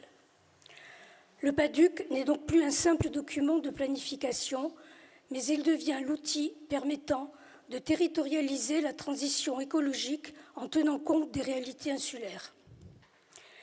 L'idée n'est plus de construire moins, mais de construire autrement, c'est-à-dire densifier lorsque cela est pertinent, réhabiliter les friches, renouveler les villes, préserver les espaces agricoles et naturels et penser à la rénovation du bâti ancien. La loi climat et résilience n'a pas vocation à empêcher le développement, mais à modifier notre manière d'aménager le territoire. Le véritable enjeu n'est pas seulement de réduire l'artificialisation des sols, il est de réussir à concilier protection des paysages et développement économique, maintien de l'agriculture et accès au logement, revitalisation des villages et adaptation au changement climatique. La réussite de cette transition dépendra de la capacité collective à construire une stratégie insulaire adaptée, différenciée et partagée. La loi ZAN apparaît trop souvent sous l'angle des contraintes. Au fond, 3 visions peuvent s'opposer. Une lecture strictement réglementaire, une lecture territoriale et une lecture insulaire. Cette dernière est la plus prometteuse d'avenir car elle fait du foncier un bien commun. Le territoire cesse d'être un simple support de construction, il devient une ressource stratégique. Parce que notre île est un territoire limité, fragile et fortement convoité, parce que son patrimoine naturel constitue son principal capital, parce que son développement dépend autant de la qualité de ses paysages que de son attractivité économique, le véritable défi n'est donc pas de savoir combien d'hectares pourront encore être urbanisés. Le véritable défi est de définir quel modèle de développement la Corse souhaite porter pour les 30 prochaines années. C'est là que le PADUC est l'expression d'un véritable projet de société où la résilience, la protection des ressources et la qualité de vie deviennent les conditions d'un développement durable. Mais la révision du ZAN repose aussi sur une gouvernance territoriale capable de concilier les exigences nationales avec les réalités locales. En Corse, cette gouvernance trouve un relais naturel et c'est dans la Chambre des territoires. Instance de dialogue, c'est un espace privilégié de concertation sur les politiques d'aménagement. Elle favorise la construction d'une vision partagée entre les différents niveaux de collectivité. Elle peut donc contribuer à l'émergence d'une véritable culture de la résilience territoriale et est capable de trouver des solutions adaptées aux spécificités de chaque territoire tout en garantissant la cohérence du projet d'aménagement porté par le PADUC. Celui-ci est donc l'outil stratégique et la Chambre des territoires est le lien de la gouvernance et du dialogue, conciliant les impératifs de sobriété foncière avec le besoin de développement de chaque bassin de vie. La Chambre des territoires est un véritable outil de co-construction entre communes, EPCI et collectivités de Corse. Et mon insistance sur la Chambre des territoires a une petite connotation politique qui n'est pas dans la naïveté. Pour conclure, le défi n'est ni de détricoter une loi nationale, ni de l'appliquer mécaniquement. Il est de démontrer qu'un territoire insulaire peut transformer une contrainte réglementaire en un projet collectif. Nous pensons que la loi climat et résilience, avec son zéro artificialisation nette, doit être compris et accepté comme le début d'une nouvelle manière d'habiter, de construire et d'aménager la Corse. Je vous remercie. Merci, Charlotte. D'autres interventions?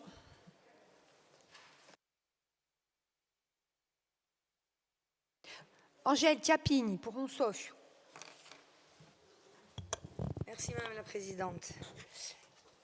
Monsieur le Président, à la suite de votre présentation très convaincue et voire convaincante, je voudrais insister sur un aspect précis du rapport qui me paraît important. Le Conseil exécutif propose de retenir la commune comme unité de déclinaison des objectifs de sobriété foncière, en indiquant que chaque commune disposerait d'une enveloppe lui donnant une visibilité sur ses droits à construire. Je comprends l'objectif poursuivi et la volonté de territorialiser l'effort plutôt que d'appliquer une règle uniforme à des communes qui connaissent des réalités qui peuvent être différentes. Mais je crois que nous devons être extrêmement vigilants. Notre collectivité donc est autorité de planification stratégique qui définit les grandes orientations et fixe les caps. J'espère qu'elle ne deviendra pas une autorité de tutelle qui répartit commune par commune les droits à construire. Et tout le monde se souvient ici des débats sans fin sur la cartographie des 1/100 du Padduc, qui a nourri les contentieux jusqu'à l'année dernière parce que ce document était considéré comme contraignant par les communes. L'article 72 de la Constitution, celui que l'on est censé intégrer à l'issue de la séquence constitutionnelle, pose deux principes, vous savez, la libre administration des collectivités territoriales et l'absence de tutelle d'une collectivité sur l'autre. Le Padduc étant opposable, bien sûr, les documents d'urbanisme doivent lui être compatibles, mais il existe une différence fondamentale entre fixer un cadre stratégique régional et déterminer dans le détail ce que chaque commune pourra construire ou pas. Par ailleurs, sur le plan méthodologique, une interrogation, comment procédera-t-on? Envisagez-vous d'attribuer une enveloppe chiffrée à chaque commune selon sa situation ou sa spécificité? Si oui, le risque existe que cette enveloppe soit vécue comme une décision prise d'en haut, alors que la responsabilité politique de délivrer les autorisations d'urbanisme demeure celle du maire.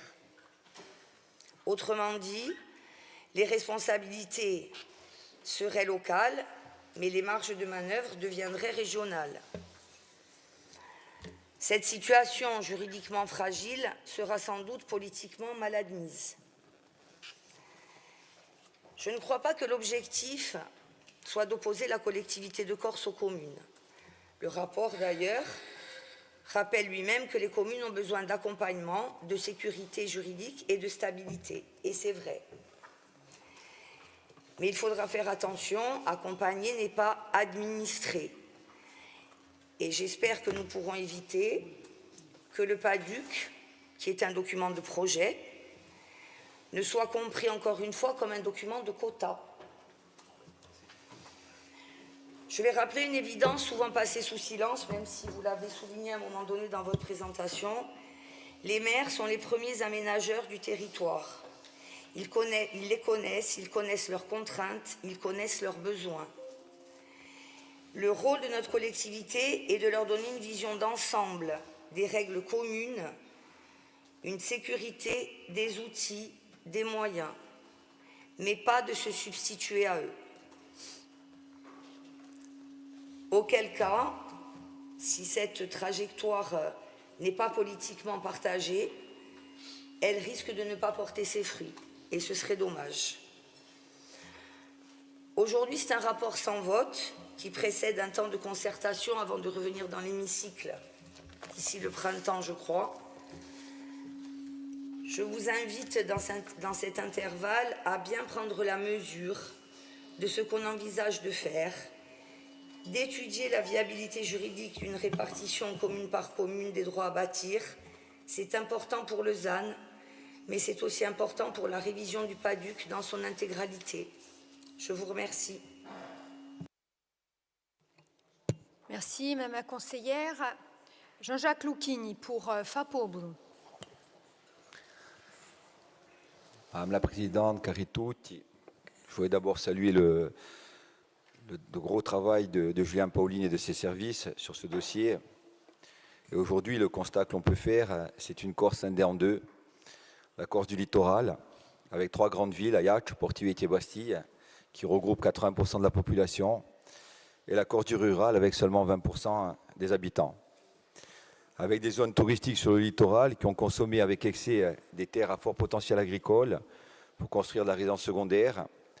Je ne prendrai que l'exemple de Portivietti qui a déjà été repris par Julien, avec 200 hectares consommés entre 2011 et 2021 pour seulement 100 logements en résidence principale. Donc un clin d'œil à mon ami Georges Mille, qui était maire de Portivietti sur cette période et qui a toujours porté un modèle de droite très libéral sur la consommation de la terre. Il le défend aussi en CTP-NAF et l'intérêt économique doit primer pour lui et je respecte ses idées. Nous, nationalistes, nous défendons depuis 50 ans un autre modèle, avec pour socle la protection de la terre et la terre aux Corses. Aujourd'hui, c'est deux visions, c'est deux modèles de société qui s'opposent. Nous, la sobriété foncière et la terre aux Corses restera toujours notre priorité. Je vais reprendre les propos de Julien, qui nous disait que sur les 3300 hectares consommés de 2011 à 2021, la moitié, soit 1600 hectares, avait été consommée par seulement 20 communes et que 230 avaient consommé moins d'1 hectare. Période où l'État et certains maires n'ont pas respecté la loi littorale.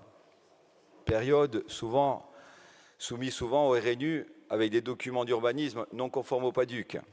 Période où l'État a délivré des permis en discontinuité sur des terres agricoles, au mépris des lois et en favorisant le modèle de la résidence secondaire. Période où l'État a favorisé le développement de la bande littorale, au détriment des territoires de montagne. D'ailleurs, après maintes demandes de la collectivité de Corse et dans un souci de transparence, notre collectivité n'a toujours pas accès aux permis de construire qui sont délivrés par les préfets.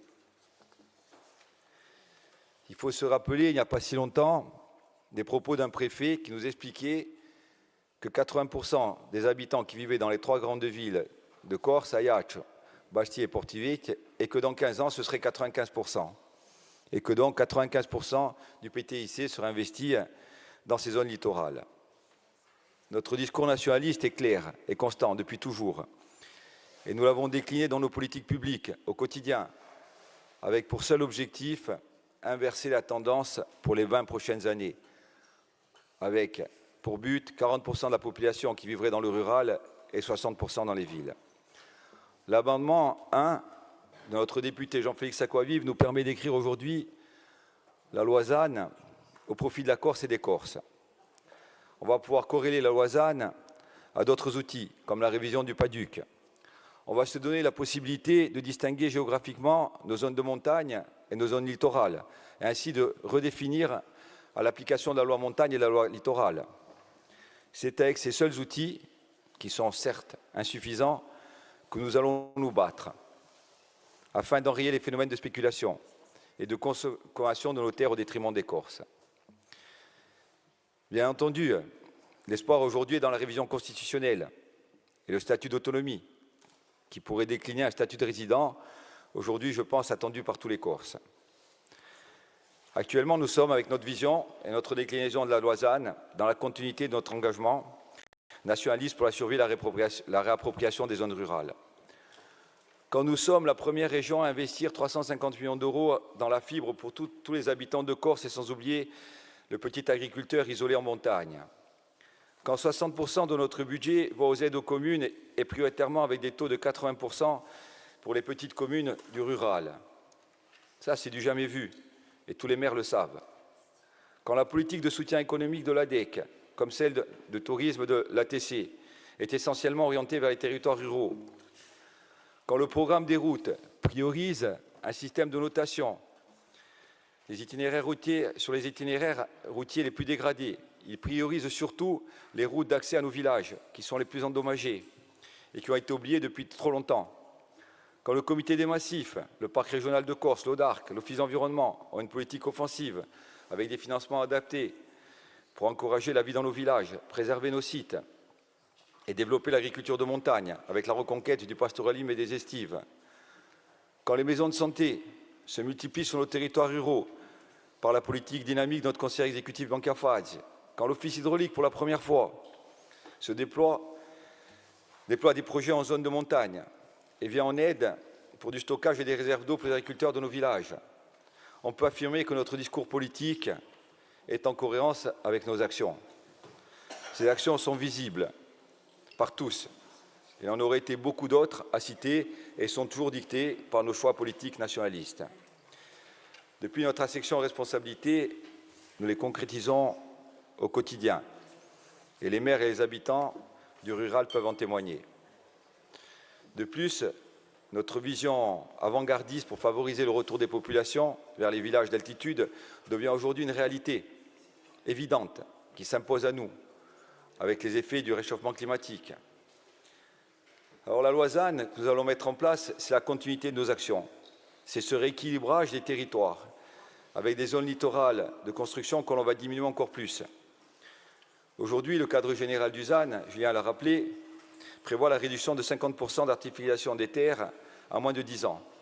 Ce travail de réduction se fera en concertation, mais notre volonté politique, c'est de réduire l'artificialisation au-delà des 50%, voire 65% et plus sur les zones littorales déjà fortement urbanisées et qui ont déjà trop consommé.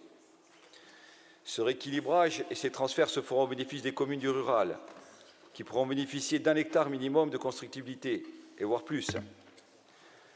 Le deuxième gros chantier est d'aider et d'accompagner, comme le fait aujourd'hui l'AUE, à ce que toutes les communes de Corse soient dotées d'un document d'urbanisme, en conformité avec les nouvelles lois et le PADUC en cours de révision. Le deuxième amendement de notre député Jean-Félix Aquavive demandait à ce que les communes aient un document d'urbanisme en conformité avec le PADUC avant fin 2027. La date a été reportée à 2030. Aujourd'hui, nous on le dit, il y a urgence. Et je sais que les maires qui n'ont pas encore fait s'engagent majoritairement dans la démarche.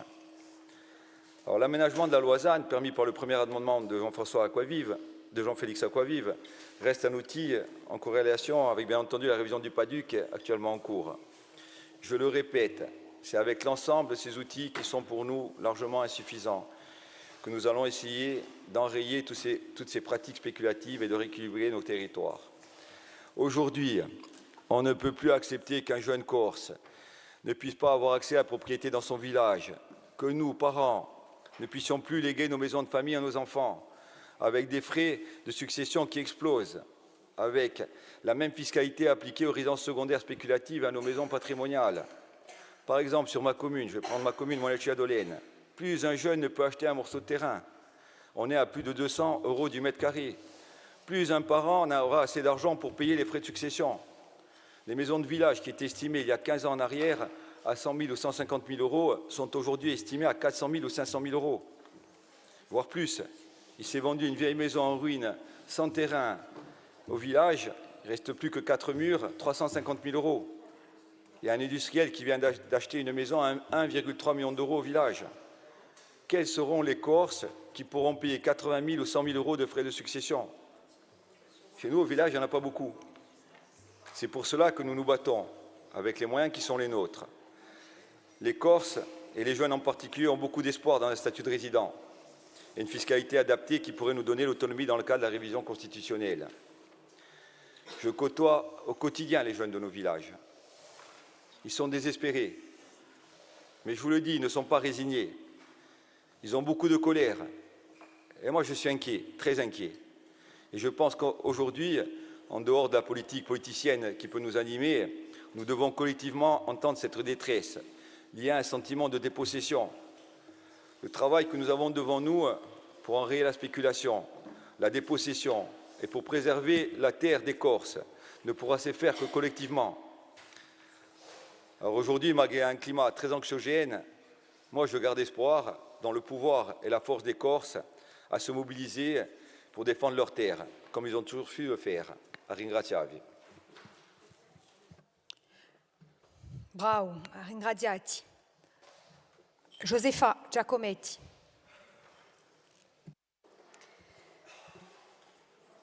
Les éléments du constat qui ont été avancés, nous les avons tous en tête, nous les répétons au fil des rapports sur la question du foncier, sur la question du logement. Un constat D'abord, du poids de la démographie, où effectivement vous avez rappelé, monsieur le conseiller exécutif, que les prévisions étaient de 350 000 habitants en 2040, nous les avons explosées dès 2020. Que les constats qui avaient été posés par le PADUC en 2015 ont tous été, je dirais, tous les éléments, tous les curseurs ont été poussés au maximum du pire des trajectoires que nous pouvions envisager. Explosion des résidences secondaires, disparité totale avec les résidences principales, disparité territoriale, creusement des inégalités, déficit du logement permanent, une autonomie alimentaire qui est pour l'heure un slogan, avec l'on sait, la difficulté et un des éléments chiffrés que vous avez rappelé est là pour l'illustrer, même s'il n'est pas le seul, mais je ne rentrerai pas dans ce débat ici, c'est 4% des 100 000 hectares, donc 16 000 hectares sur les 100 000 hectares d'ESA qui avaient été sanctuarisés lors du vote du PADUC. Donc les enjeux, là aussi pareil, les enjeux répondent aux éléments du constat. Lutte contre la spéculation foncière et immobilière, préservation de la ressource, notamment la ressource en eau, avec les défis climatiques. Et nous avons malheureusement, nous voyons l'actualité, la triste actualité avec la question des incendies, où derrière les moyens se posent aussi des questions de gestion du territoire, évidemment.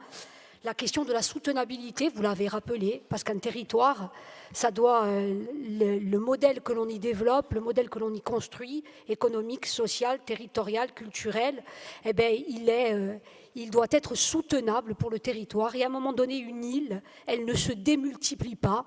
Sa capacité de soutenabilité est atteinte. Et je crois qu'aujourd'hui, celle de la Corse, ce n'est plus à démontrer, elle est plus qu'atteinte. Donc aujourd'hui, ce qui est tenté de faire aussi, c'est de répondre à une question qui me tient à cœur et que vous avez inscrite. Je l'ai vue de manière beaucoup plus explicite d'ailleurs dans ce rapport que dans certains rapports d'il y a quelques mois, de manière beaucoup plus épurée. Vous avez posé la question du pour qui et du pourquoi. Pour qui, pour le peuple corse, pourquoi dans l'intérêt général de celui-ci, et avec encore cette inadéquation d'un développement économique qui est encore à faire et où donc il faudra évidemment encore nous aurons encore des besoins, et c'est ça tout le paradoxe.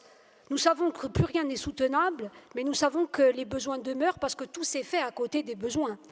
Et tout s'est fait dans une logique de rente, de prédation, dans une logique de profit, et dans une logique qui est bien loin de celle vertueuse que nous cherchons à atteindre. Alors, face à ça, vous choisissez une trajectoire de rupture. Je veux dire qu'on ne la choisit pas. On n'a pas le choix. Il n'y a pas le choix. Sinon, on va dans le mur. Ce n'est pas le choix de la trajectoire de rupture. Je veux dire, à moins de vouloir continuer dans la période... Mais je suis désolée, ce n'est pas un choix. En revanche, c'est comment, quand vous l'avez dit, ça s'arrête aussi 2011-2021, les prévisions dans lesquelles à partir desquelles on a travaillé. On va avoir un gros décalage, parce qu'on sait encore que ces 5 dernières années sont venues aggraver fortement la trajectoire et les tendances que vous pointez, et vous le savez, et on le sait et on le constate. Donc on va arriver avec un PADUC à l'heure de la révision où on va déjà être en inadéquation avec les tendances sur lesquelles on se sera basé pour le travailler. Alors face à ces enjeux, face à ce constat, face à ces réalités, on sait quelque part ce qu'il faut qu'on fasse, puisqu'on a identifié les points de faiblesse. On sait qu'il faut des outils de planification, notamment à échelle communale, et je vais y venir. La mise en production des terres agricoles, parce que sanctuariser, on sait que ça ne suffit pas. Les outils de conversion d'un parc de logement, les choix à opérer dans ces domaines. Les défis auxquels devra répondre une île au cœur de la Méditerranée, les défis climatiques. La question, c'est les outils concrets. Et moi, là, j'arrive à ma question de fond, c'est-à-dire qu'on a On a des objectifs, alors vous nous direz aujourd'hui, justement, c'est la concertation qui va s'entamer. Et moi, je pense qu'effectivement, il faut que tous ces objectifs soient partagés et que l'échelle communale peut être une échelle pertinente, parce que tout le monde devra participer et à l'effort commun et à la définition des critères. Sauf que on laisse en suspens des débats qui nous conduisent à continuer à accompagner la trajectoire et la tendance telle qu'on veut la combattre. Poser la question de la démographie, ce n'est pas y répondre. Dans ce rapport, on pose la question démographique comme une donnée. La question de la démographie, alors les 5000 arrivants qu'on annonce tous dans nos discours à chaque fois, et puis de manière plus large, la question démographique de la population vieillissante, il va falloir la poser si on veut, et répondre, apporter des éléments de réponse. Sinon, on va continuer, oui, effectivement, de la poser comme une tendance lourde, mais on ne va pas réorienter les trajectoires en fonction de cette tendance, puisqu'on n'aura pas tranché cette question. La question des ZAN, le débat sur la ZAN, zéro artificialisation nette, ok. Par contre, le débat, c'est on se dit tous la même chose là-dessus.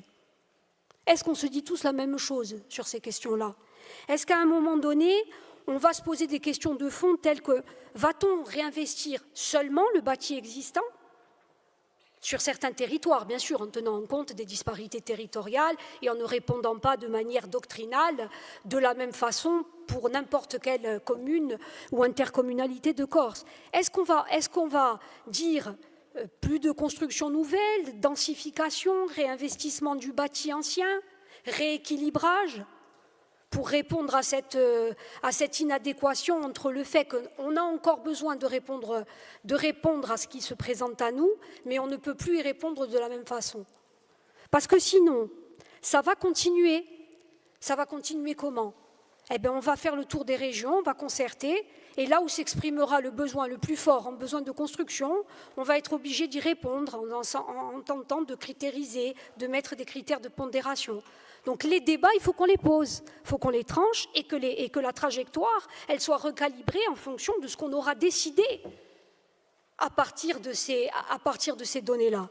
Sinon, on ne va pas enrayer la mécanique de dépossession à l'œuvre en se fixant des objectifs. Donc je crois qu'il faudra, vous pointer, je conclus, vous pointer la nécessité de résistance, d'une trajectoire de résistance. Je crois qu'il faudra ajouter à nos débats les questions de fond.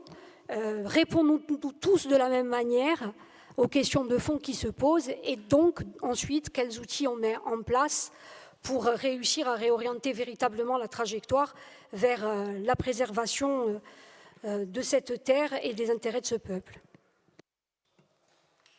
Merci. Paul Félix.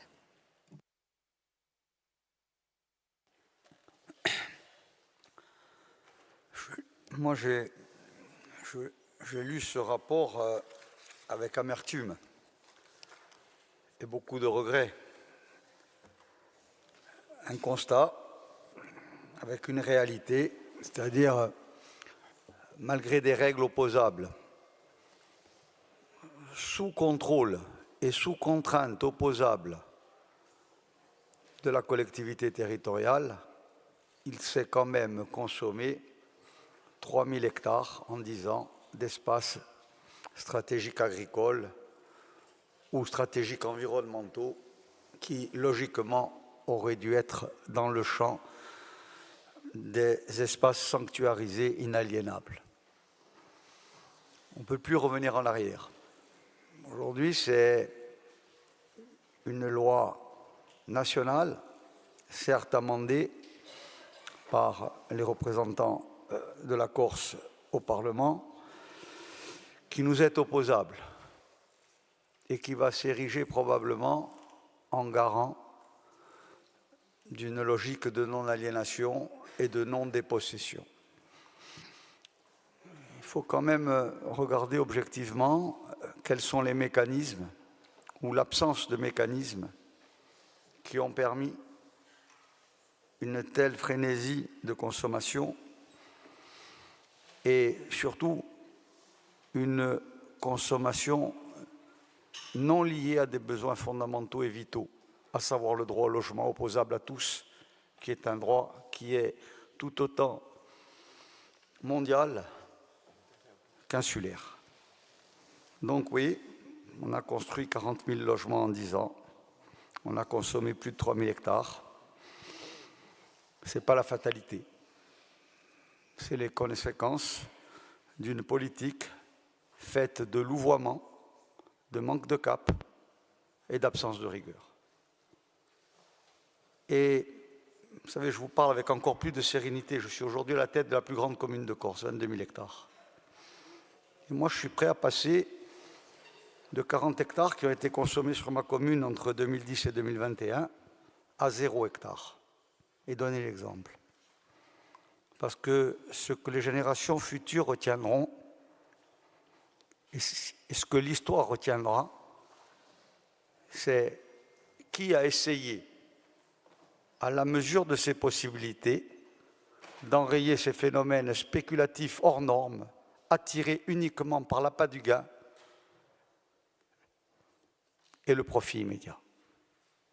Nous, notre profit, c'est de garder la Corse comme on nous l'avait laissée, de minimiser la désanctuarisation à laquelle collectivement toute la population de Corse a participé, et aujourd'hui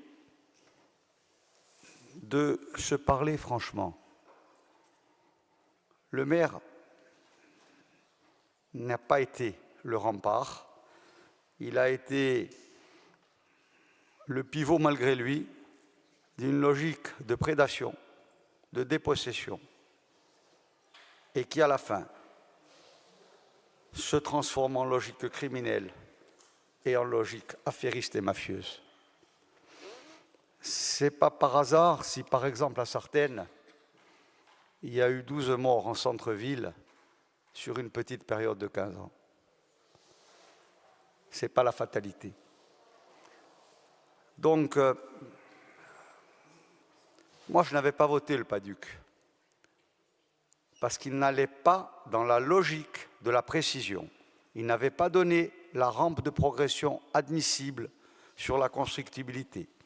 Il avait surtout défini les règles de contournement de la règle, à savoir la possibilité de désanctuariser une terre qui théoriquement aurait dû être inaliénable, à savoir un espace stratégique agricole ou un espace remarquable caractéristique, et de permettre des jeux de crayons et de gomme. Aujourd'hui, il y a des choix de société qui vont s'opérer.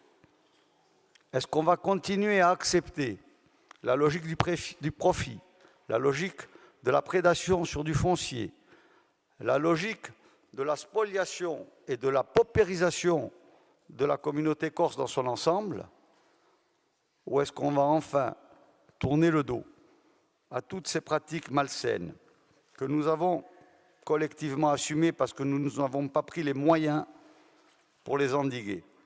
Entre autres, ce que nous avons fait dans les années 80 à 2000, où, par des actions fortes, certes violentes, il y a un certain état d'équilibre qui avait été maintenu en Corse. Jusqu'à la fin des années 2000, il ne construisait qu'au plus 2000 logements par an. Nous avons eu des années à plus de 6000. Pour qui? Pourquoi? Avec quel argent? Dans quel objectif? Dans quel intérêt? Parce que même les 20 000 logements qui ont été construits pour du primaire principal, il n'a pas été fait pour des insulaires. Il a été fait pour des nouveaux venus, pour que la Corse est un Eldorado accueillant et où, quoi qu'on en dise, les prix par rapport au marché méditerranéen maritime sont encore bas. Le mètre carré d'une ville équivalente à Ajaccio, ailleurs, que ce soit sur la côte française, sur la côte adriatique, sur la côte ibérique ou sur n'importe quelle autre côte du pourtour méditerranéen non arabe, dépasse 10 000 € du mètre carré. Et nous, on commence à s'alarmer parce qu'on atteint, entre autres sur Ajaccio, du 6 000 ou du 7 000. Et Bastia arrive aujourd'hui à arriver à 5 000. On n'est qu'à la moitié du parcours économique de cette logique qui fait que c'est l'argent qui commande. Regardez en face. Essayez d'acheter un appartement à Marseille, à Nice ou à Menton. Essayez d'acheter, ne serait-ce qu'un appartement à Livourne. Je ne vous parle pas de Sanremo ou d'autres villes qui sont plus prisées et plus chères. Et vous verrez qu'on n'est pas encore au bout de nos peines. Il n'y a que la règle opposable. Il n'y a qu'une action politique. Et aujourd'hui, ce PADUC, moi je partage la trajectoire. Je regrette qu'entre autres, il y ait eu une forme de connivence et de complaisance sur toutes les réunions de CTPNAF où on a validé des déclassements de terrain. Ils ne se sont pas faits dans l'illégalité, ils se sont faits dans une très mauvaise concertation. Et je pense qu'il est temps aujourd'hui de prendre les bonnes décisions et ces rapports sont pour moi le début d'une reprise en compte d'un objectif politique stratégique, celui de maintenir la Corse dans un état de souveraineté naturelle qui permette de définir des besoins avec des objectifs précis, de donner des droits à construire pour des projets réels, pour des personnages connus, pour des flux financiers connus, eux aussi, et que l'on ne donne plus des droits à construire simplement permanents, sans projet adossé, et que chaque mètre carré consommé soit un mètre carré qui ne soit plus jamais reproché. Vous savez, l'histoire va nous juger. Cette période, je dirais, de gouvernance nationaliste, 2015-2025, elle sera mal jugée. Il nous reste à ce qu'on puisse annihiler ce mauvais jugement, cette mauvaise période, par du pragmatisme, par une prise en compte des erreurs et la reformulation d'un projet sociopolitique avec une trajectoire agraire et foncière compatible avec des lendemains meilleurs. Ce qui veut dire qu'une trajectoire, même à accepter de consommer 1000 hectares en lieu et place des 3000, est déjà en elle-même une mauvaise trajectoire. Vous avez donné beaucoup d'exemples dans le rapport annexe, entre autres sur des métropoles, sur des grandes communes, sur des communautés, sur des bassins de population d'amplitude similaire, par exemple, à la population de Corse. Les efforts français continentaux sont bien plus importants aujourd'hui de ce qu'on ambitionne de faire demain pour la Corse. Pourtant, il n'y a pas eu de FLNC, il n'y a pas eu de lutte de libération nationale, il n'y a pas eu, je dirais, de position de rupture. Mais il y a quand même des prises de conscience qui sont au niveau mondial.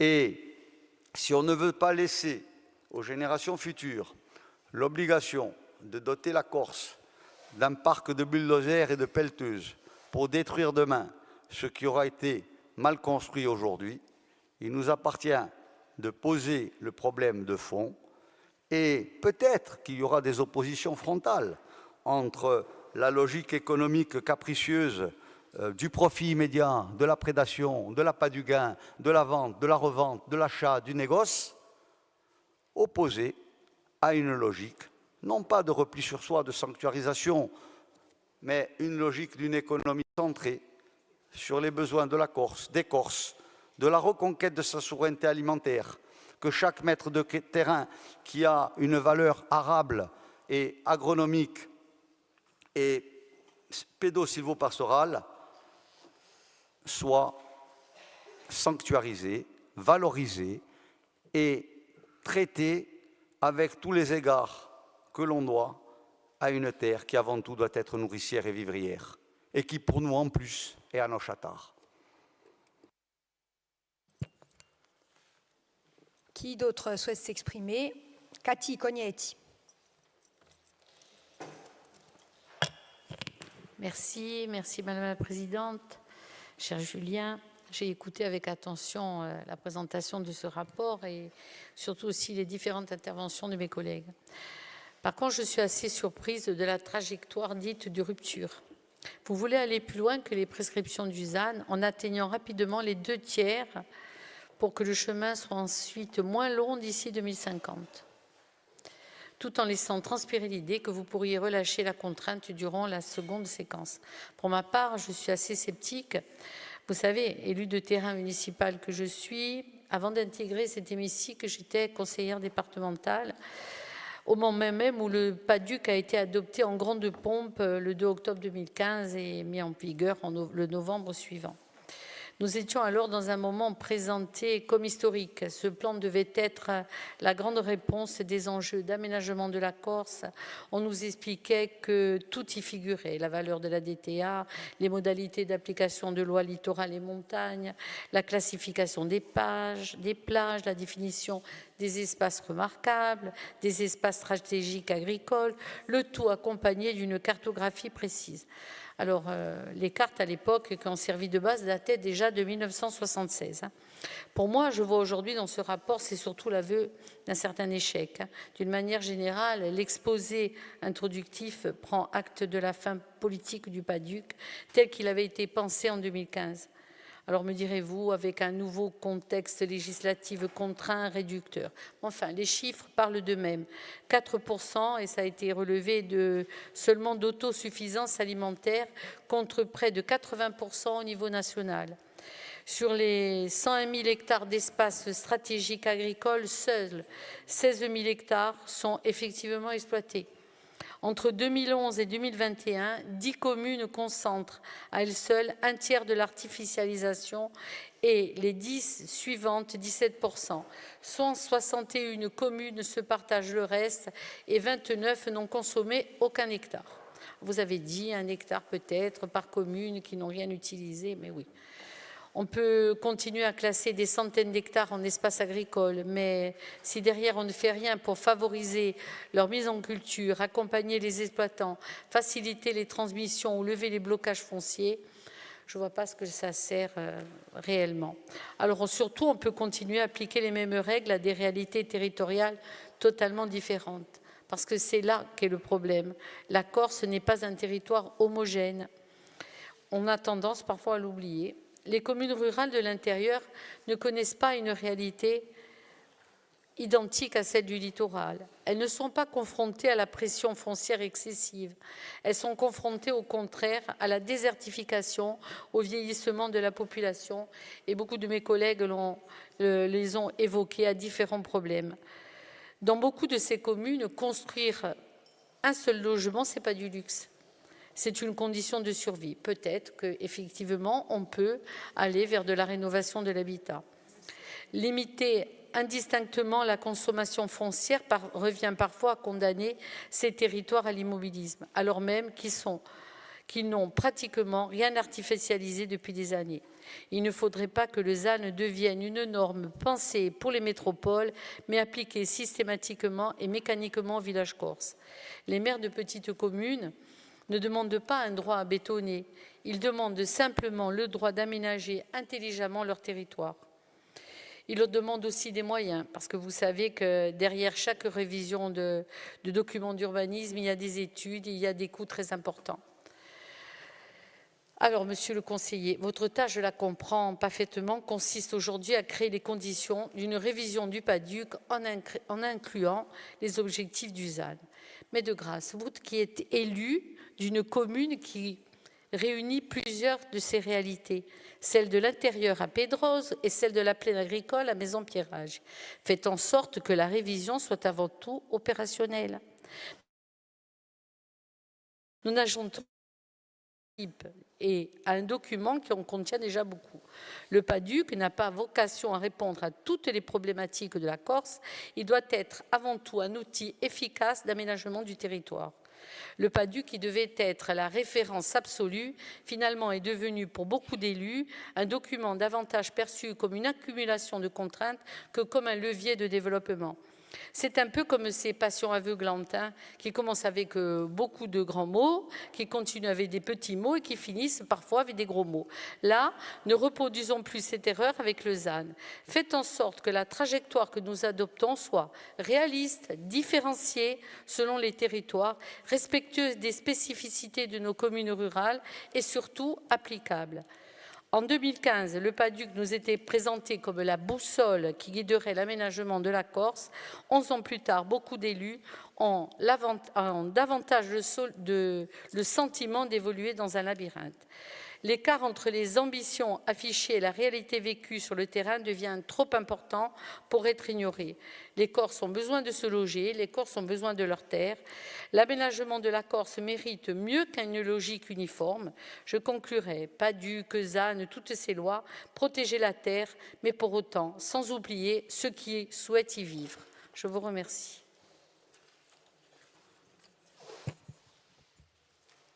Y a-t-il d'autres interventions? Jean-Christophe Angelini. Merci Madame la Présidente. Pierre va également exprimer au nom de notre groupe un certain nombre de points de vue. Bon, bien sûr que dans un passé plus ou moins récent, on a connu dans ce pays une trajectoire et des modalités de consommation foncière très problématiques. À certains égards, on peut même parler d'une dérive, tant les proportions ont été démesurées et les assauts nombreux. Vous avez longuement parlé de l'extrême sud, on a un certain nombre ici à bien le connaître. On en a parlé longuement hier, à la faveur des débats qui nous ont conduits à voter un PLU dans une commune qui n'en avait plus depuis une quinzaine d'années, ce dont on est très fier, je le dis en passant et sans prétention aucune, fier au sens de ce qu'on a posé ensemble. Et on s'est dit tous qu'effectivement, dans notre région, dans notre commune, il y avait eu par le passé un certain nombre de problèmes graves. On ne va pas faire de révisionnisme et on ne va pas réinventer une histoire qu'on a tous vécue. C'était le cas chez nous, c'était le cas ailleurs. Faut-il pour autant, je vais le dire en des termes un peu forts, se venger?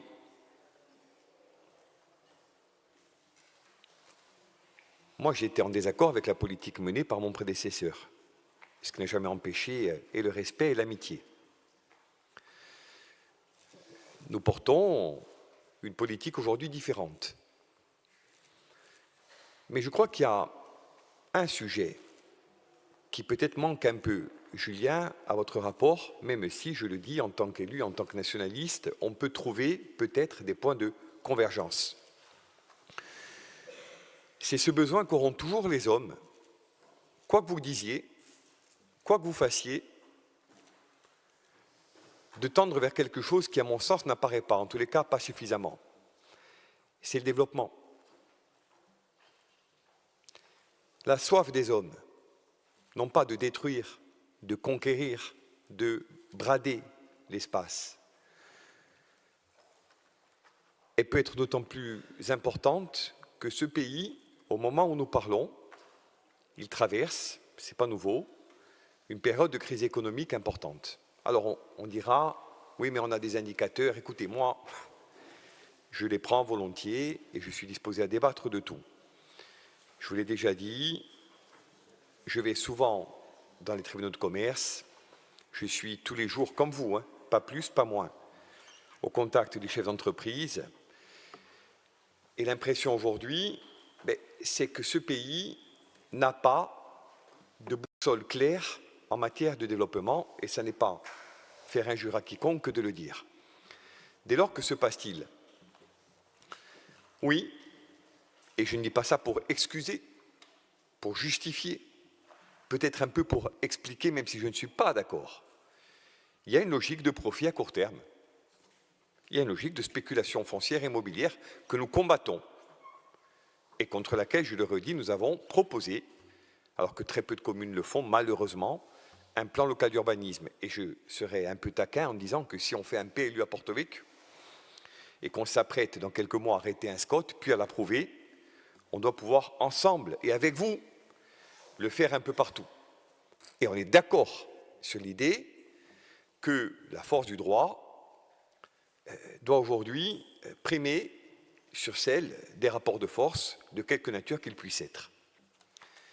Moi, j'ai passé une grande partie de ma vie publique, très modestement, à développer l'idée que le mouvement national, pour accéder aux responsabilités et changer ce pays, il devait abandonner la violence. Mais l'honnêteté intellectuelle commande de dire que sans la violence, ce pays ne serait pas ce qu'il est. Je ne suis pas toujours d'accord avec Paul Félix, et d'ailleurs pas d'accord avec une partie de son intervention, mais sur ce plan-là, au moins, regretter et dire politiquement, et il y a des gens qui ne sont pas nationalistes du tout qui le disent, que ce qui s'est passé des années 70 jusqu'aux années 2000 au moins a permis, avec le mouvement associatif, les mouvements politiques, la société civile, le peuple corse, de préserver un certain nombre de choses. Mais passé ce constat, passé cette description clinique et par certains côtés morbides de ce que l'on a pu vivre, le bon et le mauvais, la Corse de 2040, de 2050, que fait-elle? Quelle est sa trajectoire de développement? Mettons, et on peut en être d'accord, et on en est d'accord, qu'elle met un terme à tout ce que l'on a décrit, combattu, etc. Aujourd'hui, la direction, quand on a dit la sobriété, la réduction de la trajectoire de consommation, la fin d'un certain modèle touristique, la prise en compte des dérèglements de notre temps, climatiques et autres, etc. OK, mais qu'est-ce qu'on fait? Moi, ce que je crains, ce n'est pas un mauvais rapport. On en a vu d'autres, ici et ailleurs. C'est qu'encore une fois, on se paye de mots. Et qu'aux déclarations guerrières succèdent très tôt des actes pitoyables. Pas au sens de la responsabilité politique ou morale, au sens des conséquences. Et qu'on passe encore une fois à côté du réel. Moi, c'est ça que je crains. Parce qu'on se connaît tous.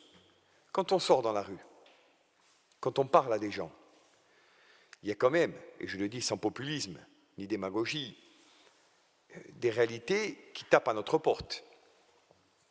Alors moi, sur votre constat, même s'il y a des points d'alerte, j'ai lu comme vous donc France Stratégie, le portail de l'artificialisation des sols. L'État nous dit 2131 hectares artificialisés entre 2011 et 2021.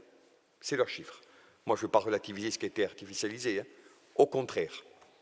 Vous, avec le MOS, vous nous dites 3300. Bon. Comme disait le pauvre Dominique Boucchini, tu passes au maramezo. Moi, je n'ai pas de sujet, mais si on dit moins 65, on en discute. Moins 65 de quoi? Bon. Quand même, au moins les chiffres. Bon. Donc, on va retenir le vôtre. Mais on peut en retenir un autre. Donc moi, entre l'AUE et l'État, je choisirais l'AUE, mais je voudrais savoir où je vais. 2, je suis quand même étonné. Vous dites la corrélation, pour ne pas être trop long, entre l'arrivée massive de milliers de gens tous les ans et l'urbanisation. Je ne dis pas qu'il n'y a pas de lien. Vous le savez où ils vivent, les gens qui arrivent. Les 3 000 ou les 4 000. Vous croyez sincèrement que ce sont ceux-là qui achètent à Porto Vecchio à 6 000 € du mètre pour se loger à Palombage? Je veux le dire brutalement. So disgraziati. Beaucoup, Julien, beaucoup. Et on doit proposer des solutions, mais établir une corrélation entre les 5 000 arrivées par an et notre ou votre stratégie en matière d'urbanisme, de consommation foncière, etc., c'est un peu précipité. Bien sûr qu'il y a des gens qui font encore n'importe quoi, mais si on peut être d'accord sur le fait de réduire la trajectoire, moi je partage. Entendons-nous. Et il manque un chiffre. De 2021 à 2025, 860 hectares d'artificialisés. Moi, j'aimerais, et je m'inclus dans le constat, hein, qu'on propose un autre chiffre. Si on dit la PPI, le logement pour tous, les grandes infrastructures publiques, les retenues collinaires, les barrages, même si vous ne voulez pas trop en faire, OK. Ça représente quoi? Ça représente quoi en volume? Bien. Il faudrait le dire. Parce qu'à ce moment-là, on le retranche. Bien. Donc, si on le retranche et qu'on dit moins 65 d'une base discutable et discutée, avec 1 millier d'hectares entre l'estimation des uns et l'estimation des autres, et qu'on se projette sans cap clair de notre point de vue, mais vous en avez vraisemblablement un, en matière de développement économique. Il va se passer une chose simple, c'est que dans 10 ans, d'autres que nous auront le même débat et diront, mon Dieu, on a artificialisé, parce qu'il y a une chose, dans un pays qui a renoncé à la violence clandestine, globalement, et je pense pour ma part qu'il a eu raison de le faire, et où le droit, on le voit bien, peine à trouver un chemin, c'est le marché, y compris dans ses excès, dans ses dérives, que nous ne partageons pas, qui à un moment donné risque de l'emporter. Et je ne suis pas certain que ce que vous nous proposez aujourd'hui soit de nature à inverser la tendance. Comme Pierre va parler et que le temps nous est compté, 2-3 idées. La première, pourquoi ne parle-t-on jamais de la manière dont on construit, de ce que l'on construit? Dans tous les pays du monde, il y a des écoles d'architecture, il y a des gestes esthétiques, il y a un soin que l'on porte aux choses. Ici, c'est la secondaire, la principale. Les gentils vivent dans les villages, ils parlent corse, ils ont des 4x4, les méchants vivent dans des villes et notamment dans le sud. Aux idées, c'est pas ce que vous dites. Mais vous savez que dans la rue, c'est ce que les gens vont penser de nos débats. Et dès lors, le piège se referme, parce que les gens, ils ont raison, ils préfèrent être du côté des gentils. Et nous, qui, mon Dieu, osons une réserve, tout en disant le plus grand bien d'un certain nombre de constats et même d'objectifs. Julien, Pauline, on est rangé, c'est évident, du côté des spéculateurs. Moi, je vais vous dire 2 mots. Hier, on a voté un PLU, 3e et dernière fois. Régime municipal agricole. 300 hectares de plus que le PADUC ne me demandait d'en faire. Toutes les infrastructures publiques, le port, la cuisine, les crèches, tout est en régie, rassurez-vous. Une volonté claire de favoriser l'agriculture de production et pas de rente. Tout ce qui a trait à la filière sylvicole, etc., etc., etc. À Porto-Vecchio. Mais je vous vois venir. Quand vous dites en page 19 du rapport que vous voulez territorialiser l'objectif à l'échelle communale, je suis contre à un point que vous n'imaginez même pas. Je vais vous dire pourquoi. Petit 1, parce que je pense que l'architecture institutionnelle de la Corse, elle étouffe les collectivités locales. Vous n'y êtes pour rien, vous la gérez, vous ne l'avez pas construite. Petit 2, que le principe de libre administration des collectivités locales, il est constitutionnel. Et qu'en disant à l'échelle, à la maille la plus fine, mais nous, on va vous le dire nous, pas vous, pas le maire, pas le PLU, l'agence de l'urbanisme, la collectivité de Corse. Je ne suis pas d'accord, moi je n'ai pas été élu pour suivre vos directives. J'ai été élu pour représenter une population qui ne m'a pas dit ça. Je ne vais pas vous laisser faire, démocratiquement.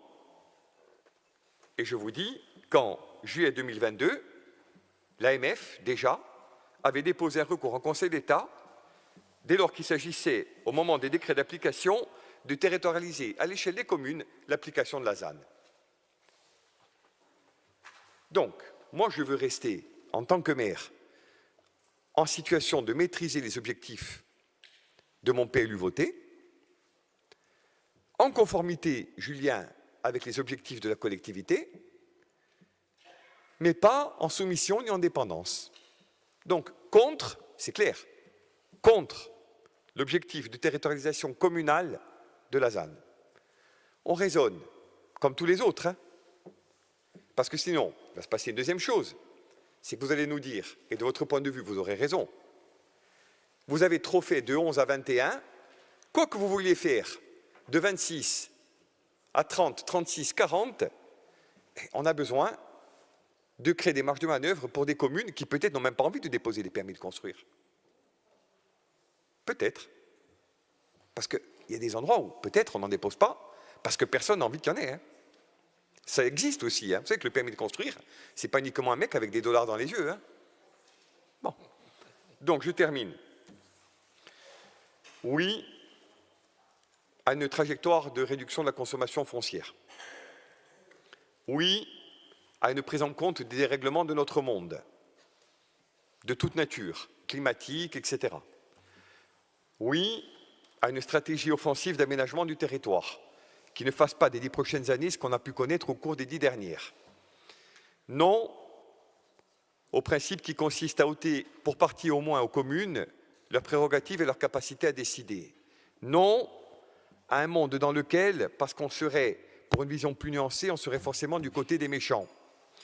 Non à une vision qui, selon nous, ne consacre pas assez nettement l'économie, au sens où nous l'entendons, celle du quotidien, parce que les plombiers, parce que les électriciens, parce que les acteurs du bâtiment ne sont pas tous guidés par la loi du profit, et que beaucoup d'entre nous sont des gens que l'on côtoie, que l'on voit tous les jours et qui n'ont qu'une envie, c'est pérenniser une activité dont ils sont souvent le seul employé et de continuer à vivre de leur travail sur leur terre dignement et sans alimenter des logiques mafieuses. Et sans alimenter des logiques mafieuses. Parce que dans ce pays, si à un moment donné, à force de criminaliser le travail et de dire que tout est mafieux, on installe une réalité, on va se réveiller avec un gros mal de tête, parce qu'on ne pourrait pas faire que des fonctionnaires, même si on en a besoin. Donc je finis. Moi, il n'y a pas de vote. Je n'aurais pas voté contre. Hein. Mon groupe non plus. Mais je vous dis, retrouvons un sens de la mesure. Arrêtons d'opposer tout le temps, il s'est fait ci, il s'est fait ça, la droite libérale et la gauche progressiste, les nationalistes. Tutti gorsi, guidés par la volonté peut-être de faire ce que vous proposez, mais à un rythme et selon des modalités qui, de notre point de vue, devraient emprunter davantage au pragmatisme et un peu moins à la volonté de régler des comptes et de solder un passé qui, de toute façon, ne passera pas. C'est comme ça. Maintenant, regardons devant nous et construisons un autre pays. Mais construisons-le. Et arrêtons de dire le pays dont on ne veut pas. Commençons par dire et par faire le pays dont on veut. Et ça, je crois qu'on en sera tous d'accord, Julien. Et je ne serai pas plus long, merci. Donc Nadine Niva-John, pardon, j'ai pas vu, pardon. Qui d'autre? Pierre?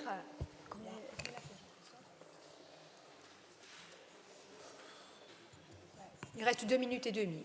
Ça va aller. Merci. Très difficile de passer derrière Jean-Christophe, mais juste quelques mots. Moi, je vais être plus terre à terre. Je suis maire d'une commune d'environ 1700 habitants. J'ai voté un PLU. J'ai pris une décision politique forte en gelant toute la plaine qui représente ma commune et où il y avait le plus de construction. Donc cette partie-là de la commune a été gelée. Nous n'avons pas l'ambition de nous développer beaucoup plus que ça. Donc aujourd'hui, j'entends dans certaines interventions, on dit on veut que les jeunes construisent dans le village. Ça fait des années qu'on dit ça. C'est pas sorti aujourd'hui du chapeau. Ça me fait sourire d'entendre aujourd'hui, ah non, mais nous, on veut que les jeunes ils construisent dans leur village. Ça fait 10 ans qu'on le dit, même plus. Parce que je ne suis pas en train de mettre la majorité territoriale en accusation de quoi que ce soit. Je pense que tout ce qui arrive aujourd'hui, c'est les 30 dernières années qu'a vécu la Corse.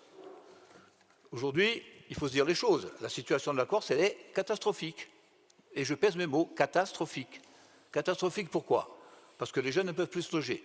Les jeunes ont du mal à trouver du travail. Les jeunes qui sortent de la faculté de Corté, après des bacs plus 5, gagnent 1 800 € par mois. Il faut se dire les choses. Monsieur le conseiller exécutif, vous avez dit tout à l'heure, il y a des maisons patrimoniales qui se vendent dans les villages. Vous avez raison. Et moi, ça me désole. J'aimerais préempter sur ces maisons, mais je n'en ai pas les moyens financiers. Mais est-ce que vous savez pourquoi les Corses vendent leurs maisons patrimoniales? Est-ce que vous le savez? Mais moi, je vais vous le dire pourquoi. Parce qu'ils n'y arrivent plus. parce qu'ils n'arrivent pas à envoyer leurs enfants faire des études, parce qu'ils ont du mal à se soigner, parce qu'ils ont du mal à aider leurs parents qui ont des retraites à 800 ou à 700 euros par mois. Et ils vendent. Ce ne sont pas des spéculateurs, hein, ne croyez pas. Hein. Et ne croyez pas qu'ils vendent leur maison où ils ont été élevés par plaisir. Ce n'est pas vrai. C'est pas vrai. On laisse croire. Mais dans des petits villages comme le mien, il n'y a personne qui spécule. Personne. Oui, il y a des gens qui sont venus de l'extérieur, qui ont acheté des terrains, qui ont construit des grandes villas, des grosses villas. Oui, c'est vrai. Mais des spéculateurs, il n'y en a pas. Des mafieux non plus. En tout cas, moi, je n'en connais pas sur ma commune. Je ne dis pas que ça n'existe pas, loin de là. Loin de là. Mais la situation économique aujourd'hui que vit la Corse fait que les gens aujourd'hui se retrouvent souvent dans l'obligation de vendre leurs biens. Il va falloir l'entendre à un moment donné, ça. Il va falloir l'entendre. Croyez-moi. Alors, j'ai souvent parlé de la précarité. C'est même plus de la précarité, c'est de la misère aujourd'hui. Il y a des gens qui ne remplissent pas leur frigo. Hein? Alors aujourd'hui, si les gens vendent aujourd'hui leurs biens en Corse, ce n'est pas par plaisir. Croyez-moi, ce n'est pas par plaisir. Ils vendent. Donc aujourd'hui, si on veut retrouver un équilibre, si on veut que les jeunes puissent construire dans leur village, il va falloir qu'économiquement, on retrouve un équilibre. Vous voulez que dans les villages de l'intérieur, on revitalise. Je suis le premier à le penser. Et je ne mets pas en doute la volonté du président Aquavive de remettre les routes en état, loin de là. Bien au contraire, je pense qu'aujourd'hui, il est dans une bonne dynamique. Mais vous avez vu l'état des routes aujourd'hui? Je suis parti d'Échica-Soirée il y a quelques jours pour monter à Tomine. 175 km. 4 heures. J'ai mis 4 heures. J'ai mis 4 heures. Vous entendez? J'ai mis 4 heures pour faire 170 km. Eh oui, non, mais c'est un état de fait. Mais c'est pas votre... C'est pas en train de vous accuser de quoi que ce soit. Que les choses soient claires. Il y a un retard historique qui existe, on le connaît aujourd'hui, mais moi ce que je voudrais c'est qu'on arrête de culpabiliser les Corses en disant les Corses ils vendent leur maison, ils vendent... Non, les Corses ils vendent pas. Très souvent, je ne dis pas tout le temps, parce qu'ils sont dans le besoin. Donc essayons de penser à la situation économique aujourd'hui qui est catastrophique pour la Corse et de trouver des solutions. Je vous remercie. Nadine, Pierre Jong et Annette.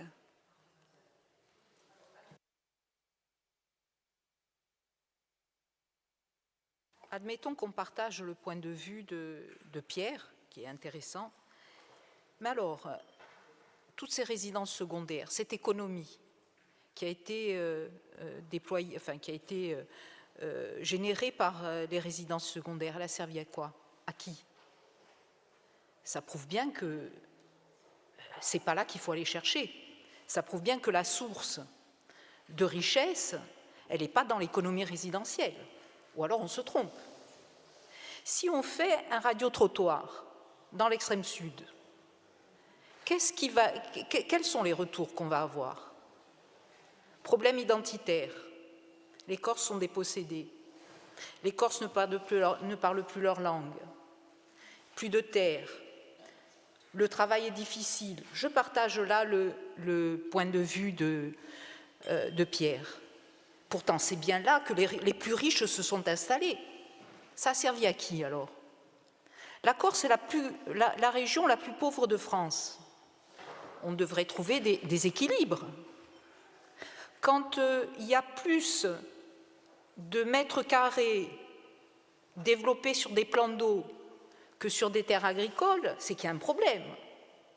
Qui donne à manger à ces gens? Il y a un problème. Donc, on voit bien que lorsque des résidences secondaires se font à un endroit, lorsque des immeubles se développent en agglomération, ce n'est pas le fait du hasard. C'est bien le fait de logique d'aménagement et de politique d'aménagement. C'est bien le fait de la volonté du maire qui décide ou pas de donner des permis de construire et appuyé par le préfet derrière. Donc tout ça n'est pas un hasard.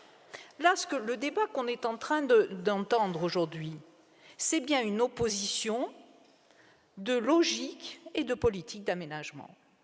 Et on voit bien qu'il y a des nationalistes qui aujourd'hui sont pour le développement à tout crin, il y en a d'autres qui sont très restrictifs. Donc on a des nationalistes qui rejoignent aujourd'hui les politiques qui ont été développées précédemment par la droite à l'époque d'Ange Santini, lorsque on s'est opposé au PADUC qui était basé sur la résidence.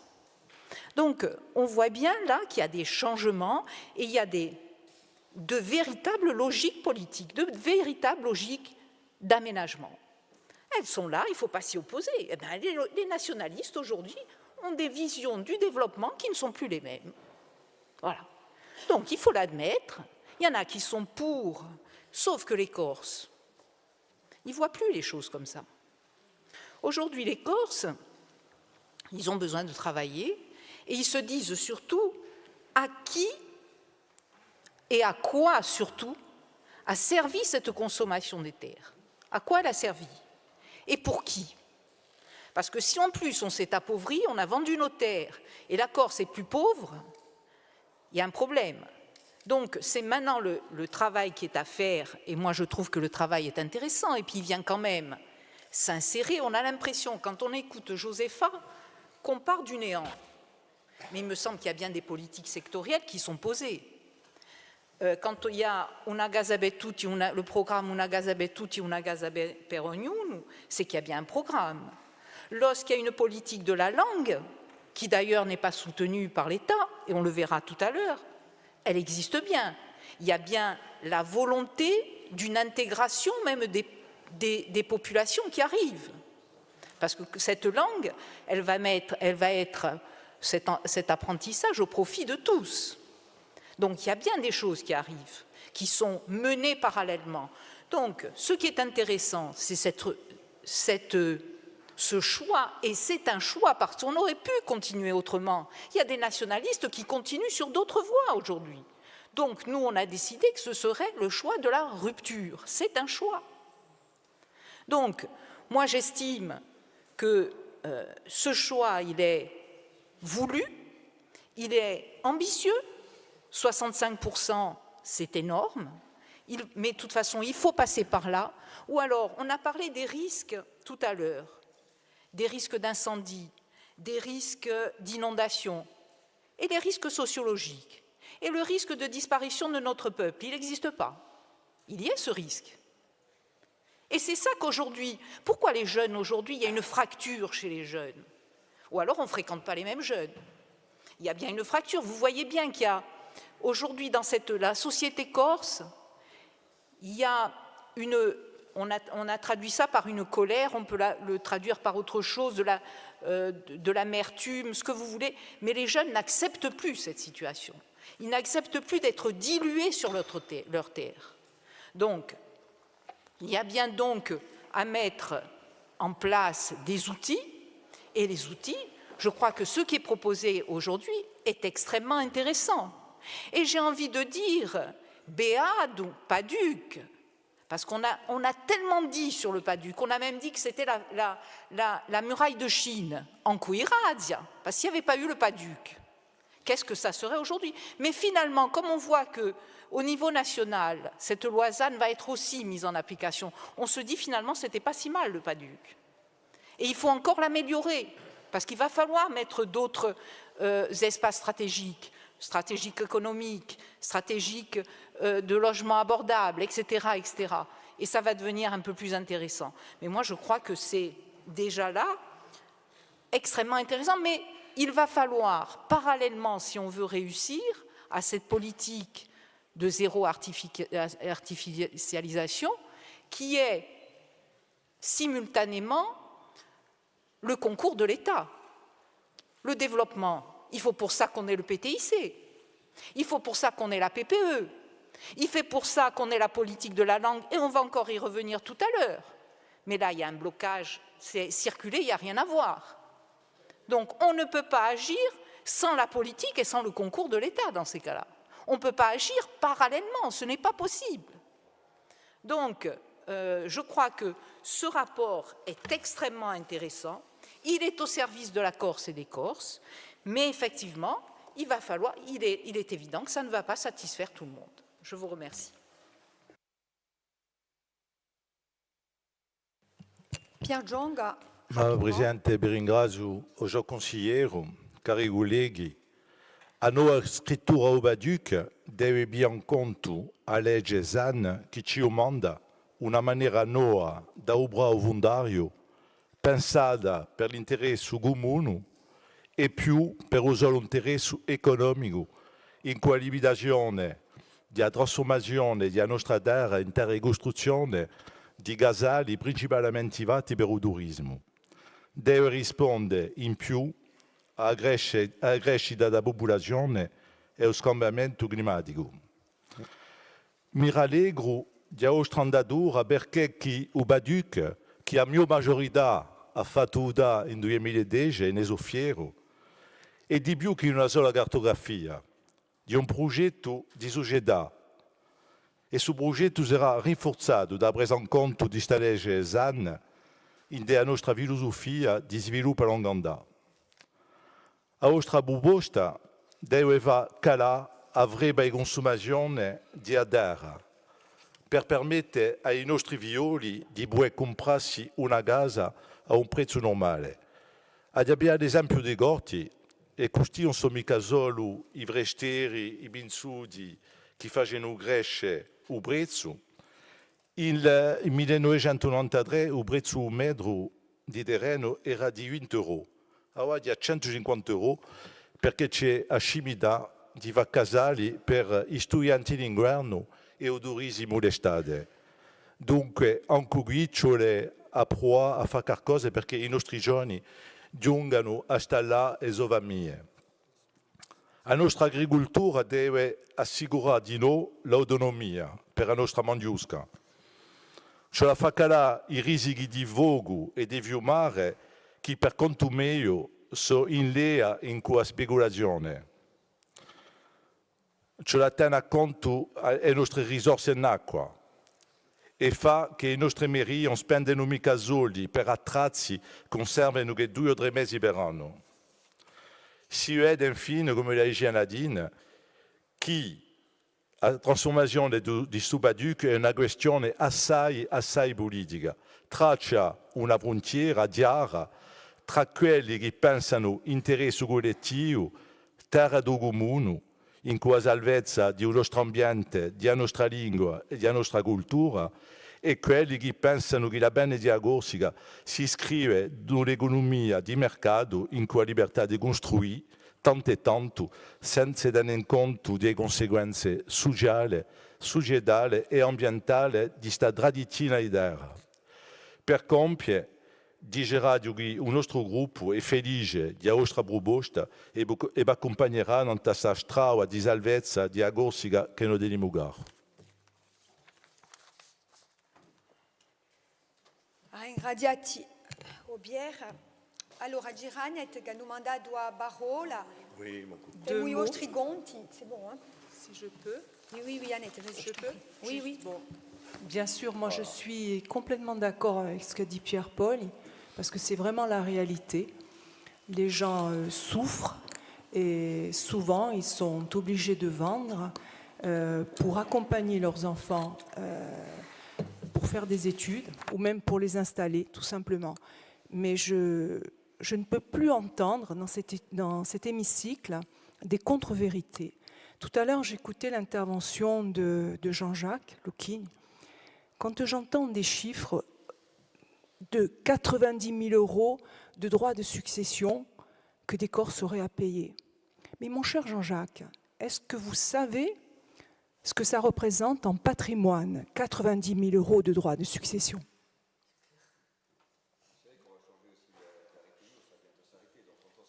Non. Pas de tiens, mais réponds, Jean-Jacques, redonne la parole. Allez. Ce que vous appelez l'arrêté Mio, il n'existe plus depuis 2002. Il y a un régime dérogatoire depuis 2017. Donc, et qui va s'arrêter en 2037. Mais vous prenez votre cas là, 90 000 euros de droits de succession. C'est un patrimoine de plus de 600 000 euros. Est-ce que vous pensez qu'en Corse, c'est la généralité? Alors il faut arrêter de dire des mensonges aux Corses. C'est déjà assez compliqué, c'est difficile, les gens souffrent. Et vous balancez des chiffres comme ça, sans aucune vérification. Demandez aux professionnels, qu'est-ce qu'on paye aujourd'hui quand on règle une succession en Corse? Mais n'avancez pas des chiffres comme ça, même si demain, on sera aligné sur le droit commun, parce que nous allons y arriver. Dans 12 ans, nous allons y arriver, malheureusement. Le problème n'est pas réglé, mais nous allons y arriver. Mais ne balancez pas des chiffres qui ne correspondent à rien, et surtout pas au patrimoine des Corses. Merci. Alors, Jean-Jacques, qui a redemandé la parole. Alors, très rapidement, quand je parlais de... J'ai pris des exemples d'une maison qui vient de se vendre 1,3 million au village.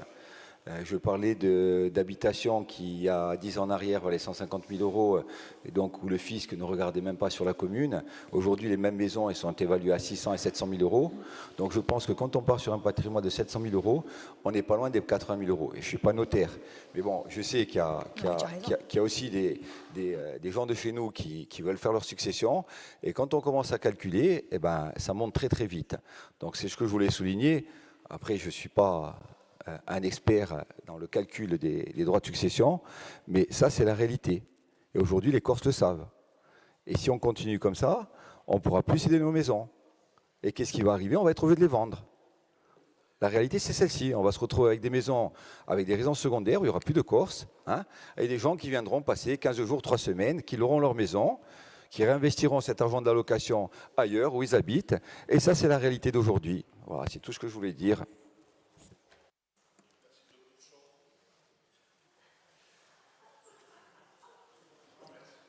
D'autres interventions? Oui, le débat sur les valeurs, on le fera en aparté. Voilà, on a tous des exemples à citer.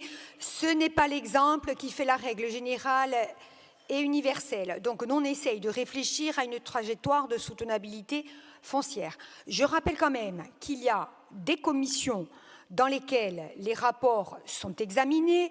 Je rappelle aussi que toute la journée de lundi, il y a eu le COPIL que vous, élus de l'Assemblée, et les groupes politiques, Corinne Front en particulier, ont demandé. Vous avez demandé que les élus de l'Assemblée puissent être présents au COPIL. Il y avait 2 élus de l'Assemblée au COPIL. Je ne vais pas distribuer les bonnes et les mauvaises notes, pas du tout, parce que ça va m'être reproché. D'accord ?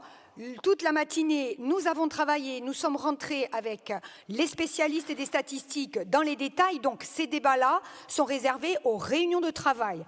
Voilà, donc je le précise. Et l'après-midi, nous avons tenu le Conseil de l'aménagement et d'urbanisme de la Corse. Donc, il y a eu 8 heures de réunion lundi. Donc, les réunions techniques, s'il vous plaît, chers collègues, venez aux réunions techniques, ne sortez pas d'exemples comme ça, de valeurs comme ça, parce que si vous voulez qu'on sorte des valeurs, des dates et des statistiques, moi je vous fais ça jusqu'à minuit ce soir. Je sais très bien faire, il n'y a pas de problème. Voilà, donc on essaye de confronter des arguments politiques et on essaye de voir si on peut converger au regard des orientations qui nous sont proposées par l'exécutif. Et merci de venir, de vous rendre aux convocations qui vous sont envoyées. Bien, nous continuons. Je crois que j'ai vu un bras se lever de Marie-Thérèse. Voilà, vous avez la parole. Merci, Madame la Présidente. Alors moi, j'ai participé en commission. Nous n'étions pas nombreux à poser des questions parce que le sujet est important. On ne minimise pas la difficulté. Par contre, nous, notre crainte, c'est qu'on va sombrer dans la caricature et c'est ce que nous redoutons énormément. Parce qu'on peut trouver des points de convergence dans l'exposé des motifs. Le problème aujourd'hui, je vais pas faire... il y a eu beaucoup de préliminaires, j'allais dire, dans vos exposés, votre exposé. Par contre, nous ne voyons pas concrètement comment ça va se décliner. Capitalisons sur ce que nous avons vécu avec la cartographie des ESA. Nous sommes partis sur des cartes complètement erronées. Je rejoins Jean-Christophe sur la définition de la consommation foncière. Alors, je mets au défi dans cet hémicycle tous les élus qui parlent de calcul de la consommation foncière. Vous savez comment on la calcule, la consommation foncière? Vous savez honnêtement qu'un espace naturel qui est transformé en jardin d'agrément planté, c'est de la consommation foncière. Donc déjà, il faut être humble et se mettre d'accord sur la définition du concept. Donc, qu'avons-nous vécu sur la cartographie des ESA? On est parti bille en tête sur des centaines de milliers d'hectares, sur des cartographies erronées. Après, on est passé effectivement sur plusieurs révisions de la cartographie. Certains élus l'ont fait mieux que d'autres. Pour moi, personnellement, ça s'est bien passé, on a eu gain de cause. Mais tout ça, pourquoi? Pour partir dans des années d'approximation et de procédures et pour avoir aujourd'hui 84% des ESA en friche. Donc moi, ce que je me permets de proposer à ce stade, c'est que gardons-nous des annonces et gardons-nous de faire peur aux Corses. Aujourd'hui, il faut mettre en place une méthodologie qui soit incontestable et validée par tous. Et moi, ce que nous attendons, mon cher Julien, c'est au-delà du constat. Comment vous allez, comment dirais-je, accorder les bons points? Quelles seront les communes vertueuses? Quelles seront les communes qui, pour vous... Non, mais on en est là. C'est ça aujourd'hui, la peur que les élus locaux ont. Comment vous allez faire pour dire, toi, tu as consommé trop, sur la base d'ailleurs de définitions que l'on pourra se permettre de contester? Attention, ne partons pas encore dans des conflits, dans des contentieux juridiques, parce que dès le départ, on a voulu, par idéologie, par effet d'annonce, annoncer des choses qu'on n'est pas prête à tenir. Là où je rejoins Jean-Christophe et Pierre, c'est que gardons-nous de stigmatiser les uns contre les autres. Une commune, je suis désolée, ou alors supprimons les communes et qu'on en finisse. On est déjà les grands absents des discussions de Beauvau, accessoirement, et des débats constitutionnels. On ne sait pas quelle sauce on va être mangé. Et maintenant, on est en train de dire, toi, tu vas finalement avoir 80% comme objectif, mais toi, effectivement, qui n'as pas construit, eh bien, finalement, tu auras peut-être 50 ou 40. Bon, déjà, je suis d'accord, il y a des endroits où, malheureusement, les gens ne veulent pas aller. Alors, il faut qu'on se le dise, ils ne veulent pas aller. Moi, j'ai des exemples de communes dans mon intercommunalité qui ont rénové des logements communaux, en veux-tu, en voilà, à des prix bradés. Personne n'y va. Donc, à un moment donné, ça aussi, il va falloir l'intégrer. Donc, ce que l'on attend à ce stade, c'est trop difficile de se prononcer, mais on attend surtout une méthodologie claire. Et la méthodologie, aujourd'hui, nous ne l'avons pas. Et je dis, regardez, il y a un rap capitalisé sur l'expérience. Ne refaisons pas ce que vous avez fait avec les ESA. Et après, Madame la Présidente, vous avez raison, ce n'est pas l'endroit pour poser des questions. Mais il faudrait déjà, quand on les pose en commission, qu'on ait des réponses. Nous avons posé des questions, je regarde avec mon collègue en face, on a dit, bêtement, une commune qui est en train d'approuver son PLU, elle va devoir le réviser automatiquement pour peu que ces objectifs de révision foncière sur les 15 ou les 10 premières années ne soient pas conformes avec vos 65%. Donc, le sujet est complexe, on ne vous jette pas la pierre, mais attention à la caricature et surtout partez sur des bonnes bases, parce que quand on parle de 3005 à 2002, c'est quand même une marge d'erreur qui est extrêmement importante. Voilà, donc nous attendons avec impatience de participer aux travaux, enfin en tout cas notre groupe y assistera avec assiduité. Merci. Merci Marie-Thérèse. Jean-Martin. Juste un mot très rapidement, pas sur le fond, mais sur le fond à venir des travaux de révision du PADUC. Moi, je pense qu'on part sur une mauvaise approche telle qu'elle se décline aujourd'hui par les voix, en tout cas les voix de la majorité. On vous le dit avant que le match ne se joue. Si le match se joue en stigmatisant les uns et en ramenant la couverture à soi, ça ne va pas fonctionner. Soit parce que le constat, nous le partageons peu ou prou, la difficulté, nous l'avons en partage peu ou prou, et on peut arriver, à mon avis, sinon à voter ensemble, en tout cas à partager les objectifs. Mais si vous partez de l'idée, ma chère Nadine et quelques autres, que sur un ton un peu professionnel ou professoral, vous connaissez les Corses, vous connaissez les jeunes, vous exercez une partition artificielle entre les bons et les mauvais nationalistes, entre les nationalistes et ceux qui ne le sont pas, entre ceux qui sont les bâtisseurs et ceux qui sont les vertueux. Ça ne peut pas fonctionner. On vous le dit, mais on vous le dit tout de suite, si les débats du PADUC vont s'organiser de cette façon, vous allez rester dans notre soir. Vous avez la majorité, vous aurez un PADUC. Soit le PADUC, vous l'orientez de façon à ce que, sur la base d'objectifs partagés, on tende vers des solutions partagées. Et on va réussir, rehausser collectivement le niveau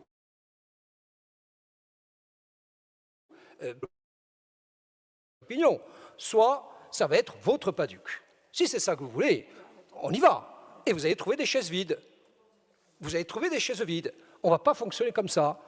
Ça ne va pas être le camp de la vertu contre le camp du mal. Ou alors, parce qu'on est tous traversés par des conflits personnels. On est tous un peu schizophréniques, ça s'appelle le doute.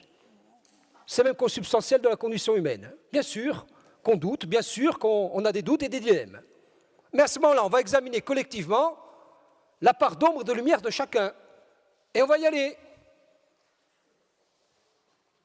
On ne va pas faire comme si, dans la majorité territoriale, il y a des gens qui n'étaient pas intéressés par l'argent. On ne va pas faire comme si, dans la majorité territoriale, il n'y avait pas des gens qui étaient intéressés très directement par la spéculation. Ça ne va pas être seulement le camp de la droite contre le camp de la majorité, ou des mauvais et des bons nationalistes. On vous le dit, ça ne va pas se passer comme ça, et on prend date aujourd'hui.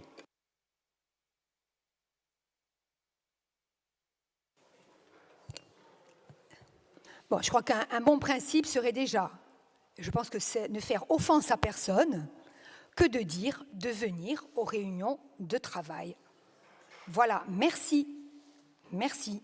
Ensuite, on est dans un hémicycle, au regard du règlement intérieur que nous avons tous donné, on donne le temps de parole, tout le monde peut s'exprimer, vous le faites les uns et les autres en votre âme et conscience en fonction de vos appartenances partisanes, tout peut se dire, et si on n'est pas d'accord sur la vision du développement du ZAN, d'ailleurs qui nous est imposé entre parenthèses, je vous signale qu'on ne fait pas le PADUC là aujourd'hui, c'est juste une proposition d'orientation sur l'adaptation d'une loi ZAN sur la Corse pour la rendre compatible avec des objectifs qui tiennent à peu près la route. Voilà, c'est tout. Donc, venez aux réunions déjà, je crois que au lieu d'avoir des postures en hémicycle qui troublent beaucoup effectivement tout le monde à l'extérieur, ça ne sert pas à grand-chose de faire ça, à mon sens. Voilà. Donc, on reprend. Il y avait une demande de parole de Romain Colonne. Merci. Merci, Madame la Présidente. On se doutait que le débat, puisqu'il nous renvoie à ce que nous avons de plus cher, à savoir la terre corse, et la possibilité pour les Corses de pouvoir rester sur leur terre et y fonder des familles et continuer à prospérer dans le respect de tout à chacun. On savait que le débat allait être passionné, il l'est, mais on vient de parler là d'objectifs possiblement partagés. La question a été très clairement posée par le Conseil exécutif et par le rapport qui est porté par le Conseil exécutif. Par rapport à l'historicité qui a été faite, qui précède le rapport, et par rapport à la période contemporaine, la seule question qui est posée dans ce rapport, c'est peut-on continuer sur la trajectoire qui a été celle qui nous avons connue jusqu'à présent? Nous répondons très tranquillement et très sereinement. Et si d'autres répondent avec nous, tant mieux. Et si on peut porter collectivement la réponse, ça sera très bien. Nous répondons que non, nous ne pouvons pas continuer sur cette trajectoire et qu'il faut par conséquent opérer un certain nombre de ruptures et un certain nombre de choix, je le dis très clairement, des choix qui soient parfaitement lisibles pour les Corses. Et j'ai entendu dans une intervention précédente, et que je respecte parfaitement, c'est Mututi Gorsi, il n'y a pas de problème. C'est Mututi Gorsi. Il n'y a personne ici qui remet en cause ou qui délivre des brevets de corsitude. Par contre, et sans faire offense à personne, il y a des choix de société qui ne sont pas forcément les mêmes. Et ça n'enlève en rien la corsité ou la corsitude des uns ou des autres. Et là, dans l'hémicycle, on le voit bien depuis 2 heures, nous sommes en majorité, on a un certain nombre de choix à faire en responsabilité. On voit bien qu'il y a des injonctions contradictoires. Il y a certaines personnes qui nous disent, grosso modo, qu'il faut absolument, et c'est tout à fait respectable, préserver la libre administration et qu'il ne faut surtout pas prendre de décisions qui, ici, pourraient contrevenir à ce principe-là. Et de l'autre côté, on nous dit, vous n'êtes pas allé assez loin pendant un certain nombre d'années, il faut vraiment tout brider, aller extrêmement de manière contraignante. Donc vous voyez bien que là, dans cet hémicycle-ci, il y a ce que nous, on appelle des injonctions contradictoires ou des choix de société qui sont opposés, et quand je dis ça, je regarde tout le monde et je respecte tout le monde. Mais de grâce, je ne vais pas tous les reprendre, chacun les a en tête, mais les chiffres qui sont avancés, que ce soit d'un point de vue historique, pour la période longue, centenaire, ou que ce soit pour la période contemporaine des 10, 15 ou 20 années qui viennent de s'écouler, mon cher Julien, sont vertigineux. Je veux dire, c'est quelque chose qui est d'une violence qui est inacceptable. Je veux dire, et c'est pour ça qu'aujourd'hui, face à ces chiffres vertigineux, qui traduisent quoi? Qui traduisent une incapacité du droit constant à juguler les phénomènes spéculatifs et d'artificialisation que vous évoquez, et qui traduisent autre chose, peu ou prou, la dépossession du peuple corse. Je veux dire, après, on peut faire toutes les démonstrations qu'on veut, qu'elles soient techniques ou pas, le fait politique, il est là, il n'est pas ailleurs, la dépossession du peuple corse sur sa propre terre. Et nous, moi j'ai cru comprendre quand je suis arrivé très modestement dans cet hémicycle il y a quelques années, on n'était pas là pour se substituer à l'action des maires. Par contre, on est là pour prendre des décisions politiques et donner des orientations politiques. Et on a entendu aussi qu'on n'avait pas fait grand-chose depuis quelques années, mais les orientations politiques là que l'on doit prendre, elles sont permises. Parce que je voudrais revenir au rapport, et Madame la Présidente, vous l'avez fort justement rappelé. Là, on doit intégrer dans la révision du PADUC la trajectoire ZAN. Et il nous est offert, si je puis dire, la possibilité de nous prononcer par rapport à cette trajectoire. Il y a un député nationaliste, je ne dis pas ça parce qu'on appartient à la même formation politique, Jean-Félix Akouaouiwa, qui, depuis Paris, est intervenu au nom des intérêts des Corses et selon un modèle de société à défendre pour qu'aujourd'hui, on puisse se prononcer pour, contre, avec tel ou tel pourcentage. Et de l'autre côté, je le respecte tout autant, du côté de la droite, on a actuellement des amendements qui sont déposés dans le cadre de la loi Montagne pour continuer le modèle existant. Je le dis en le disant, je respecte, mais ça vous prouve bien qu'à un moment donné, il y a des modèles de société qui sont différents, il y a des actions législatives qui sont différentes. Là, nous avons eu un précédent législatif qui nous permet aujourd'hui de nous prononcer. On pourrait, cher Julien, dire aujourd'hui, et c'est un des scénarios qui est posé, un des scénarios qui est posé sur la table, se contenter des 50%. Nous disons, et c'est un choix politique, nous l'assumons parfaitement, nous le revendiquons, nous l'assumons et nous le mettons en perspective. Nous disons que ces 50%, au vu de ce qui se passe en Corse, ne sont pas suffisants. Parce que, certes, on nous fait le reproche de ne pas être assez loin et passer rapidement. Mais les chiffres de l'explosion démographique, je voudrais juste le rappeler, je parle sous le contrôle d'un certain nombre de sachants dans cet hémicycle, n'ont pas d'équivalent en Europe. La progression des prix du foncier, je me rappelle de l'étude qui était portée par votre prédécesseur Jean Biancucci au titre de l'AUE. On était à 130% d'augmentation du foncier en l'espace de 10 ans. Je ne sais pas si comparativement on a de tels chiffres. Alors, on n'a peut-être pas fait assez, nous. Moi, le week-end dernier, j'étais à Ambienne avec Véronique Arrigue dans une petite commune du rural pour représenter la collectivité de Corse pour la réception de 3 logements attribué à des familles corses portées par le maire que je salue, Jean-Toussaint Paul, il est maire d'Ambienne. Et ce qui est fait à Ambienne, il est fait ailleurs. On s'est battu pour la sanctuarisation des ESA. Bien sûr qu'il faut les mettre davantage en production. Il y a eu un règlement d'aide aux communes qui envisage un certain nombre de pistes. Il y a des actions militantes. Je le rappelle, on n'a pas le monopole, hein, bien évidemment, mais il y a des actions militantes qui sont régulièrement portées sur le terrain quand il y a des périls, et Dieu sait qu'ils sont nombreux.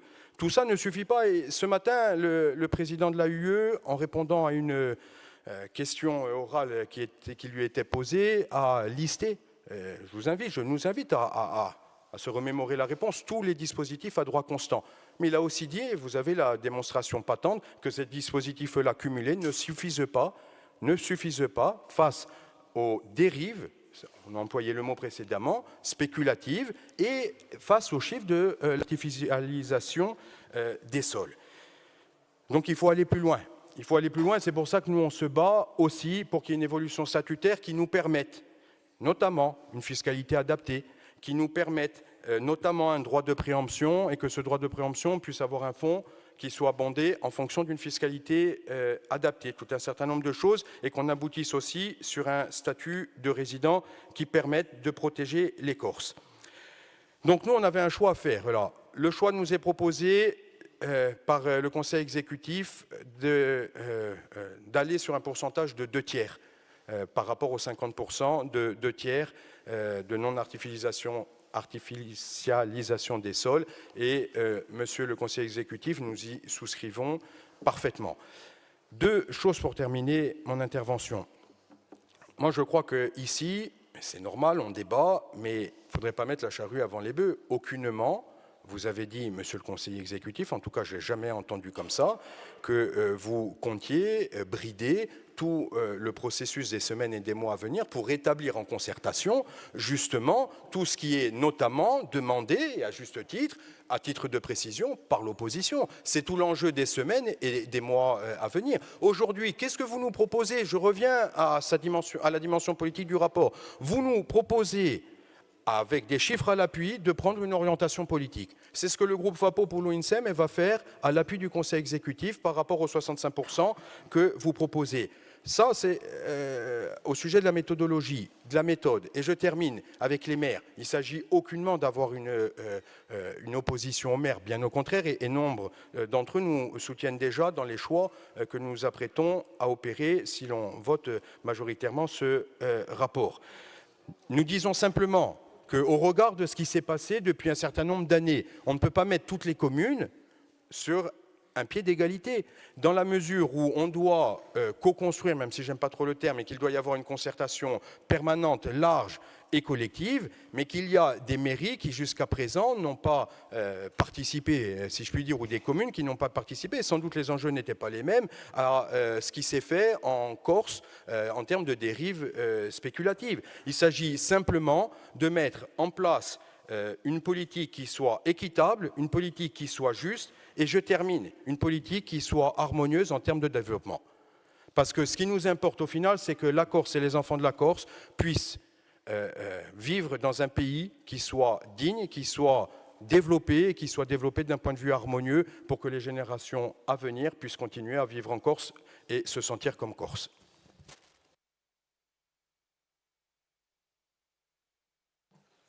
D'autres interventions? Un mot. Gentil. Oui, gentil. Lorsque, dans les années 70, on a lutté contre la spéculation immobilière sur la Testa Vintilegna, c'était une chose. On ouvre les yeux 50 ans après, le résultat est pire. Il y a eu une libéralisation du marché foncier économique qui fait qu'aujourd'hui, on ne fait que le constater. Je ne dis pas, et à un moment donné, il suffit de l'assumer, je n'invente rien. On regarde et on voit, c'est tout. Et je dis bien, c'est pire. Sociologiquement, c'est la catastrophe. Parce qu'aujourd'hui, ça crée un problème. Et si vous, Monsieur Mondologne, proviseur du lycée à Bastia, vous ne voyez pas ça chez vos jeunes, c'est que vous loupez quelque chose, je pense. Parce qu'il y a un vrai fossé qui est en train de se créer aujourd'hui chez les jeunes. Parce qu'ils sont en train d'être dépossédés et de leurs terres et de leurs biens. Je vous remercie. D'autres interventions? Oui, Jean-Noël, profite. Merci, Madame la Présidente. Alors oui, on parle, finalement la question elle est là. Moi je suis en plein dans le PLU, comme beaucoup de maires ici et en Corse. Et la sobriété foncière, on y est déjà. On y est déjà, et je peux vous dire que c'est compliqué, et vous le savez. Et ce qu'il était avant de faire ce PLU, le sera demain si on n'arrive pas tous ensemble à trouver et à construire et à mettre les outils en place pour que nos jeunes demain puissent acheter et s'installer. Je vous prends un exemple très simple. Sur notre commune, on a consommé 8 hectares, à peu près 8,5. Donc, sur les 3 hameaux qui restent, il faudra consommer 4,5 à peu près. Et ça rejoint la question orale de ce matin, sans les outils structurels et réglementaires qu'on va mettre en place, eh bien, j'ai bien peur que d'ici 2027-2028, on en soit moins de points. Parce que sur les 4 hectares qui vont rester, qui va acheter? Aujourd'hui, le mètre carré est à 100, 110 euros le mètre. On va réduire, ça va exploser. On va monter à 180, à 200. Est-ce que c'est les nôtres qui vont acheter? Non. Donc en fait, Moi, on le ressent, et pas que chez les jeunes, chez les parents, des familles se stressent par rapport au PLU, se stressent par rapport à... Et la question, elle est la même en Corse du Sud, en Haute-Corse, et c'est celle qui revient dans les débats publics, parce qu'on a fait des débats, on a fait des réunions publiques, et on y était, et on défend une vision politique.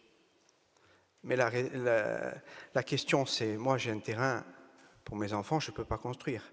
Et je vais être obligé d'acheter à côté, à un prix. Et tout simplement, hein, les deux derniers terrains qui se sont vendus à Quachitose, donc sur un hameau, ont été achetés pas par des gens de la commune. C'est ça la réalité.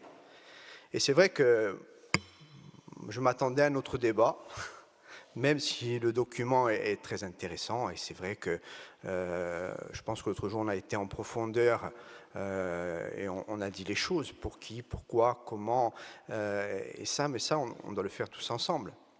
Et je crois qu'on n'a pas le droit, enfin collectivement, on ne doit pas perdre, on doit sortir avec un document qui va permettre ça, sinon on n'aura rien changé.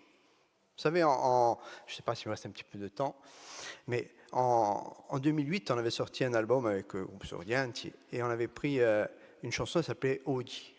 Et Odi, on avait pris des petits extraits d'élus de l'Assemblée. Et on avait fait un petit montage. Et déjà à l'époque, avant 2008, on entend cette chanson, 4000 nouveaux arrivants qui arrivent et qui prennent nos terres, qui prennent nos maisons et nos emplois. Donc ça remonte plus de 10 ans. Et on en est toujours là. Et si collectivement on n'arrive pas, tous ensemble, à trouver les outils pour pouvoir rassurer, parce que là, sincèrement, je crois qu'en concernant la jeunesse, c'est le désespoir, complètement. Et les débats d'aujourd'hui ne doivent pas les rassurer non plus. Voilà, je vous remercie. Merci. Y a-t-il d'autres interventions? Hyacinthe Vanni.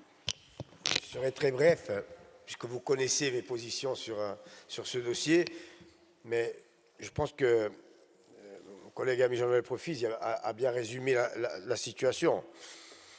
Après, moi, je pense qu'il ne faut pas... Aujourd'hui, il n'y a pas les vertueux, ceux qui ne sont pas vertueux.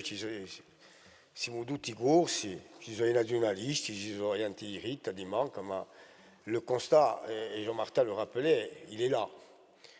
C'est-à-dire qu'aujourd'hui, Jean-Noël le disait, chaque fois qu'un terrain se vend, ou qu'une maison se vend, même dans un village le plus reculé de Corse, il y a mis concours sur Google. Et ça, c'est le constat. Et je pense que de ce côté-là, on est tous d'accord. On préférerait que ce soit un Corse qui l'achète. Et qu'est-ce qu'on met comme moyen, qu'est-ce qu'on met comme règle pour que ce soit un Corse qui l'achète à un prix qui redevienne raisonnable? Et je pense que peut-être que tout le monde veut être riche, peut-être que tout le monde veut être riche rapidement, mais la vie nous donne une leçon tous les jours. C'est peut-être pas le plus important d'être riche. Peut-être que d'être heureux, en bonne santé, c'est peut-être le plus important. Mais d'être humain, étant ce qu'il est, il veut être riche, en s'appauvrissant derrière. Donc moi, vous le savez, je suis très clair, et j'échange souvent avec Julien. Pour moi, il n'y a pas d'autre solution que de protéger notre terre pour qu'elle aille aux résidents. Et je dis bien aux résidents. Ça veut dire ce que ça veut dire. Ça ne veut pas dire qu'aux personnes, voilà, aux résidents. Donc on fait aussi cette concession et on fait aussi ce pas. Et après, il faut être clair sur le constat. Comment a-t-on pu en arriver là? Est-ce que les maires sont les seuls responsables de cette dérive? Je ne pense pas.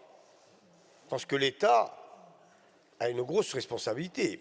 Qui a signé des permis illégaux? Je pense que c'est arrivé à l'État de signer des permis illégaux. Qui a fermé les yeux dans la bande des 100 mètres? Et qui ferme encore les yeux aujourd'hui? Parce qu'on peut aller faire un tour dans des endroits où on construit sur des ESA. On ferme les yeux, personne ne voit rien. Oui, ça arrive. On a quelques petits exemples. On rase des montagnes, on va pousser des maisons. Bon, come era fatto che avevo permesso. Mystère. Souvent des permis caducs. C'est-à-dire personne n'a signé. On n'a pas répondu et on a eu le permis. C'est ça la réalité aujourd'hui. La responsabilité de l'État, dans le constat qu'on fait aujourd'hui, il faut la montrer, mais sans accuser personne. Mais quand même, on a tous un certain âge ici. Enfin, pour le moins, moi, j'approche quand même la soixantaine. On en a vu des miracles. On en a vu des passe-droits. On en a vu des gens à qui on disait oui, à d'autres on disait non. C'est la réalité. Moi, j'espère que ce temps-là, il est derrière nous. Même s'il m'arrive de voir quelques exemples qui m'interpellent, sans stigmatiser personne, quelquefois, ferme les yeux. Ah oui, on va interdire à l'agriculteur de débroussailler, attention, hein, là alors on va lui mettre l'amende, on va faire du zèle. Mais quand il s'agit de personnes un petit peu plus importantes, eh ben, peut-être qu'on laisse filer. C'est ça la réalité aujourd'hui. Alors l'équité, l'égalité, c'est pour tout le monde. Et nous, je pense qu'on peut tous être d'accord que d'abord, ben, on s'adresse aux résidents. Si dans un village, demain, on a 10 ou 20 résidents qui veulent construire, et si on a limité, ben peut-être qu'on pourra réfléchir, revenir ici et dire, voilà, on a beaucoup plus de demandes et c'est des résidents, est-ce qu'on peut pas un petit peu alléger? On le fera, pourquoi on ne le fera pas? Qu'est-ce qui nous empêcherait demain de déroger si c'est pour des résidents? Parce que tout le monde sera d'accord. Dans des villages où on a classé des ESA, si demain, comme le disait Jean-Noël, eh ben, y a une famille qui veut construire pour ses enfants, peut-être qu'on réfléchisse et dire, bon, finalement ce terrain è di famiglia, non ha vu pas agricultura, volevano fare au gaz. C'est des réflexions qu'il peut avoir et on n'est pas fermé là-dessus. Pourtant, vous savez très bien que je suis plutôt pour les ESA et pour un certain nombre de choses. Donc le débat, il n'est pas les uns contre les autres, il est aujourd'hui le PADUC, un PADUC pour qui et construire pour qui, au-delà des hectares qu'on pourrait mettre dans des villages ou dans les autres. Moi, si on met 2 ou 3 hectares à Bézic, peut-être ça ne va pas me convenir. Hein. Pour qui? Pour des gens qui vont arriver de l'extérieur. Ben, peut-être qu'il faudrait qu'il y en ait 0. Voilà. S'il n'y a pas de jeunes qui peuvent acheter, ben, peut-être qu'il ne faut pas qu'il y en ait de constructibilité. Et demain, si on arrive à revenir à ce qui est raisonnable, ben, peut-être que si des jeunes peuvent acheter, oui, peut-être qu'il faudra aller et faire en sorte qu'on puisse construire. Moi, je pense qu'on peut tous être d'accord là-dessus. Le constat, on l'a tous fait. On ne peut plus continuer comme ça. Voilà. Dans certains endroits, il n'y a plus de Corse. Dans certains lotissements, il n'y a plus de Corse. Alors, si c'est la Corse qu'on veut. Mais je ne pense pas que ce soit la Corse qu'on veut, et les uns et les autres. Et les nationalistes, les durs, les mous, les modérés, j'en sais rien, et les autres. Nous, la Corse qu'on veut, c'est la Corse pour nos enfants. Pour qu'ils puissent travailler, construire leur maison et s'épanouir dans la Corse qu'on veut construire. Une Corse libre, parce que le constat qu'on fait sur le foncier, on peut le faire aussi sur la mafia. Hein. Quand on a laissé pendant des années l'impunité régner des bandes, sans jamais, ni que se fasse arrêter. Alors je ne suis pas pour vraiment qu'il y ait de la répression, mais quand tout le monde l'a connu, dans certaines micro-régions, il y en a qui avaient tous les droits et les autres que des devoirs. Il n'y a pas que moi qui l'ai connu quand même. Tout le monde l'a connu. Et on en arrive à la situation où on en arrive aujourd'hui. La dérive. Qui c'est qui l'a permise? Ce n'est pas nous ici, Assemblée de Corse. Hein. On n'a pas la compétence pour ça. Qui a laissé faire ça? Je pose la question, mais je pense qu'en la posant, vous connaissez déjà la réponse. Bien, donc entre les groupes qui ont épuisé leur temps de parole et ceux qui vont parler 1 minute et qui en faut 10 et qui deviennent philosophes en passant, je retiendrai la formule « plus on devient riche, plus on s'appauvrit ». Mais ce n'est pas faux non plus, c'est pas faux du tout, à méditer.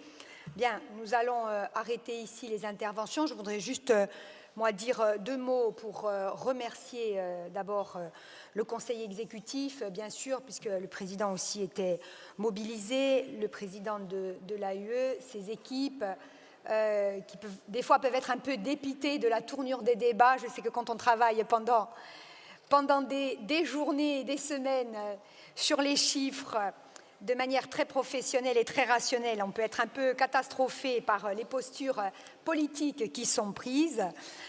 Donc, ça fait partie du jeu politique, et remercier également la direction générale en charge également du dossier pour l'excellent travail qui a été réalisé, parce que, au-delà de l'intervention du conseiller exécutif qui a bien mis l'accent sur l'urgence, le diagnostic, l'urgence à agir et les risques d'une trajectoire actuelle si elle se poursuivait, il y a aussi la nécessité de pouvoir travailler ensemble. Donc j'invite tous les conseillers concernés à venir assister au COPIL que vous avez demandé, je vous le rappelle, dont vous avez demandé la mise en place, pour pouvoir discuter en profondeur de toutes les données. Je tiens à rappeler, alors d'abord évidemment ma position personnelle est que je me place tout à fait dans le scénario de rupture, monsieur le conseiller exécutif, après mûre réflexion non seulement militante mais aussi scientifique, que vous préconisez en matière de foncier. Il ne s'agit pas d'un scénario de décroissance, contrairement à ce qu'on essaye de faire croire. Ce n'est pas de la décroissance, mais ce n'est pas non plus la trajectoire de croissance appauvrissante que nous connaissons. Donc, je le dis à l'endroit de Jean-Christophe Angelini, ce que nous connaissons depuis maintenant une vingtaine d'années, c'est de la croissance, et d'ailleurs le PIB a augmenté, mais c'est une croissance qui est déséquilibrée, qui est appauvrissante et qui conduit, et je sais que vous partagez cette opinion, et qui conduit à un moment donné à ce que le peuple corse sur sa terre ne soit plus en capacité ni d'être propriétaire, ni de se loger, et demain, ni de travailler. Tout à l'heure, je vous parlais de la stratégie européenne des îles. La prochaine stratégie, ça va être le droit de rester en Europe. Hein. Vous connaissez tous Draghi, d'accord ? Voilà, donc il propose une stratégie de rester. Attention que le droit de rester ne devienne pas pour nous et pour nos enfants l'obligation de partir. En certains endroits, on se retrouve dans cette situation. Et vous le savez, Pierre, je suis d'accord, il y a un niveau de pauvreté important. Les gens vendent. Pourquoi les gens vendent? Posons-nous la question. Posons-nous la question pourquoi les gens vendent, effectivement, mais le conseil exécutif et la majorité territoriale se sont battus depuis des années aussi pour que l'on puisse, en matière de succession, en matière de règles foncières, l'office foncier, on puisse effectivement faire en sorte que les Corses puissent rester propriétaires de leur patrimoine, mais aujourd'hui on n'arrive même plus à louer. La réalité, c'est celle-là. Donc, il convient, à mon sens, que dans la sérénité, nous abordions les travaux du PADUC qui n'ont pas encore débuté, véritablement, ce n'était qu'un avant-goût, une mise en bouche. Ça promet.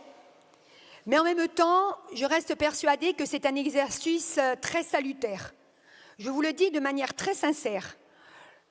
Je suis membre de la commission aménagement de l'Association des régions de France. Lorsque la loi ZAN, enfin climat et résilience, a été proposée, les régions étaient vent debout. Parce que l'histoire de diviser par deux, ça fait du mal partout. Nous avons, grâce à l'intervention de Jean-Félix Aquavive, la capacité d'adapter cela. Et ça, c'est un plus. C'est positif.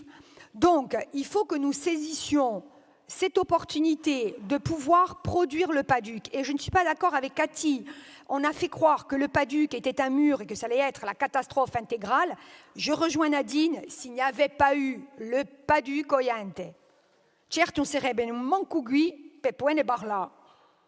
D'accordo? Per poter parlare, scusate. Donc, attention, et lorsque je vais dans cette commission en région de France, on nous envie le PADUC. Je vous le dis. Vous voyez, il y a le feu là en Gironde. Voilà, le président d'Aquitaine, d'accord, Nouvelle-Aquitaine, nous envie la Paduc et d'autres. Et c'est la capacité, à un moment donné, il faudra faire la démonstration nous aussi collectivement. Est-ce que nous avons la maturité politique, quelles que soient nos options, la capacité technique aussi, mais je sais qu'on l'a, la capacité technique, à un moment donné, en responsabilité, de sauver cette terre et ce peuple. Point barre. C'est tout. La réalité est là. Les expériences, jusqu'à maintenant, on peut débriefer dessus. Le calcul de la trajectoire, on peut vous le faire si on laisse faire comme les choses se sont passées jusqu'à maintenant. On vous l'a démontré hein, dans Corsica Prospettiva. Hein. C'est le scénario 1. Hein. C'est le scénario 1. Voilà, 420 000 habitants, le foncier difficile, la capacité d'innovation très difficile, nos jeunes qui partent travailler ailleurs, etc., etc. Donc il faudra bien réfléchir à tout ça, chacun en son âme et conscience. Merci beaucoup. Je vous repasse la parole. Monsieur le Président de l'AUE. Merci, Madame la Présidente. Je remercie tout d'abord, bien sûr, l'ensemble des intervenants, l'ensemble des élus et personnalités qui ont participé à ce travail. Le CESEC, bien entendu, vous l'avez cité. J'ai lu avec attention leur avis sur les propositions du Conseil exécutif en matière de trajectoire de sobriété foncière qui est plutôt favorable, voire très favorable aux propositions. L'avis de l'Assemblée di Juventus qui pose un certain nombre de questions techniques et c'est avec grand plaisir que j'irai présenter, dès que l'occasion me sera donnée, débattre avec l'Assemblée di Juventus et remercier également, bien sûr, l'ensemble des services qui ont travaillé à l'élaboration de ce rapport et de son annexe technique, de plus d'une centaine de pages. Donc le travail à la fois de la délégation générale de la collectivité de Corse en charge de la révision du PADUC et le travail de l'Agence d'urbanisme et d'énergie. Et je rappelle que l'ensemble de ce travail a été réalisé en interne, sans recours à un bureau d'études. Et je crois que c'est à noter. On voit qu'on est capable de très belles choses en Corse, en s'appuyant notamment sur les jeunes ressources humaines dont nous disposons et ceux qui ont plus d'expérience. Donc je voulais leur adresser mes remerciements et leur souhaiter beaucoup de courage pour les prochaines étapes qui arrivent, parce qu'elles sont nombreuses. Vous avez bien compris que là, on ne joue pas le match du PADUC. Là, on est tout juste à l'échauffement. Et donc, on ne va pas tarder. On ne va pas tarder à rentrer sur le terrain, ne vous inquiétez pas. Et donc, je voudrais tout d'abord répondre à Charlotte, parce que l'intervention de Charlotte Terrigue fait écho à d'autres interventions, je ne vais pas toutes les citer, mais s'interroge sur la concertation et l'association entre, je dirais, les propositions qu'on fait là aujourd'hui, les orientations et le dialogue avec les territoires, et notamment avec le bloc communal. Donc, bien entendu que des concertations auront lieu. C'est d'ailleurs précisé dans le rapport entre septembre et décembre prochain. Donc, sur les territoires, mais également dans le cadre de la Chambre des territoires, puisque je rappelle que, encore une fois, par un abonnement de Jean-Philippe Saccois-Vive, dans le cadre de l'examen de la loi climat-résilience et ZAN, la Chambre des territoires a été reconnue comme instance de concertation du ZAN. C'est une spécificité également pour la Corse qu'on ne retrouve pas dans les régions françaises. Et donc, sera discuté à la fois les critères pour ventiler l'effort. Je pourrais en citer quelques-uns ici. Par exemple, le taux de résidence secondaire, les consommations passées, bien sûr, mais également l'emploi. C'est une notion importante, la nécessité de développement économique, ou encore la densité des constructions, ou le nombre de ménages permanents. Donc, tous ces éléments-là vont venir à la discussion pour, je dirais, ventiler l'effort sur le territoire à la maille communale. J'entends les désaccords de Jean-Christophe Angeli, mais que j'ai entendu aussi dans l'intervention d'Angèle Tchapigne ou de Cathy Cognetti. Et je voudrais répondre sur la question de la libre administration des collectivités ou d'une forme d'ingérence dans ce qu'on propose. Je rappelle que la loi de 2002 permet au PADUC de fixer les échelles. C'est ce qui a été fait dans le PADUC de 2015, ne serait-ce que sur la question, par exemple, des espaces stratégiques agricoles, j'y reviendrai. Le PADUC a fixé des enveloppes d'espaces stratégiques agricoles par commune. Ce n'est pas ça qui a été remis en cause. Les critères n'ont jamais été, ne sont jamais tombés. C'est la cartographie qui est tombée et qui a nécessité 10 ans de procédure. Et là, on a bien sûr un désaccord avec Paul-Félix Bédédé quand il sous-entend que rien ou peu de choses ont été faites. 10 ans de procédure jusqu'au Conseil d'État pour défendre les 100 000 hectares de terres agricoles. Et là, je rejoins Nadine. Qu'est-ce qui se serait passé sans le PADUC de 2015 et sans la défense des 100 000 hectares de terres agricoles? On est d'accord, hein? Il n'y a que 16% qui est mis en production. Josépha l'a rappelé. Sur les 100 000 hectares, un peu plus de 100 000 hectares, 16 000 hectares mis en production. 16% mis en production. 15%, 45% qui sont quand même mobilisés par la profession agricole. C'est insuffisant. Mais pour autant, sans cette sanctuarisation, on aurait probablement abouti à une consommation très forte, massive, des espaces agricoles, mais probablement également des espaces environnementaux. Donc je veux bien qu'on souhaite mettre à la poubelle le PADUC de 2015, mais je crois qu'il a été en grande partie salutaire pour la Corse. Donc, pour nous, il n'y a pas d'ingérence et on essaye au maximum de sécuriser les dispositifs. Tous les recours engagés d'ailleurs sur cette question de fixer l'échelle dans le cadre du PADUC ont été déboutés en Conseil d'État sur une question prioritaire de constitutionnalité. Et donc on ne voit pas aujourd'hui pourquoi, je dirais aujourd'hui, le Conseil d'État ou d'autres juridictions viendraient à revenir sur cette capacité qu'a le PADUC, d'autant que la loi climat résilience prévoit justement que le PADUC puisse choisir son échelle de territorialisation. Donc on propose la commune. J'ai déjà exposé les raisons de ces motivations. Donc bien sûr pas de tutelle, mais plutôt un objectif d'aide à la décision dans le cadre de l'élaboration des PLU, une logique d'équité aussi entre les territoires et de réalité du terrain. La planification aujourd'hui, elle se fait à l'échelle communale, qu'on le veuille ou non, même s'il y a des initiatives de SCOT ou de PLUI. Et surtout, on ne l'a pas dit assez, c'est aussi une manière de protéger les maires dans leurs décisions.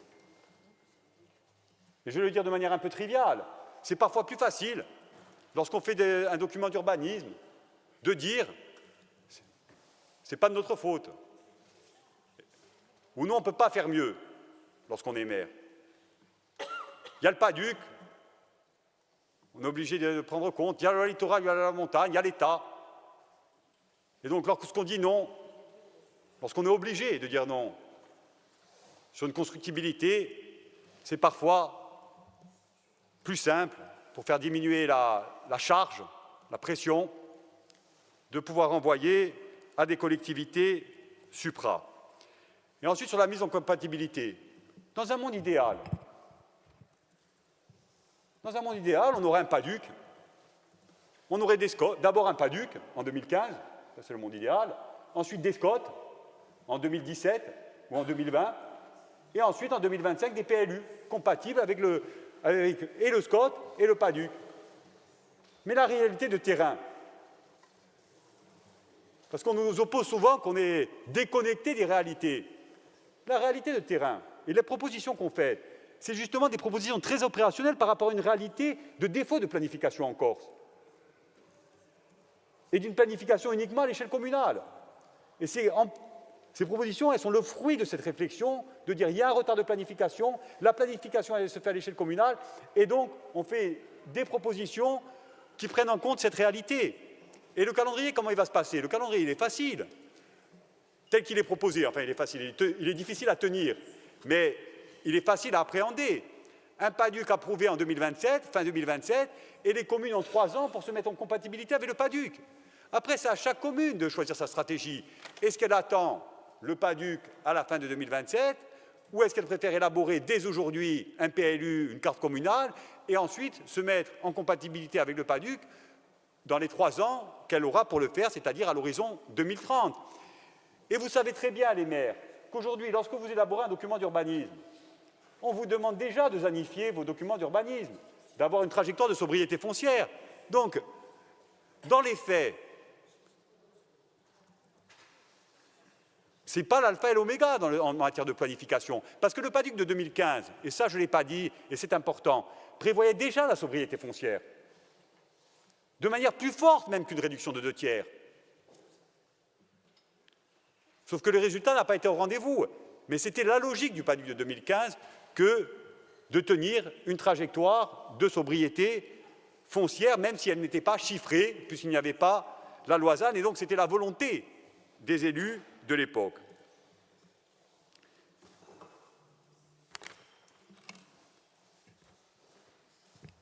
Donc j'ai répondu ainsi à l'une des interrogations de Josépha, mais je voudrais revenir sur un point important, très important même, de l'intervention de Josépha.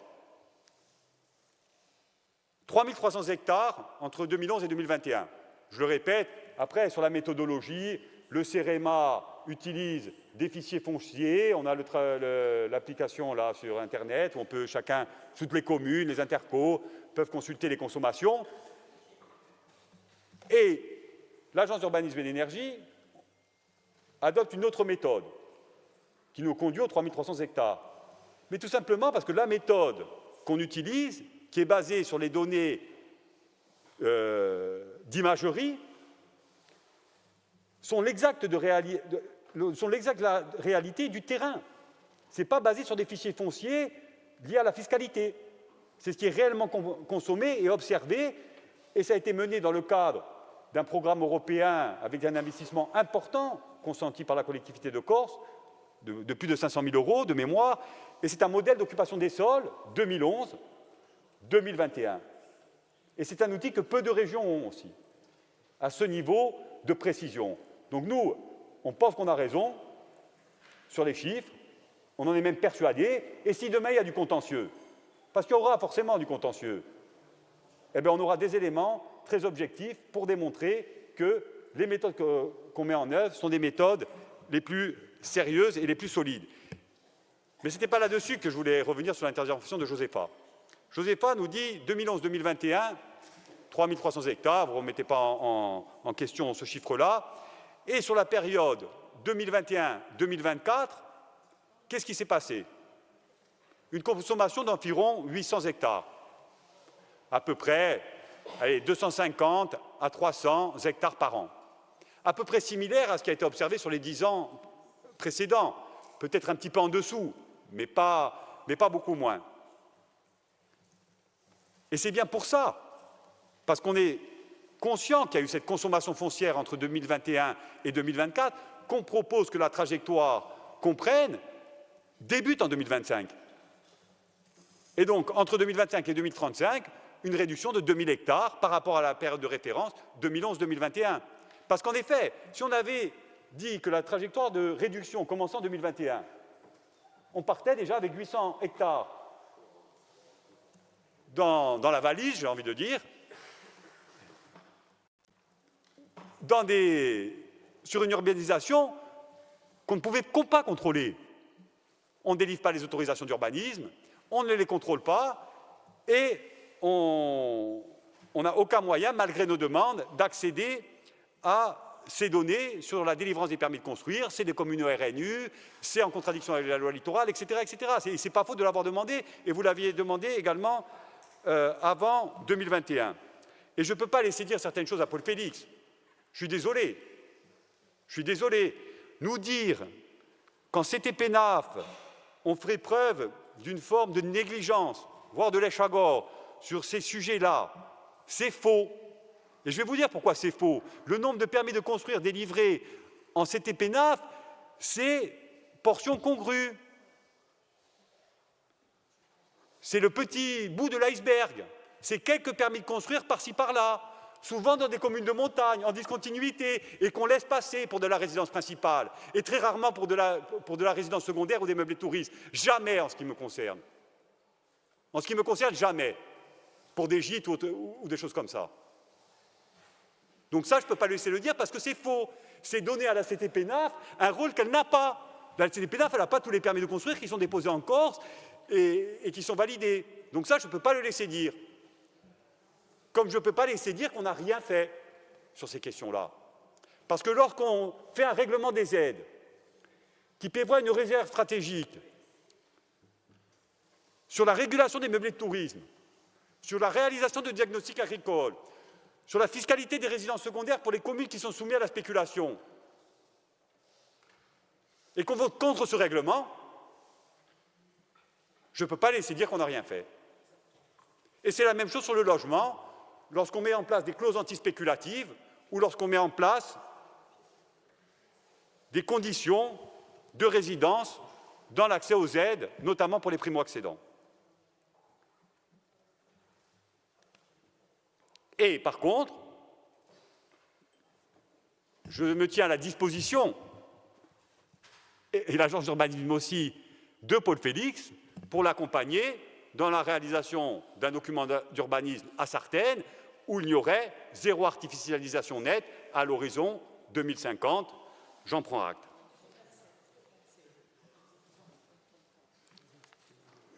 À l'horizon de 10 ou 15 ans, la durée d'un PLU, bien entendu. Et ensuite, je ne veux pas qu'on nous fasse de faux procès. Moi, dans mes propos, vous n'avez pas entendu parler de mafia, et encore moins d'un quelconque amalgame entre développement économique et MAP. À aucun moment donné, je n'ai même pas le mémoire d'avoir utilisé le terme. Et non plus de vengeance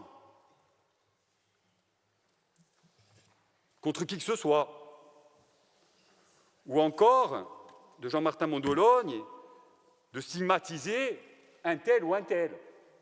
On a un débat, il se veut constructif, et je pense que beaucoup d'interventions ont été constructives. Je note notamment celle de Jean Noël, qui quelque part nous appelle à un sursaut collectif en disant la solution, elle vient forcément, je dirais, d'un engagement de l'ensemble des acteurs qui sont concernés. La collectivité, bien entendu, l'État, probablement, les maires et les citoyens.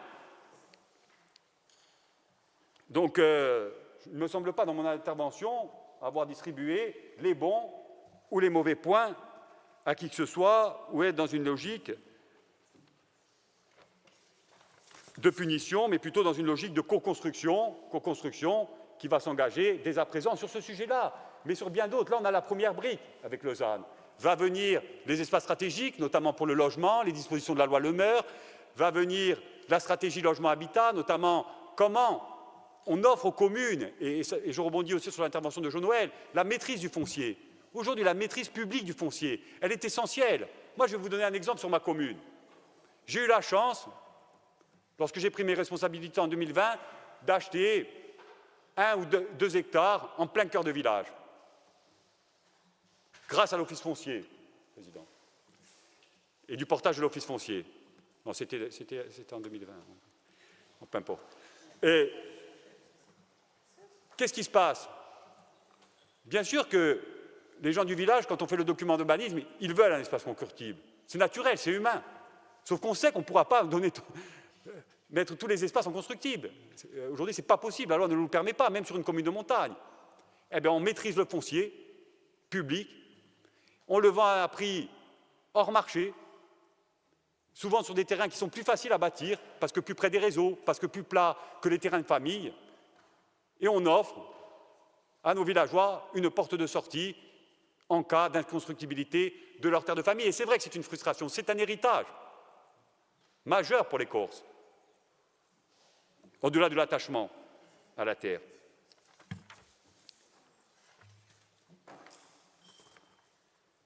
Donc, il ne s'agit pas de faire peur à quoi que ce soit. Et puis, il y a une autre question qui a été abordée, qui me semble essentielle. Mais avant ça, en effet, il faudra prévoir du foncier, et c'est en réponse aux interrogations de Jean-Christophe, pour le développement, notamment pour le développement économique et pour les grandes infrastructures. Je vais citer quelques exemples. Le port de Porto Vecchio, il a forcément consommé un petit peu de foncier, j'imagine. Je ne connais pas les chiffres, peu importe. Demain, s'il y a un port à Bastia, un nouveau port à Bastia, ça va consommer du foncier. S'il y a une voie ferrée sur la plaine orientale, ça va consommer du foncier. Des infrastructures routières sur Ajaccio, ça va consommer une part significative de foncier. Mais ce foncier-là, on ne va pas les prendre sur la part communale de chaque commune. Ça serait même aberrant, sur une voie ferrée ou sur une route, d'aller prendre un petit morceau de foncier sur chacune des communes qui sont traversées. On va le prendre dans une réserve de foncier à la maille territoriale pour les grands projets d'infrastructure. Et donc, si une commune a un grand projet, elle ne va pas consommer sur son enveloppe foncière qui lui sera attribuée dans le cadre de la trajectoire du zéro artificialisation nette. Et bien sûr qu'il nous faudra des outils normatifs, fiscaux, plus appropriés pour les communes de montagne et de l'intérieur. Mais je veux dire, on est dans un autre cadre que le seul cadre du PADUC, on est le cadre des évolutions législatives, réglementaires, probablement du processus d'autonomie et d'une forme de statut de résident ou de reconnaissance, d'une manière de reconnaître et de différencier les résidences patrimoniales des Corses dans les villages d'autres types de résidences. Donc, on en a déjà souvent débattu, il faudra qu'on se mette autour de la table et qu'on réfléchisse à des propositions. Mais je terminerai peut-être sur les interventions de Pierre-Paul, je crois Nadine l'a évoqué également, Annette aussi, je crois, même et Hyacinthe également, sur finalement la question de l'offre et de la demande et du prix, finalement, et de l'enrichissement ou de l'appauvrissement, l'enrichissement des uns, l'appauvrissement des autres. Tout d'abord, dire que sur les marchés fonciers immobiliers, la théorie de l'offre et de la demande, elle a vécu, je crois. Elle a même trop vécu. On voit qu'en Corse, on a beaucoup construit, ça n'a pas fait diminuer les prix. Ils n'ont cessé d'augmenter, Romain le rappelait. Et pourtant, on a proposé de plus en plus de logements. Le foncier et l'immobilier, ce n'est pas des pierres précieuses, ce n'est pas la rareté qui font leur prix.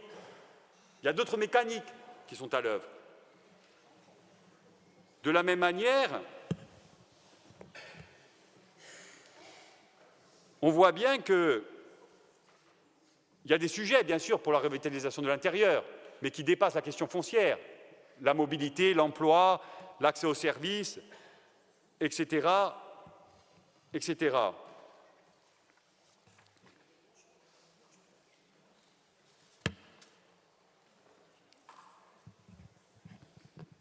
Mais il y a peut-être une réflexion qui a été abordée en filigrane dans les différentes interventions qu'on doit avoir en tête.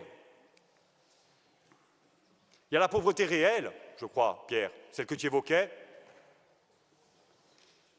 Il y a la pauvreté ressentie aussi par les Corses. Et il y a la misère symbolique. La misère symbolique, c'est celle d'un peuple qui a peur de disparaître, de jeunes qui n'arrivent plus à se loger ou à trouver un terrain pour construire. Elle est différente, cette misère-là, ou cette inquiétude-là, de la pauvreté réelle, sur laquelle on revient toujours, et que Hyacinthe aussi évoquait. Et je n'ai rien inventé là-dessus. Je vous invite à lire Tony Casalong, récemment, qui nous dit, en quelque sorte, que le modèle actuel, passé, a creusé les inégalités parce qu'il était notamment basé sur un consumérisme débridé et moralisateur, qui uniformise tout, ce modèle. Il a uniformisé les capitales européennes. Il suffit de traverser les rues piétonnes de n'importe quelle capitale européenne, vous allez trouver les mêmes enseignes. Il a uniformisé les littoraux, il a uniformisé les expériences touristiques et il a uniformisé les hommes. Et nous, c'est contre cette logique d'uniformisation du peuple corse, donc d'une forme de dilution, qu'on se bat et qu'on propose cette trajectoire. Donc oui, la Corse est plus pauvre, mais elle a probablement encore beaucoup de richesses. Et oui, certains Corses se sont probablement enrichis comme jamais, mais pas au bénéfice du plus grand nombre. Et je crois que la solidarité, l'entraide est le moteur de l'évolution. La solidarité, le moteur de l'évolution et de la résistance et de la rupture qu'on prône, en opposition à la compétition entre les hommes et les territoires. Je vous remercie.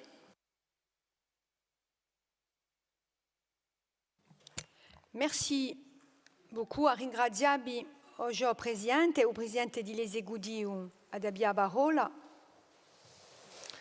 Ringraziavi, Madame la Présidente. D'abord des mots pour saluer et remercier le conseiller exécutif Julien Paolini pour une présentation à la fois, je crois, didactique, ça a été dit, mais passionné et aussi politique. Saluer aussi le travail des services à ses côtés, la délégation générale en charge de la révision du PADUC et bien sûr les services de l'AUE. Et vous avez démontré à travers ce travail à la fois, je crois, technique, profond, mais je le dis aussi politique, que nous étions en capacité nous-mêmes de travailler sur des sujets aussi puissants. Je veux simplement dire que nous rentrons dans une phase politique. Moi, je le dis, de choix politique.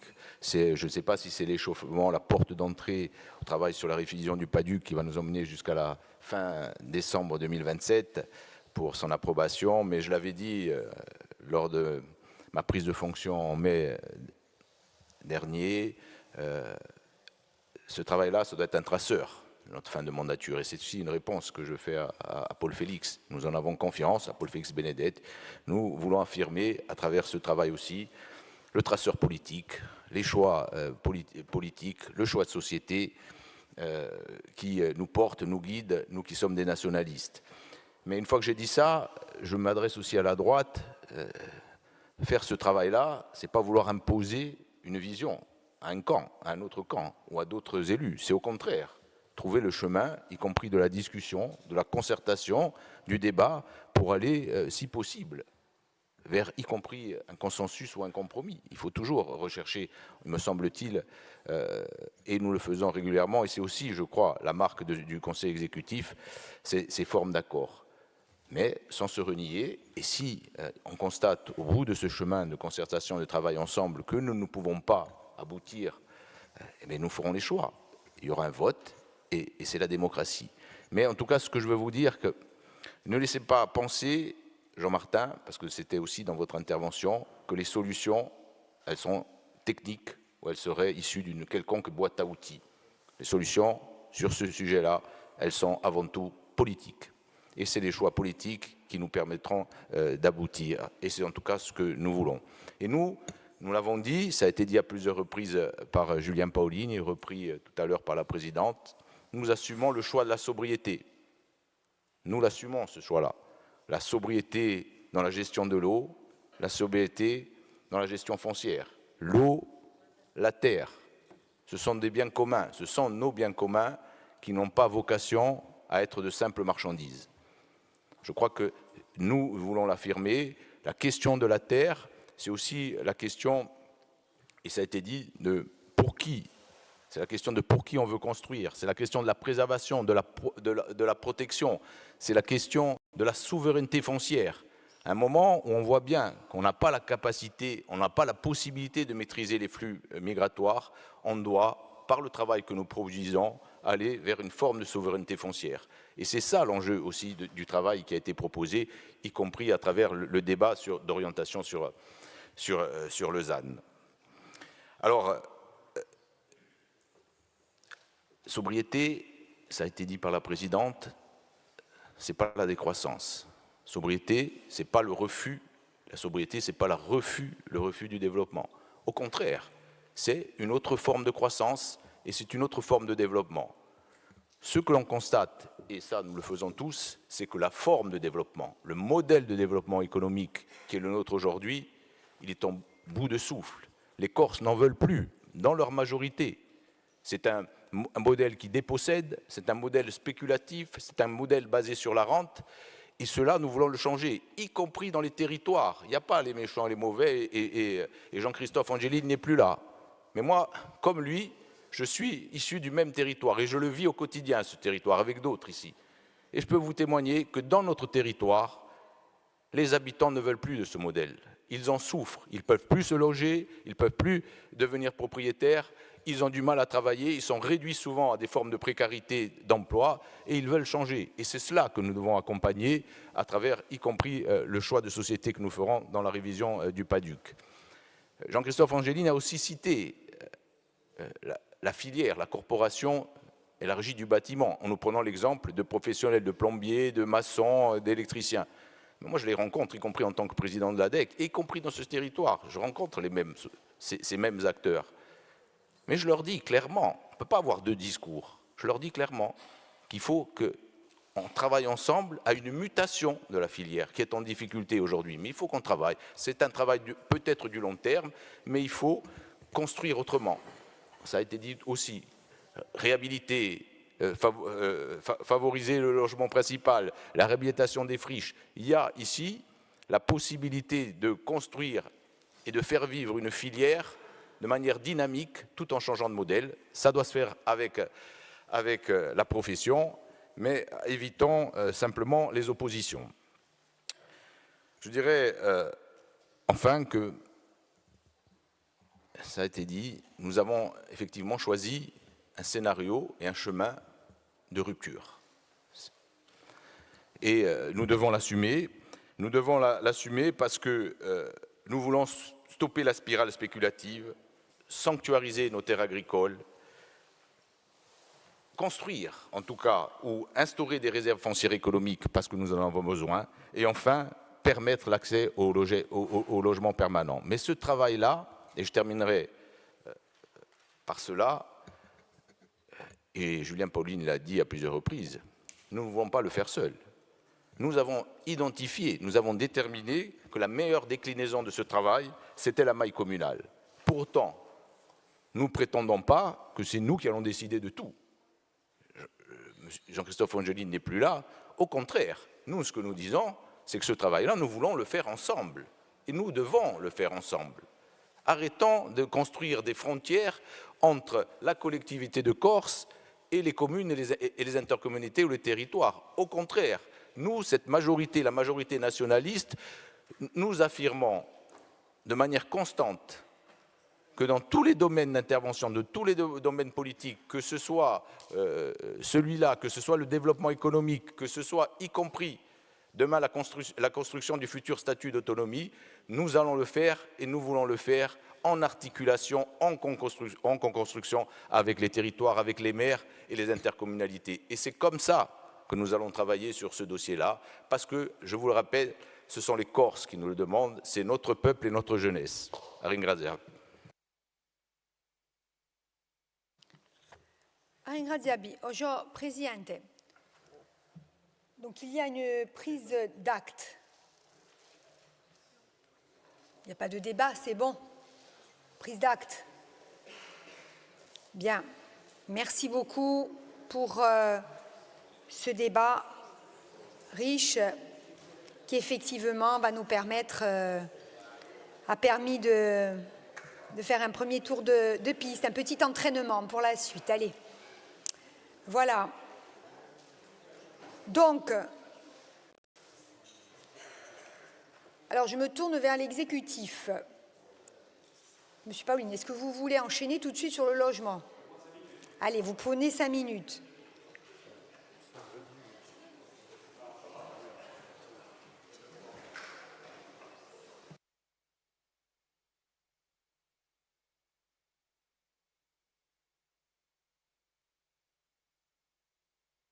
Donc, je ne fais pas de suspension de séance. Hein. Il n'y a pas de suspension, sinon il y a la moitié de l'hémicycle qui va disparaître. Donc, faites ce que vous avez à faire en 5 minutes et vous revenez. Et sachez que vous êtes en direct. Merci.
S'il vous plaît,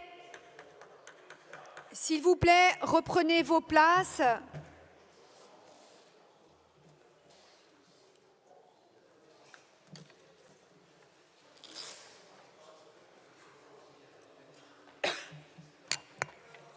Per piacere, piade vostre piazze.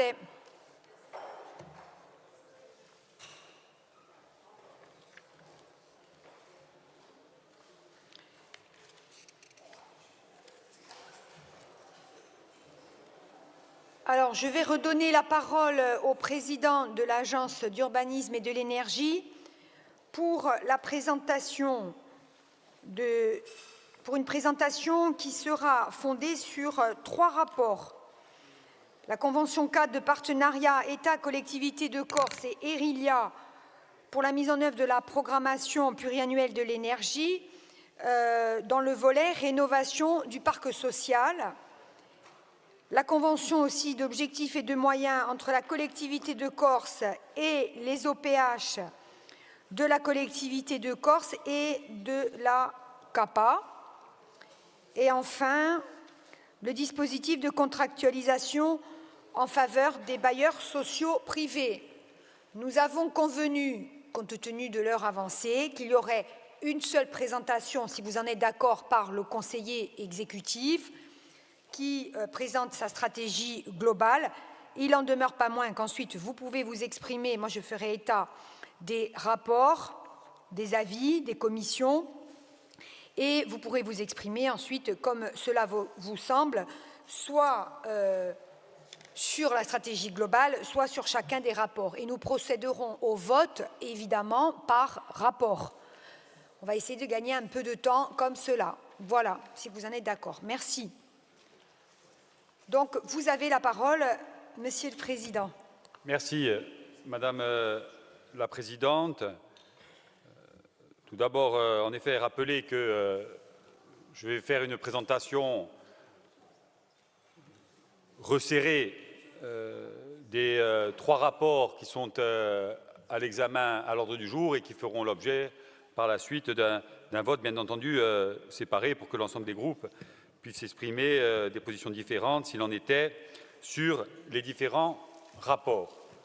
Donc, ces 3 rapports traitent de la politique de logement de la collectivité de Corse et plus particulièrement, il s'agit d'une stratégie qui est déployée dans le cadre du logement social, de la politique du logement social, en cohérence, bien entendu, avec le règlement d'aide qui a été adopté récemment, la révision du règlement d'aide au logement et à l'habitat, Una Casa per Tutti, qui a été adopté récemment par l'Assemblée de Corse.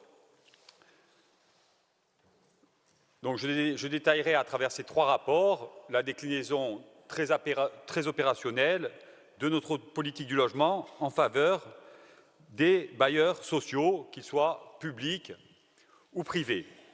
Je rappelle également que lors de sa prise de fonction, le président du Conseil exécutif, sa récente prise de fonction, a rappelé dans ses annonces que les priorités stratégiques de notre collectivité, parmi les priorités stratégiques de notre collectivité, bien sûr, la question du logement était un enjeu essentiel pour la Corse et nos débats depuis le début de l'après-midi en témoignent et même déjà dès ce matin.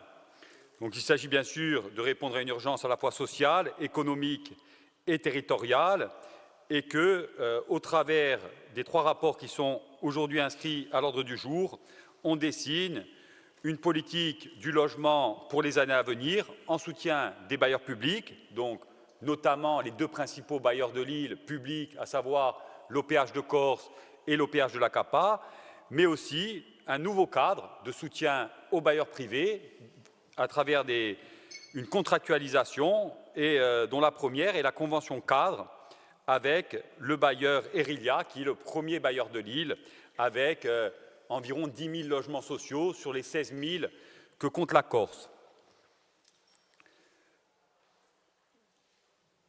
Donc je rappelle aussi, mais bon, nos échanges précédents l'ont démontré, la situation particulière de la Corse en matière d'accès au logement, avec des tensions, bien entendu, que ce soit sur l'accession à la propriété ou bien sur le marché locatif, qu'il soit privé ou public, une carence en logement social qui est structurelle, qui est ancienne, et une difficulté à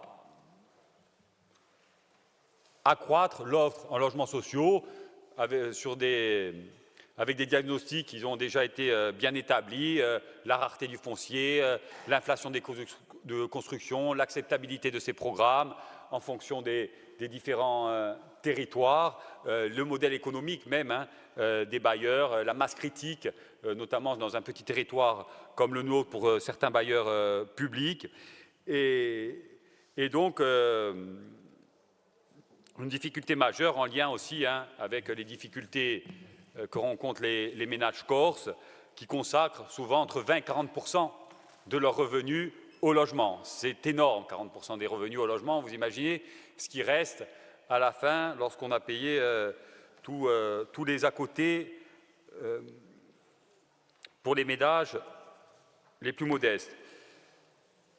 Donc le parc de logement locatif, aujourd'hui encore, je l'ai dit, c'est 16 000 logements, c'est 10% des résidences principales, alors qu'en France, on est plutôt à 17% des logements principaux sur le parc de logement locatif, donc une carence et un marché particulièrement tendu et des demandes importantes, 8 000 demandes en 2024 pour seulement 900 attributions. Et donc la nécessité d'avoir une politique ambitieuse en matière du logement et notamment en soutien de l'ensemble des bailleurs. C'est l'un des objectifs de la première convention, notamment avec les deux offices publics de l'habitat, à la fois les conventions d'objectifs et de moyens, à la fois avec l'OPH de la collectivité de Corse et l'OPH de la CAPA. Donc, je rappelle que l'OPH de la collectivité de Corse est le 10e bailleur de l'île après Erilia. Erilia a 10 000 logements. L'OPH de Corse, 3 300 logements, principalement, bien sûr, dans le Cismonde, même s'il y a quelques logements dans le Poumonte. Et l'OPH de la CAPA, c'est le 3e bailleur de l'île, donc avec environ 2 400 logements qui sont répartis sur 24 communes, donc un certain nombre de communes rurales où souvent les bailleurs privés n'interviennent pas ou très peu. Donc important l'importance de l'intervention des bailleurs publics, que ce soit sur les prix qui sont des locations dans le parc public et en matière aussi d'équilibre territorial.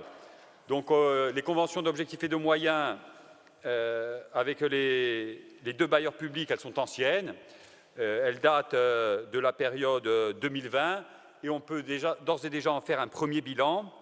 L'OPH de Corse, par exemple, sur la période 2020-2025, a rénové 740 logements, bien au-delà de l'objectif qui avait été prévu de 540 logements, et a permis la réintégration de nombreux logements dans le parc locatif, avec un recul de la vacance de 7,5 à 6%.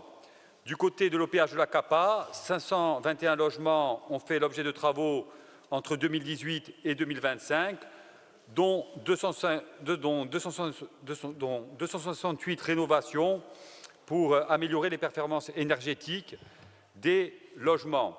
Donc ces conventions avec l'OPH de Corse étaient d'objectifs et de moyens prévoyait des investissements, une intervention de la collectivité de Corse à hauteur d'une vingtaine de millions d'euros et pour l'OPH de la CAPA, environ 7 millions d'euros.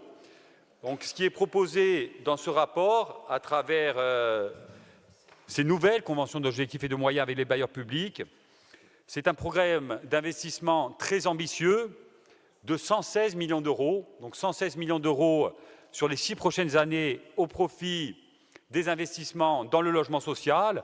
Sur ces 116 millions d'euros investis, 96 millions d'euros pour des opérations portées par l'OPH de Corse et environ 20 millions d'euros pour des opérations portées par l'OPH de la CAPA.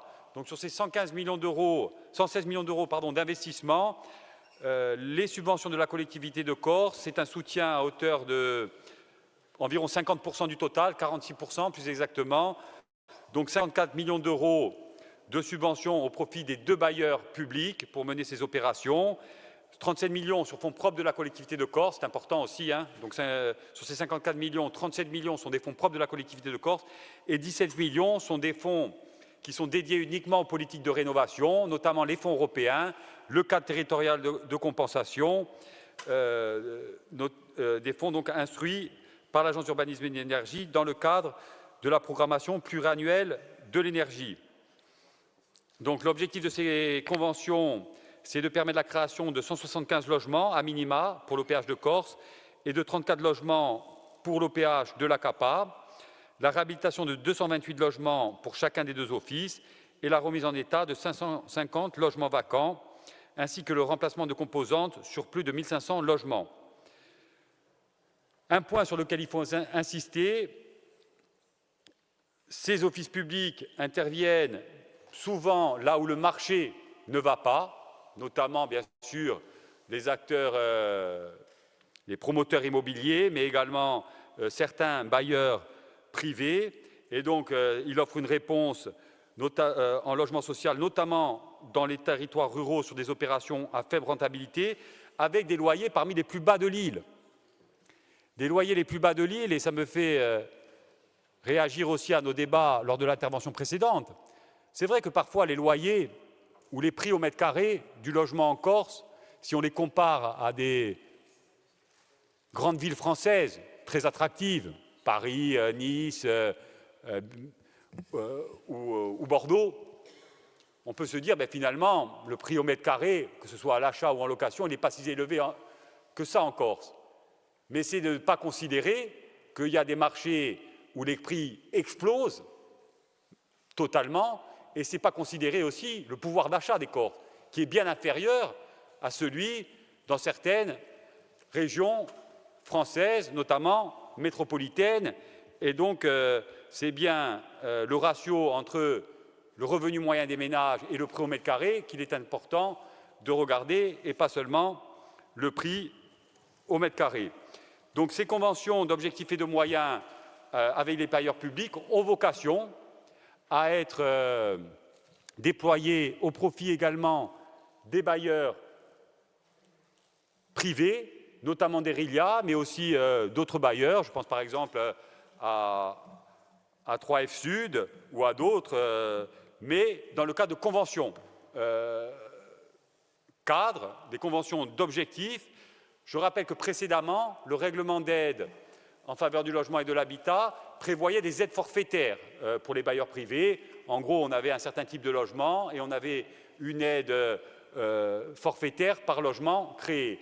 On a décidé de renoncer à ce principe de l'aide forfaitaire des bailleurs privés et de s'engager sur des conventions pour avoir une lisibilité sur les opérations qui seront menées sur les prochaines années, afin à la fois d'avoir une vision stratégique du développement du parc social, de lever éventuellement certaines contraintes environnementales et urbanistiques, en tout cas de travailler ensemble à la levée de ces contraintes, de renforcer le travail, notamment avec les communes, sur l'acceptabilité de ces opérations et également sur leur intégration architecturale et paysagère. On sort de la logique, je dirais, de guichet qu'on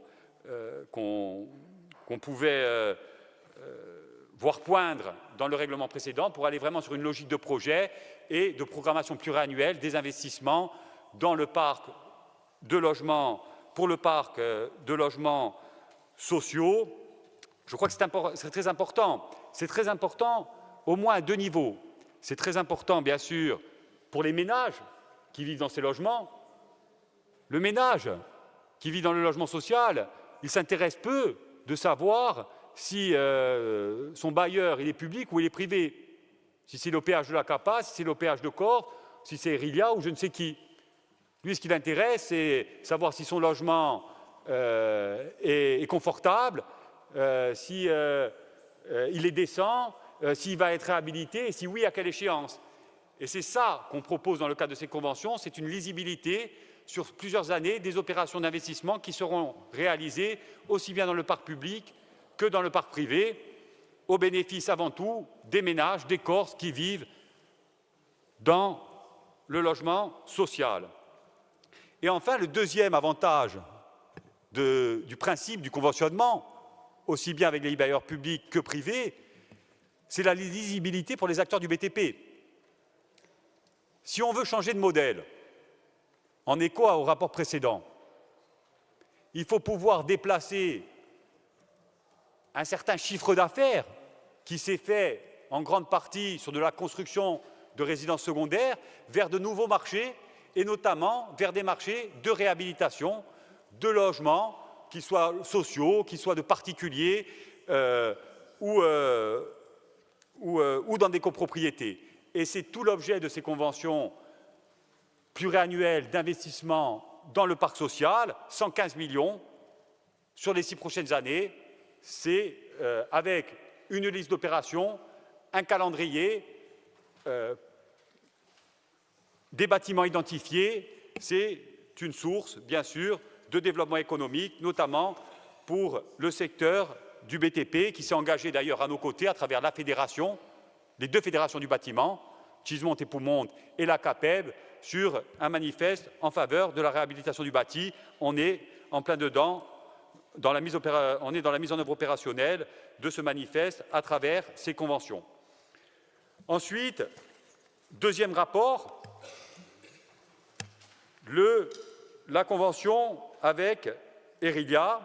Donc là, cette convention, c'est une convention cadre, où là, il n'y a pas uniquement comme signataire la collectivité de Corse et le bailleur, mais c'est une convention qui engage la collectivité de Corse, l'État, l'AUE et le bailleur Erilia, et qui vise à la rénovation. Il n'y a pas de construction neuve, hein, contrairement aux conventions avec les bailleurs publics. Il y a uniquement des opérations de réhabilitation de l'ensemble du parc Erilia. Alors, l'heure est tardive, je sais, tout le monde est fatigué, mais ce n'est pas neutre ce qu'on est en train de faire. C'est 300 millions d'euros d'investissement sur les 10 prochaines années. Dans le cadre du parc Erilia, 10 000 logements, c'est le parc Erilia, et on vous propose, à travers cette convention cadre, d'intervenir sur près de 3 400 logements pour atteindre des niveaux de performance bâtiments basse consommation, c'est-à-dire passer d'étiquettes énergétiques D, E ou F à des étiquettes A ou B. C'est du pouvoir d'achat rendu aux ménages, c'est du confort et c'est aussi un enjeu de santé publique lorsqu'on vit dans des logements indécents. Et les 3 400 logements sur les 10 000 du parc, vous avez la liste des opérations en annexe au rapport. L'horizon, c'est 2038 et l'investissement, en plus des 115 millions pour les bailleurs publics, c'est 262 millions d'investissement pour Erilia, et on propose un taux d'intervention sur l'assiette énergétique uniquement de 50%. Donc si je détaille et que j'y ajoute la sortie des énergies fossiles à Bastia et Ajaccio, on atteint les 300 millions d'euros d'investissement à l'horizon 2038.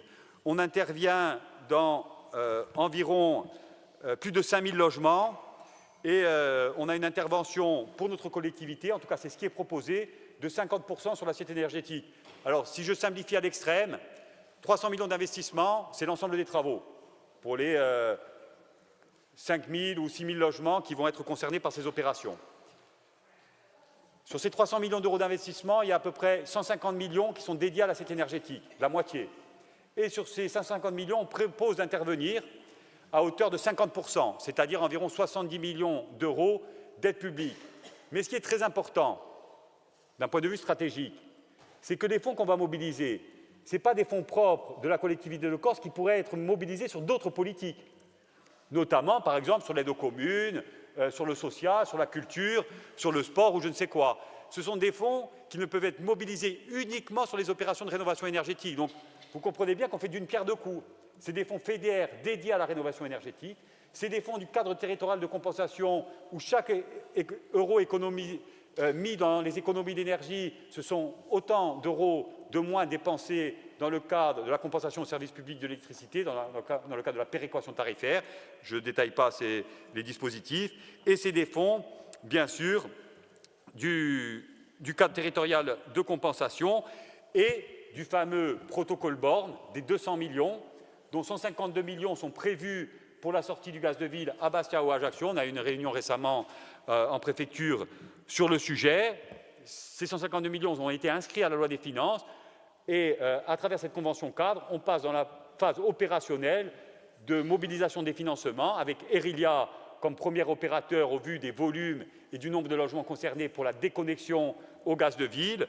Et sur Bastia et sur Ajaccio, suivra bien sûr le même type de convention avec les offices publics de l'habitat qui sont les deuxièmes et troisièmes bailleurs de l'île. Et donc on passe en phase opérationnelle sur cette question de la sortie du gaz de ville sur Bastia et sur Ajaccio. Ça, c'est pour ce qui concerne la convention avec le bailleur Erilia. Dernier rapport qui était en CPD et qu'on a basculé en session suite à nos échanges d'hier en commission permanente organisationnelle. On avait, je dirais, dans les tuyaux, un certain nombre de demandes d'accompagnement, de soutien pour la collectivité de la part de bailleurs privés pour des opérations de construction. Pour ne pas fragiliser et menacer ces opérations-là, il vous est proposé, dans le cadre du troisième rapport, des dispositions transitoires pour accompagner ces opérations-là. Il y a à peu près... il y a 291 logements sociaux qui sont concernés par ces opérations. Il s'agit de construction neuve, cette fois-ci, ce n'est pas des réhabilitations. Hein. Sur la commune d'Ajaccio, à Porto Vecchio, à Panta di Casinca, à Furiani et à Alat, 136 logements pour 3F Sud, 155 logements pour Erilia, pour un montant total de subventions d'1,9 million, auquel s'ajoute le soutien, bien sûr, à l'opération du Cézanne, mais ça, on l'a déjà adopté, par Erilia, de 900 000 euros. Donc, 1,9 million d'euros de subventions pour réaliser ces opérations au profit, bien sûr, d'Erilia et de 3F Sud. Ce sont des opérations qui ont été déposées avant la révision du règlement des aides, donc on les a instruites au titre de l'ancien règlement et ça nous laisse le temps de travailler avec ces bailleurs-là et avec bien d'autres pour des conventions, je dirais, pluriannuelles pour la réalisation d'opérations, mais en changeant à la fois la gouvernance et pour avoir une vision stratégique du déploiement et de l'accélération de l'offre de logement social sur la Corse qui en a grandement besoin. Je vous remercie. Bien, merci, monsieur le conseiller exécutif. Alors, comme je l'évoquais tout à l'heure, concernant le rapport, le premier, puisqu'on est bien obligé de distinguer les avis des commissions, mais je demande, si tout le monde en est d'accord, hein, que les rapporteurs de commission ne citent que l'avis, s'il vous plaît, qui a été finalement rendu. Il n'y a pas d'opposition à cela. Bien. Donc,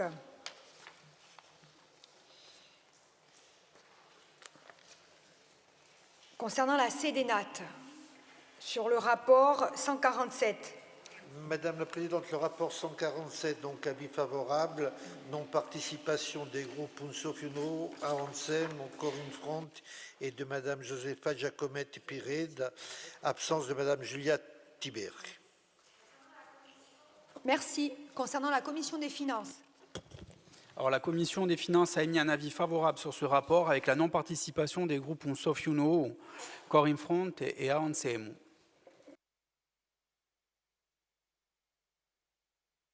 Merci.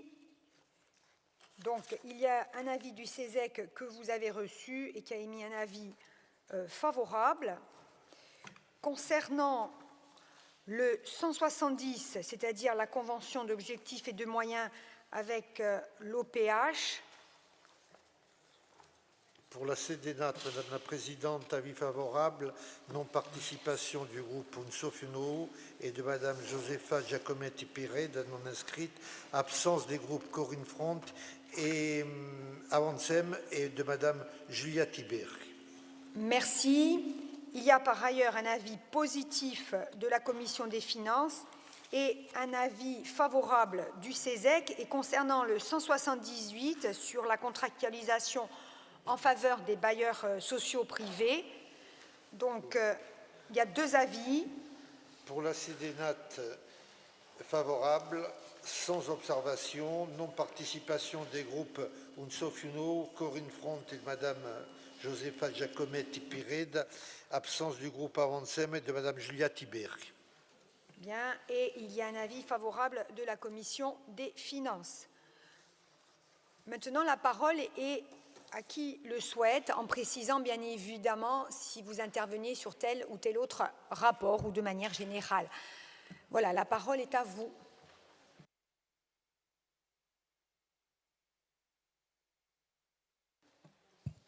Je vous en prie. Merci Madame la Présidente. Mon intervention va se borner essentiellement sur le rapport 170. Monsieur le conseiller exécutif, d'abord je voudrais vous remercier pour la présentation, même si elle a été synthétique sur les 3 rapports, mais elle est assez claire, déjà. Donc la question du logement social renvoie à 2 problématiques cumulatives, que sont la précarité et le logement. C'est un peu ce qui justifie que la puissance publique se mobilise fortement, d'autant plus qu'il faudrait augmenter le parc social dans les zones tendues, où le prix, vous l'avez rappelé, au mètre carré est le plus cher, et qu'il faudrait parallèlement réhabiliter le parc existant pour des raisons énergétiques, vous l'avez dit aussi, ou parce que le parc est souvent dégradé. La Corse dispose de 16 183 logements sociaux, ce qui correspond à 10,3% du parc des résidences principales, ce qui est bien moins que la moyenne nationale, qui est de 17,5%, alors que c'est la région la plus pauvre de France métropolitaine. Tout l'intérêt de ces conventions d'objectifs et de moyens avec les 2 OPH consiste à encadrer la programmation pluriannuelle pour augmenter et améliorer le parc en complément des aides AUE, PPE, les garanties d'emprunt et autres. En tant qu'élu de la CAPA, je suis naturellement les dossiers et les projets et les objectifs de l'OPH2A. Vous le rappelez dans votre rapport, la priorité depuis 2018 avait été donnée à la réhabilitation du parc existant. Malgré cela, 76 logements ont quand même été créés.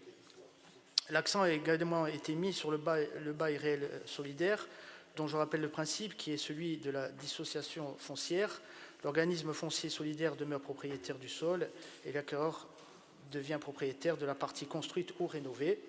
Le ménage ne paie donc, suivant les zones, qu'entre 60 et 70% de la valeur de la pleine propriété, évidemment sur le fondement de critères sociaux préétablis.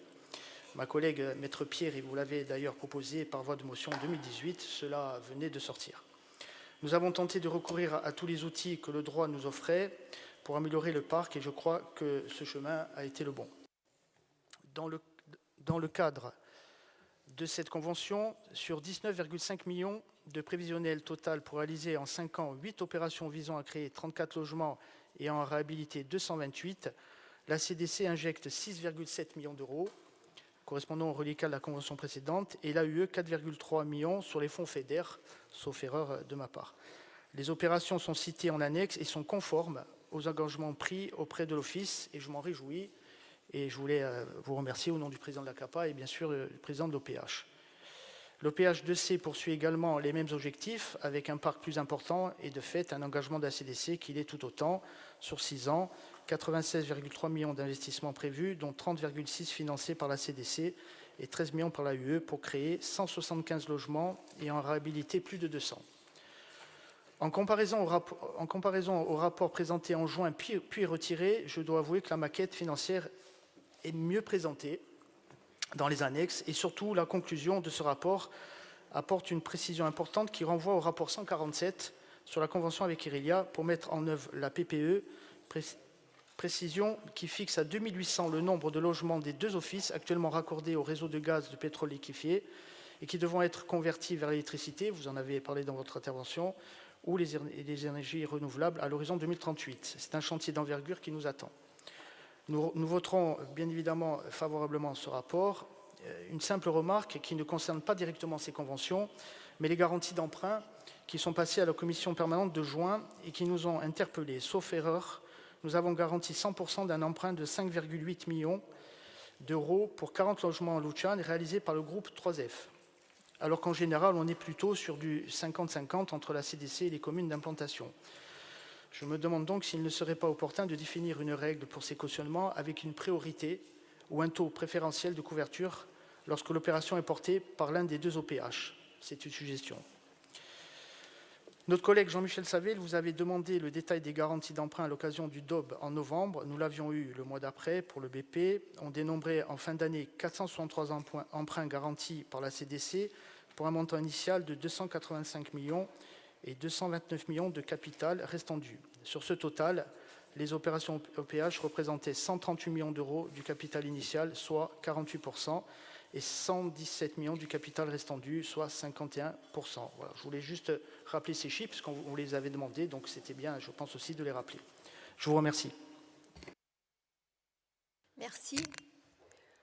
Qui d'autre souhaite intervenir sur ces dossiers? Je vous en prie, Paul.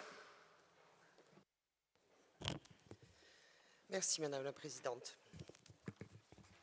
Dans le dispositif de contractualisation en faveur des bailleurs sociaux privés, nous retrouvons en introduction les mêmes éléments et données que dans le rapport sur les conventions d'objectifs et de moyens avec les deux OPH. Nous sommes là sur une conséquence du nouveau règlement d'aide relatif à l'habitat et au logement, on la Gazapatout, révisé au mois d'avril dernier, et qui conditionnait le soutien au logement social à l'établissement d'un cadre partenarial. Désormais, les aides accordées aux bailleurs privés sont soumises à la signature de conventions, excluant toute intervention automatique de la CDC. Dans l'attente de la mise en place de ces partenariats, ce rapport tient compte des opérations déjà engagées sur le fondement du règlement d'aide avant sa révision. La suppression de l'aide de la collectivité de Corse risque de faire capoter les projets en cours. D'où le soutien exceptionnel proposé par ce rapport à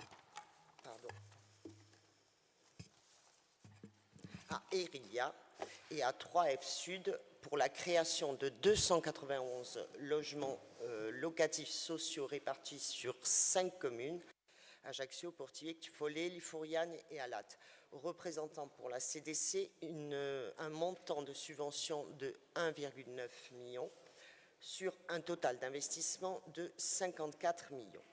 Alors, nous voterons parce que nous comprenons l'intérêt en faveur du parc social et parce qu'il y avait des engagements antérieurs à la révision de ce règlement au mois d'avril dernier. Mais je voudrais en profiter pour évoquer avec vous un cas similaire. Dans le même ordre d'idées, toujours dans le sillage de ce règlement révisé contre lequel notre groupe avait voté, d'autres dispositifs se trouvent mis à mal par la temporalité de la révision. J'en veux pour preuve le plafond de 300 000 € sur la période 2026-2031 pour les communes de moins de 1000 habitants, que ce soit pour l'acquisition foncière, la construction, la réhabilitation en vue de créer des logements communaux par exemple. Un certain nombre de communes sont concernées par cette problématique.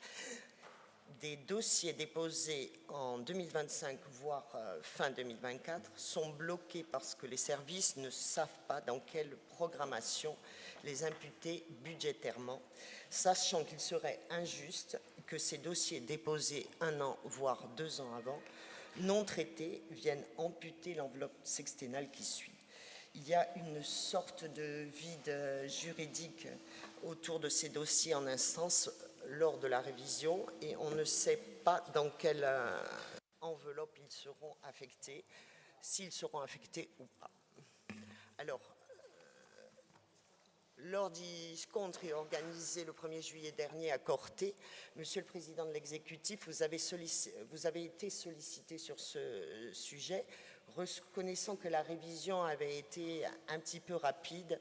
Vous aurez répondu en envisageant de la souplesse dans l'implication, voire une modification du règlement compte tenu de ces cas de figure bien particuliers. Pourriez-vous nous le confirmer et nous dire quelle forme cette souplesse pourrait prendre et dans quel délai ce règlement est voué à évoluer? Je vous remercie. Merci. Y a-t-il d'autres interventions?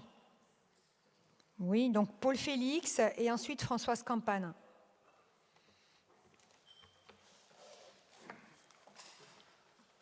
On est sur une logique qui semble vertueuse, c'est-à-dire la volonté de réhabiliter énergétiquement une partie du parc de logements sociaux, plus de 20% du parc, 3300 logements qui sont visés, avec un montant moyen quand même assez important, puisque ça, plus de 70 000 € par logement et 262 millions d'euros annoncés, et avec un objectif de mobiliser des ressources publiques à 50%. Ça veut dire que la société Erelia, qui a une surface financière conséquente, aura la capacité de rénover une partie de son parc de logement, de devenir attractif et d'aider à lutter contre la précarité énergétique qui peut permettre de faire économiser plus de 200 € par mois à des ménages moyens qui sont dans des habitations de niveau énergétique D, ce qui est le cas actuellement pour la plupart de ces 3300 logements. Là où il ne faudrait pas qu'il y ait une situation financière monopolistique, c'est ce qui se passe au niveau des constructions de logements sociaux neufs. La quasi-totalité des 300 logements sociaux construits annuellement en Corse sont exclusivement construits par des sociétés d'habitat publics sociaux étrangères à la Corse, alors que nous avons 2 établissements publics, l'un en Haute-Corse qui est dirigé par la CAPA, qui est dirigé par la collectivité de Corse, et l'autre en Corse du Sud, dirigé par la CAPA, qui sont dans l'impossibilité de mobiliser des fonds de réhabilitation, et encore moins de construction. Donc, cette règle des 50%, elle est à pondérer. Il ne faudrait pas que ça devienne la règle à nos bailleurs sociaux insulaires qui vont être confrontés à l'impossibilité financière de monter un projet de réhabilitation. Donc, attention. Donc, bien entendu, ce qui est fait ici est une bonne chose, mais ça n'est pas transposable aux autres. Demander un investissement de 35 000 €, que ce soit au HLM 2B ou au HLM 2A, c'est impossible. Si vous regardez la structure de leur capacité d'investissement, que ce soit en fonds propres ou en capacité d'emprunt, on ne discute même pas de la garantie d'emprunt à donner. C'est de l'emprunt tout court dont il faut discuter. Donc, attention, il ne faudrait pas qu'on se serve de ce modèle pour qu'on dise après, c'est le modèle opposable. C'est un modèle adapté à un bailleur qui a des capacités financières et un parc de logement national qui est bien au-delà des 15 000 ou des 13 000 logements sociaux de Corse et qui a cette capacité et cette flexibilité disponible en droit de tirage sur les banques que n'ont plus du tout les autres. Donc attention, moi c'est simplement cette remarque de fond, et ensuite qu'on réfléchisse à recapitaliser les sociétés publiques corses d'habitat à loyer modéré pour qu'elles puissent réemprunter et construire. Il n'est pas logique de constater qu'annuellement, ils soient à moins de 10% des constructions nouvelles. Alors, il y a un parc de plus en plus vieillissant, ce qui veut dire qu'il va être rejeté par les demandeurs, qui vont préférer aller dans un logement rénové. Et on est en train de créer une disparité territoriale entre ceux qui auront accès à des bons logements et ceux qui vont être ghettoisés dans des logements de niveau médiocre, mauvais ou moyen.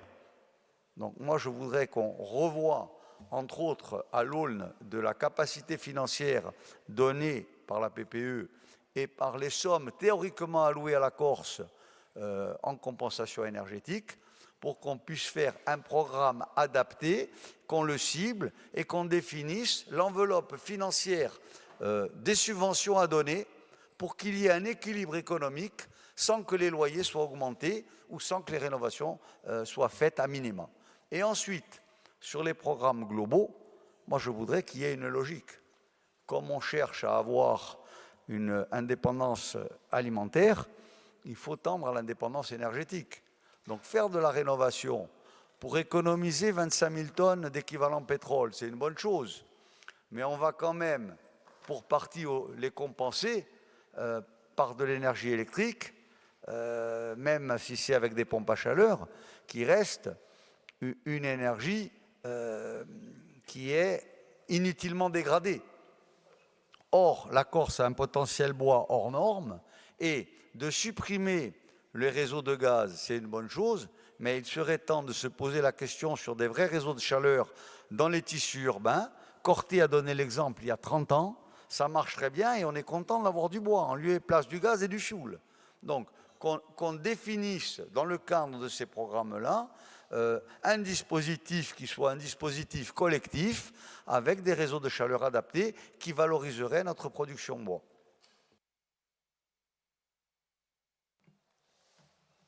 Alors, il y avait Françoise Campana. Merci Madame la Présidente. Monsieur le Président du Conseil exécutif, Madame la Présidente, Monsieur le Président de l'AUE. Donc les rapports que vous nous avez présentés aujourd'hui ne traitent pas uniquement de conventions financières entre la collectivité de Corse et les offices publics de l'habitat. Ils nous parlent d'un sujet beaucoup plus fondamental. Ils nous parlent du droit des Corses à vivre dignement sur leurs terres.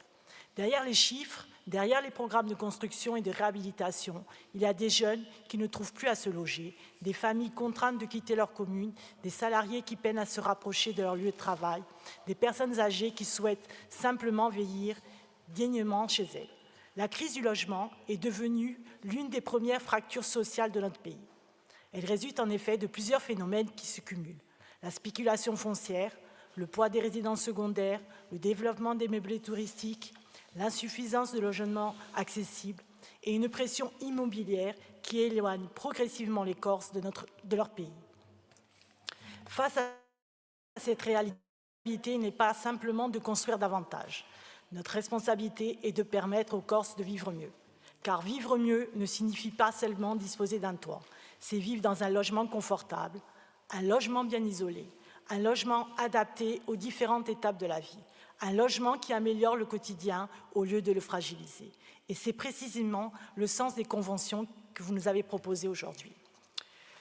Mais ces rapports prennent encore davantage de sens quand on les replace dans l'ensemble des travaux de cette session.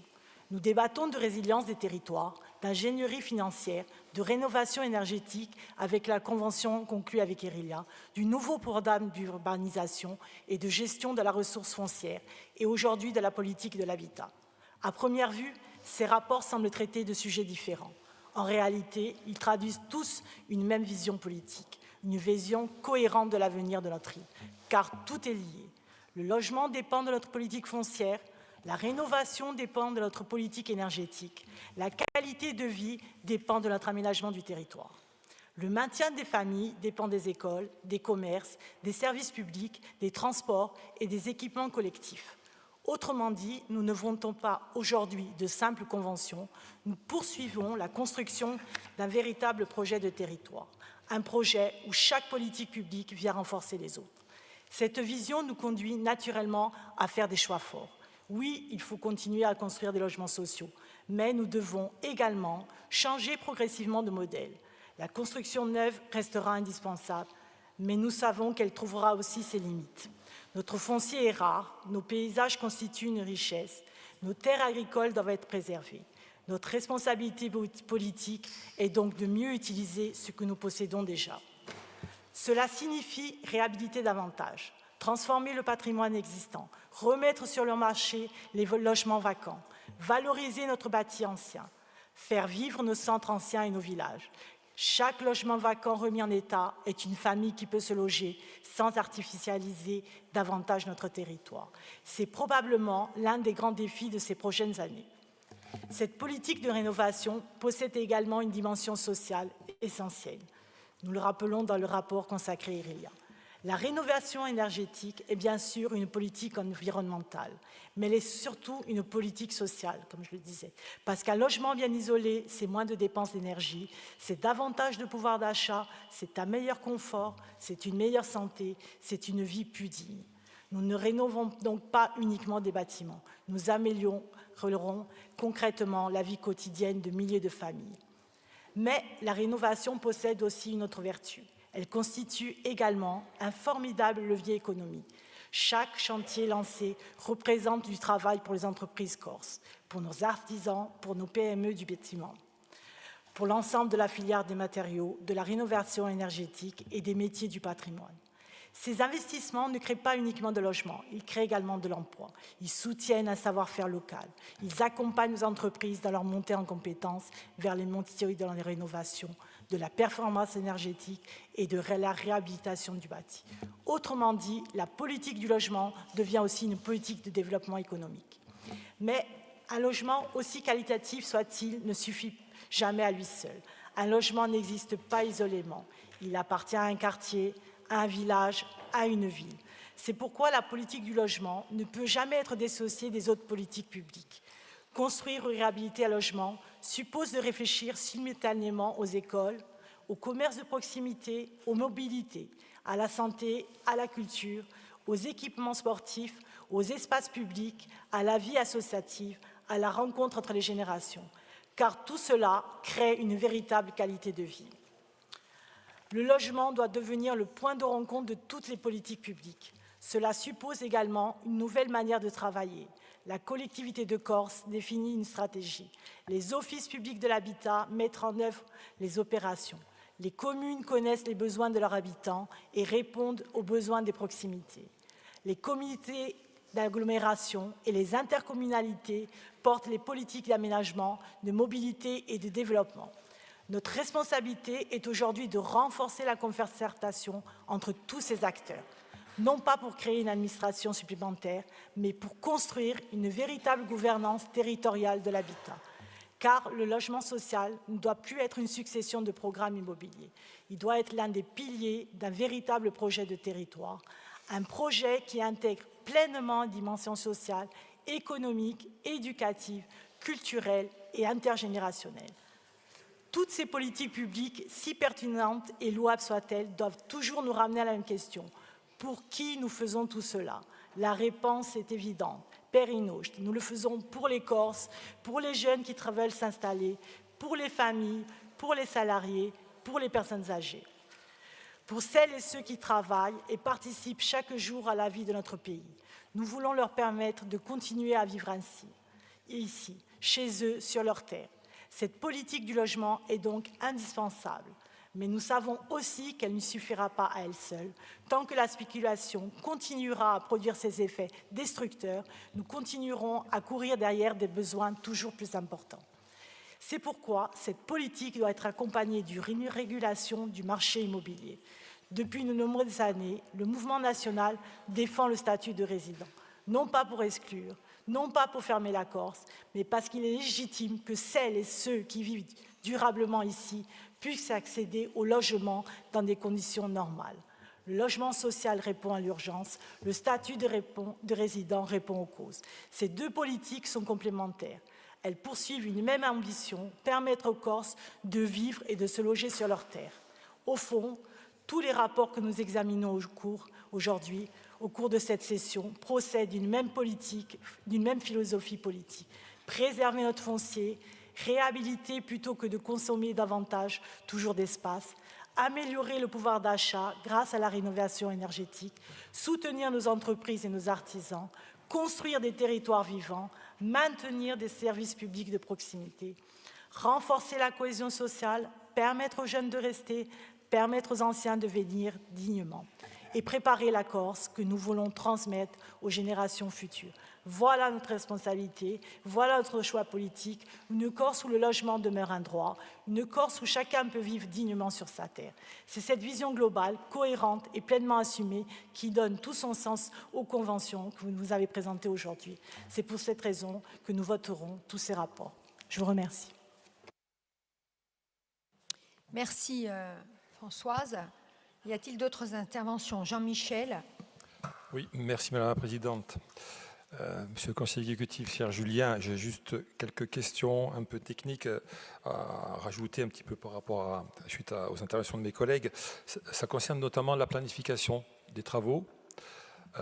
puisque on sait que cette planification des travaux, elle tient beaucoup à la capacité de retrouver localement des entreprises spécialisées, donc des artisans d'une part, qui sont forcément certifiés RGE, et d'autre part, bien sûr, des cabinets d'audit et d'études thermiques qui commencent à se développer, mais qui, selon moi, aujourd'hui, ne seraient pas capables de faire face à cette multiplication de projets que, effectivement, dont je me réjouis personnellement, au même titre que mes collègues.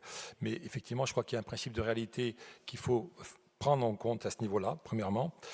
Ensuite, j'ai une autre question. Comment avez-vous établi la répartition 50-50 entre le bailleur social, enfin en l'occurrence Irilia, et le reste à charge par les financements de la collectivité? Est-ce que c'est une répartition qui s'est faite comme ça, un accord qui s'est fait, ou est-ce que ça a été évalué en fonction de la part qu'a le bailleur social de faire son travail aussi de rénovation, d'accord, et le complément la facilitation que pourrait apporter les financements de la collectivité. Je pense que c'est important parce qu'il me semble que 50-50, c'est pas forcément très équitable, et je pense que si on est trop généreux, on va aussi peut-être obérer ou priver peut-être d'autres besoins, notamment que ce soit sur la sortie d'Engie ou sur le parc privé, d'accord, de propriétaires privés, qui là aussi présente bien sûr des besoins importants. Ensuite, juste pour conclure, il y avait aussi le problème de la PPE. Dans ce planning-là, vous êtes bien sûr obligé de tenir compte des modifications qui vont intervenir en termes de production et de demande.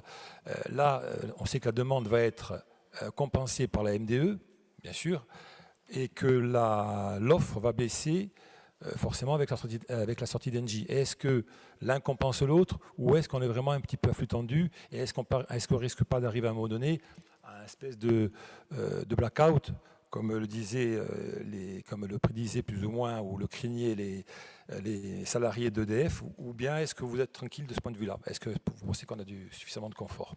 Je vous remercie.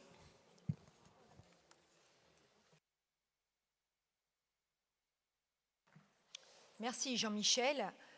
Y a-t-il d'autres interventions? Oui, alors il y a Josepha et ensuite Tony Ferrari.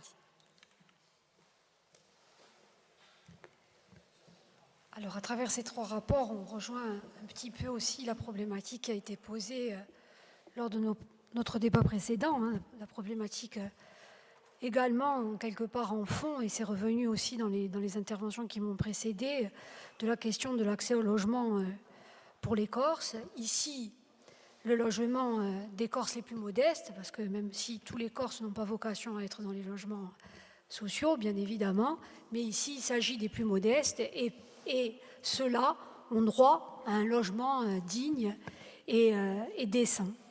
Alors, cette question-là étant préalablement posée, vous avez posé aussi les trois rapports et de manière, je dirais, complémentaire, dans une structuration hein, d'une politique du logement, avec d'abord le rapport de la rénovation du parc Irilia, donc rénovation énergétique, qu'à mon sens, effectivement, on doit aborder plus largement. Il y a la problématique de la fin de raccordement au gaz, mais on doit avoir une approche aussi plus vertueuse, et ça traverse les trois rapports, sur la question, lorsque l'on parle du parc social, d'une vision de la rénovation énergétique beaucoup plus large, puisque avec un coût moindre pour les ménages les plus modestes, ça n'est pas rien.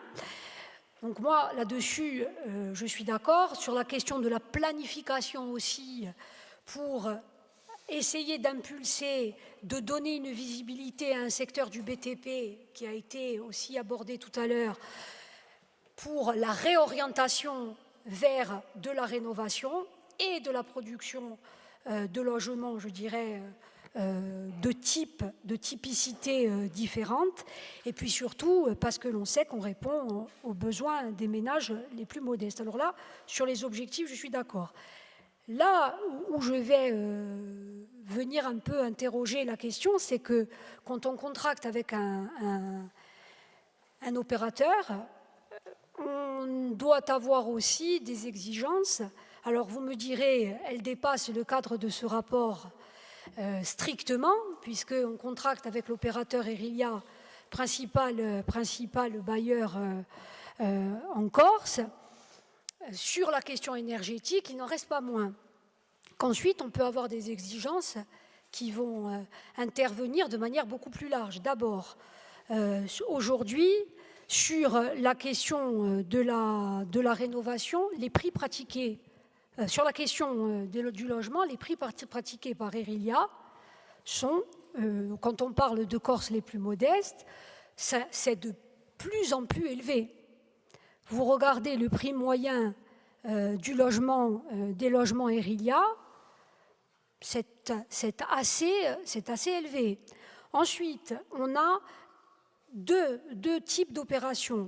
Production de logements neufs, mais aussi réhabilitation du parc ancien, avec notamment le rachat par Erilia, je crois, de tout ou partie du parc Logirem, me semble-t-il, de tout ou partie.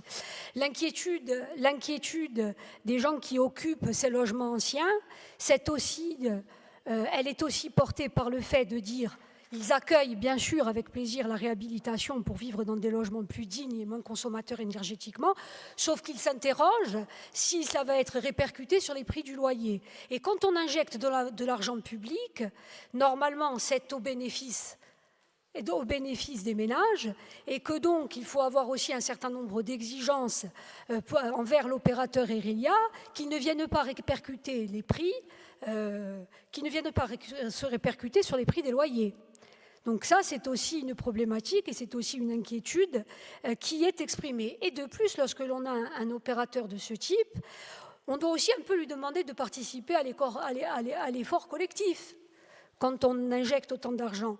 Et l'on sait très bien que l'opérateur Erilia, bon après, ce n'est pas des mécènes, hein, mais on sait très bien qu'à un moment donné, les Corses les plus modestes, je l'ai dit, vu les prix pratiqués, eh bien, ça se répercute sur le parc public, les offices publics d'habitat, et que donc les offices publics avec beaucoup moins de surface financière et de moyens qui doivent supporter tout le poids des besoins des Corses les plus modestes. Et puis enfin aussi, parce que c'est pas tout, vous allez me dire c'est pas totalement le rapport, quand on dit le pour qui, je l'ai entendu venir, pour que les choses ne soient pas prises avec démagogie et qu'on entende tout et n'importe quoi, pour autant, il va falloir que nous en saisissions de manière tranquille et de manière claire, parce que peut-être que les conditions d'attribution, les critères d'attribution ne sont pas les mêmes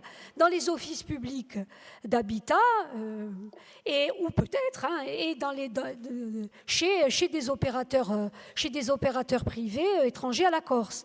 Parce que ça aussi, on peut tourner autour, on peut feindre de ne pas le voir, après d'autres s'en saisissent. Donc de manière très claire, de manière très posée, la question que je vous ai posée tout à l'heure, elle revient ici, parce que j'ai entendu parler notamment de statut de résident. Bon, on était sur l'accession à la propriété, mais ensuite, ça se décline, parce qu'on sait aussi qu'aujourd'hui, le parc locatif pour les Corses les plus modestes n'échappe pas à la règle. Et encore une fois, si l'on veut que les choses soient bien abordées, il faudra les poser et les nommer clairement. Et je vais conclure justement là-dessus sur votre troisième. Je fais une intervention globale, hein, Madame la Présidente. Je vais conclure sur le troisième rapport justement. Moi, je trouve vertueux de vouloir donner une visibilité à la politique menée et par le biais d'outils de partenariat avec les bailleurs publics et avec les bailleurs privés. Donc, notre office que nous avons en direct, il faut avoir aussi une logique d'un office de l'habitat corse qui, à un moment donné, va aller rechercher des fonds, lever des fonds et être en capacité de répondre à une demande. Et puis aussi, à aider, soutenir les communes qui, bien souvent, sur des opérations où un bailleur privé ne va pas venir se positionner parce que ce n'est pas financièrement intéressant, ne vont pas pouvoir mener des petites opérations de logement social dans des petits territoires ruraux où, comme ce n'est pas rentable, eh bien, ce n'est pas accompagné. Pourtant, le besoin y est. Donc, je crois que, même si j'ai un peu dépassé, Monsieur le conseiller, très certainement, la problématique directe de ces conventions, il faut la repositionner dans une problématique globale si nous voulons avoir une action cohérente en faveur des Corses, et ici, des Corses les plus modestes.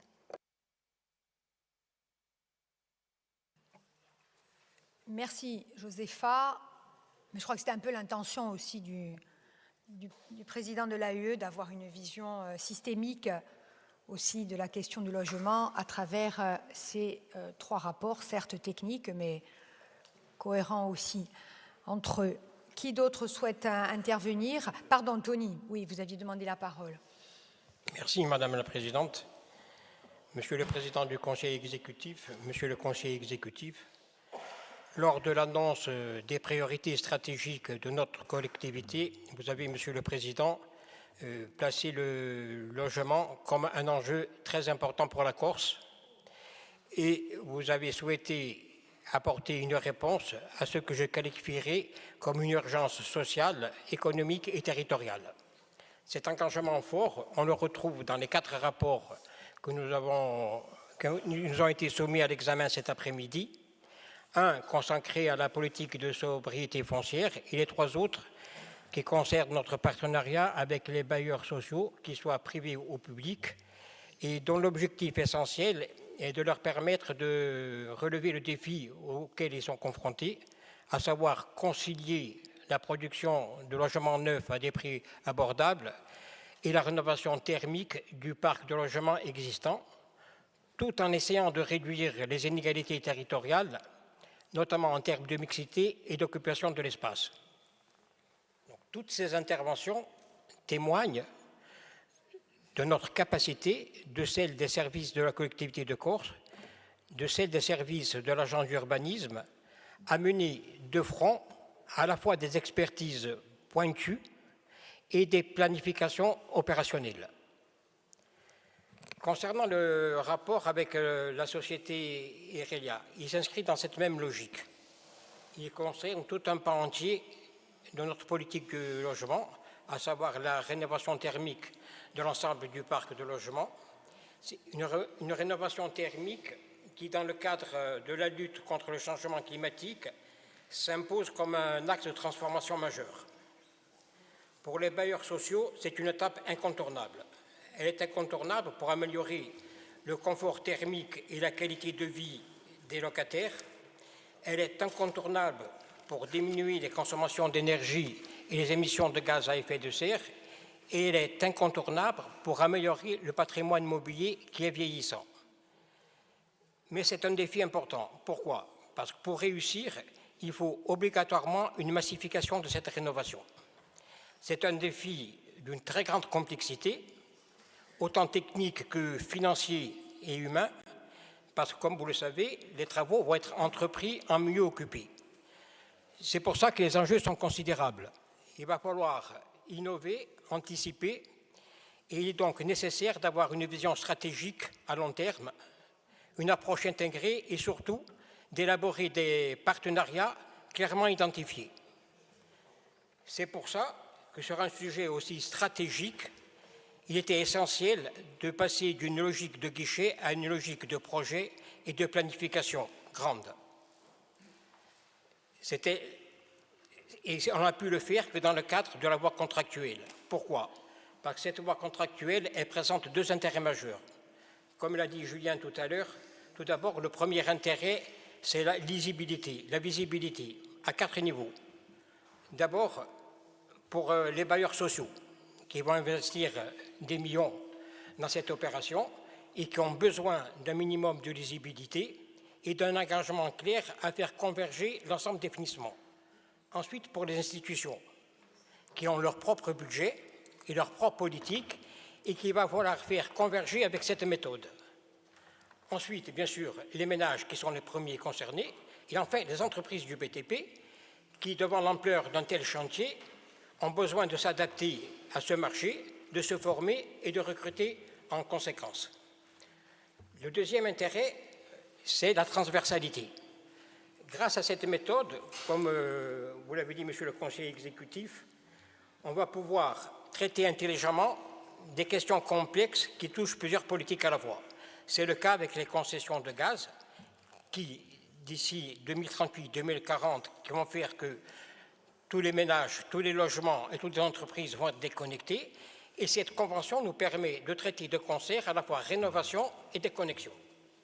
Donc aujourd'hui, on parle quand même d'un programme qui va concerner à peu près 5000 logements pour une enveloppe de 300 millions d'euros. C'est un investissement inédit qui nécessite d'être anticipé, planifié et coordonné avec l'ensemble des acteurs. C'est à quoi contribue cette convention qui, pour notre groupe, marque une étape importante. Elle marque une étape importante parce qu'on sort de la gestion du coup par coup et on va vers une gestion de projet dans le cadre d'une vision stratégique.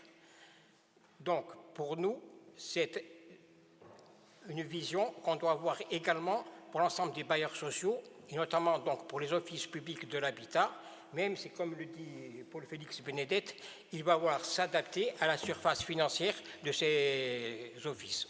Je vous remercie. Merci beaucoup, Tony, pour cette analyse et cette synthèse aussi des arguments. Merci beaucoup. Y a-t-il d'autres interventions? Non. Donc je repasse. Oui. Peugeot. Merci, Madame la Présidente. Juste un mot à cette heure tardive. L'essentiel a été dit par mes collègues, notamment Françoise et Tony, sur le fond du rapport et ses plus-values. Deux mots plus précisément. La question du qui, on voit bien qu'elle est au centre, à la fois lorsqu'on parle d'accès à la propriété foncière et immobilière, mais aussi lorsqu'on parle d'accès au logement locatif et notamment au logement locatif social. Là aussi, il y a les outils qui sont déployés et mis en œuvre par la collectivité de Corse à droit constant, en mobilisant tous les leviers juridiques, budgétaires, financiers possibles, dans les limites du statut actuel, et puis il y a les évolutions institutionnelles qui doivent intervenir. Parce que, bien sûr, il peut y avoir des clauses intégrées dans les cahiers des charges par les opérateurs publics, ça peut exister, même si on est dans un cadre contraint. Il y a aussi la question des clauses d'accession au logement social pour les opérateurs privés, qui plus est lorsqu'il s'agit d'opérateurs privés extérieurs à la Corse. Donc là aussi, nous on considère que lorsque le marché libre ne permet pas de réguler un certain nombre de phénomènes, il faut qu'il y ait une intervention, et demain une intervention du législateur corse. Et demain, ici, dans cette Assemblée, nous avons vocation à délibérer, bien sûr, pour un statut de résident conditionnant l'accès à la propriété foncière et immobilière, mais aussi conditionnant, ou en tout cas priorisant l'accès au logement locatif et au logement locatif social. Ce n'est pas dans une logique d'exclusion qu'on s'exprime, vous le savez. C'est simplement la question et de la dépossession et de la dilution qui est posée et qui est réelle. Donc c'est une question sur laquelle nous serons attentifs et c'est aussi l'un des enjeux des évolutions constitutionnelles et institutionnelles à l'œuvre et pour lesquelles nous nous engageons pleinement. Deuxièmement, il faut intervenir au maximum pour améliorer les conditions de vie, et ça a été rappelé par les orateurs précédents, notamment des publics et des Corses les plus modestes et les plus précaires. On ne peut pas non plus se satisfaire d'une situation où des Corses passeraient une vie entière dans un logement social. Ça existe, on sait que ça existe dans tous les pays du monde, mais il y a aussi une question sur le parcours résidentiel. Et ça fait écho aussi à d'autres débats qu'on a eus et qu'on aura demain, y compris sur le développement économique.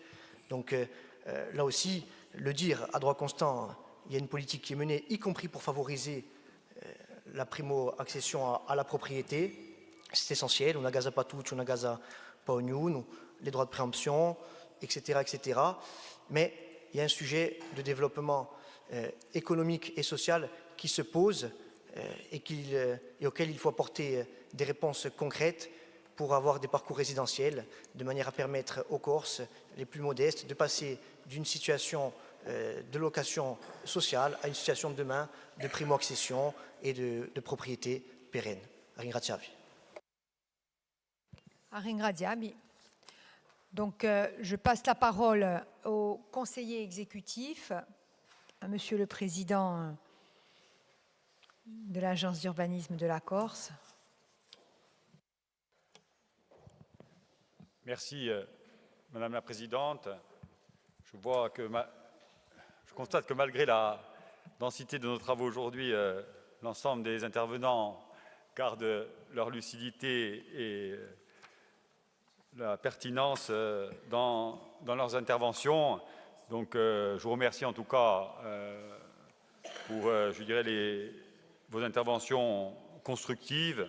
Je vais essayer de répondre tout ou partie à l'ensemble des intervenants. Bien sûr, ça a été dit par Charlie Voglimage, tout d'abord, la difficulté à la fois d'allier la nécessité de construire davantage de logements sociaux pour répondre à la demande, mais aussi de réhabiliter le parc existant qui est dans bien des endroits dégradé, et quels que soient les bailleurs, et d'autant plus complexe ces opérations lorsqu'on navigue en site occupé, où on peut avoir même parfois, malgré, je dirais, tous les bons côtés d'une opération de rénovation énergétique, une crainte des habitants, notamment lorsqu'ils ont passé une vie, comme disait Donjo, dans ces logements, qu'on intervienne dans leurs habitations, parce qu'il y a aussi des habitudes et c'est parfois difficile d'en changer. Et je vous remercie également d'avoir dit que ce qui est proposé ici est conforme aux engagements et aux discussions qu'ont eu les services de la collectivité de Corse avec les services des deux offices publics de l'habitat. En ce qui concerne l'intervention de Paul Casanova sur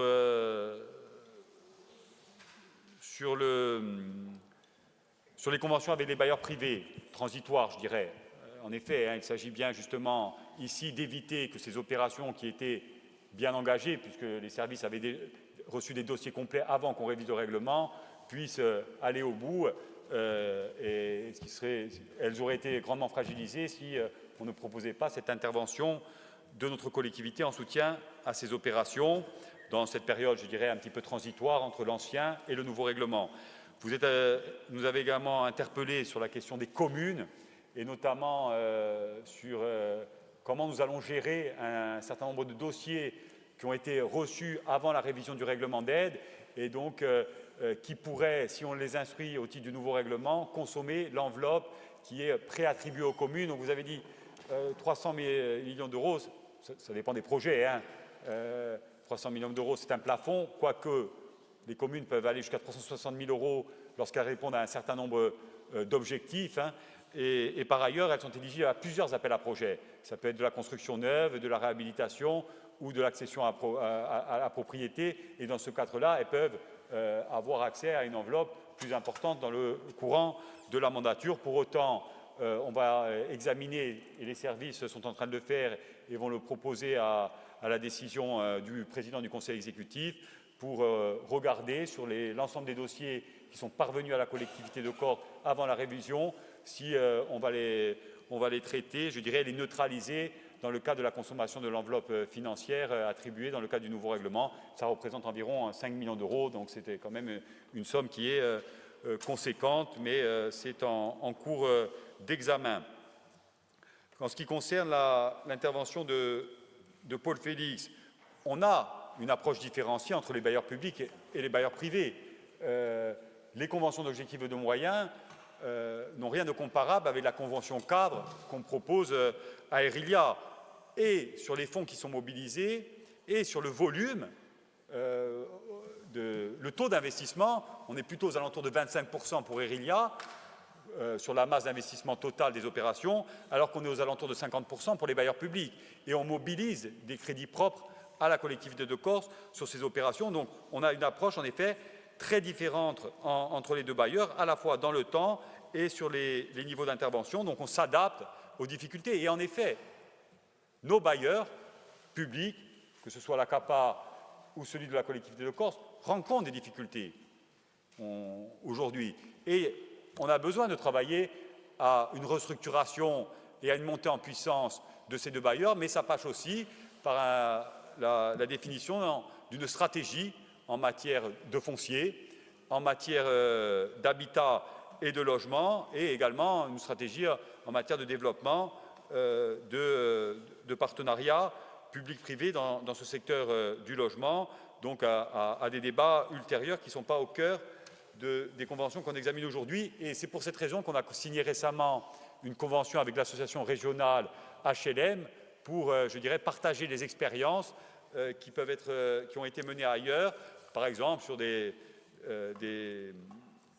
foncières ou des sociétés d'aménagement pour la production de logements abordables.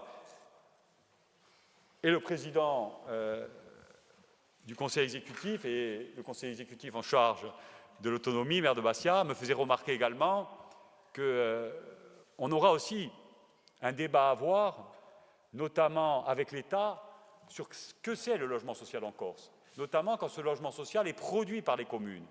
Parce qu'il y a des enjeux importants, notamment en termes de soutien qu'on pourrait apporter. On pourrait considérer qu'à partir du moment où il y a du logement porté à titre principal par les communes, dans lequel les loyers sont encadrés, dans lequel il y a des dispositifs, notamment de conditionnalité dans l'accès à ces logements, où il y en a des clauses antispéculatives, on pourrait très bien considérer qu'il relève d'une politique sociale en faveur du logement et donc qu'il puisse bénéficier de l'ensemble d'un panorama d'aide, notamment en matière de fiscalité. Et les maires nous ont interpellés, notamment à Corte, en nous disant on ne récupère pas la TVA, par exemple, sur ces opérations-là. Et donc là, on a vraiment une discussion à avoir avec l'État dès aujourd'hui et peut-être dans le cadre du processus à venir, parce qu'on pourrait tout à fait défendre ce principe de logement porté par les communes de type social et de bénéficier de l'ensemble du panel de soutien, notamment même en matière d'accès au crédit bancaire à taux bonifiés. Les garanties d'emprunt, je ne sais plus qui m'avait interrogé sur les garanties d'emprunt, Charlie. Malheureusement, et très souvent, on est intervenu à hauteur de 100% de garanties d'emprunt, quels que soient les bailleurs, sous le contrôle des services, tout simplement parce que bien souvent les collectivités d'implantation de ces logements ne peuvent pas, pour des raisons budgétaires, intervenir et garantir ces emprunts. Il est arrivé bien souvent qu'elles interviennent à hauteur de 50%, quelquefois, pas bien souvent, mais c'est plutôt rare. Et souvent, en première approche, les bailleurs sollicitent d'abord les communes d'accueil ou les intercommunalités qui refusent, et donc la collectivité de Corse, pour que ces opérations puissent se réaliser, offre sa garantie. Mais systématiquement, les communes sont consultées, et si ce n'est pas le cas, la collectivité se rapproche des communes concernées pour savoir si elles souhaitent apporter leur garantie en matière d'emprunt. Sur les sorties de gaz aussi, Jean-Michel Savé notamment m'interrogeait sur cette question-là, sur la faisabilité des opérations. D'abord, par rapport au tissu économique. Bien souvent, ces opérations, elles sont dans les zones urbaines ou périurbaines, où on a des entreprises aujourd'hui, et les fédérations nous le disent régulièrement, et les CAPEB également, on a des opérations qui sont tout à fait en capacité d'intervenir pour réaliser ces opérations de rénovation énergétique. Elles sont RGE, elles sont aujourd'hui organisées, et elles savent répondre à ces marchés-là. J'en veux pour preuve les opérations qui ont été réalisées récemment au Finosé, à Mandarine, ou à Ayach, ou encore à Paeseno, ou avec Erilia. Et bien souvent, ce sont des entreprises, pour ne pas se dire quasiment à 90%, ce sont des entreprises corses qui interviennent pour les rénovations par l'extérieur, pour les changements de composants, pour les travaux de plomberie et d'électricité, et même souvent, et c'était le cas par exemple sur l'opération de Paeseno, les fenêtres étaient faites en Corse. Pas les volets, mais les fenêtres. Donc, ça montre que ça participe de manière très forte, c'est près de 400 millions d'investissements, parce que 100 millions pour les bailleurs publics et 300 millions avec Erilia, c'est 400 millions qui vont bénéficier en grande partie, en très grande partie, aux entreprises du BTP. Et il y a une chose qui est importante par rapport au réseau. Si on ne fait pas ces opérations de rénovation globale, c'est-à-dire avec des gains importants en matière énergétique, c'est-à-dire on sort du gaz, on remplace la chaudière ou le four ou le système de chauffage et on se contente de faire ça. Gaz, on remplace par l'électricité. La CSPE, la compensation au service public de l'électricité, va exploser. On l'a chiffré aujourd'hui, ça se chiffre en dizaines de millions d'euros. Donc on a l'impérieuse nécessité, quand on intervient pour sortir du gaz, chaque fois que c'est possible, de faire des rénovations globales. Ça participe d'une trajectoire financière et ça participe également, bien sûr, d'une sortie des énergies fossiles.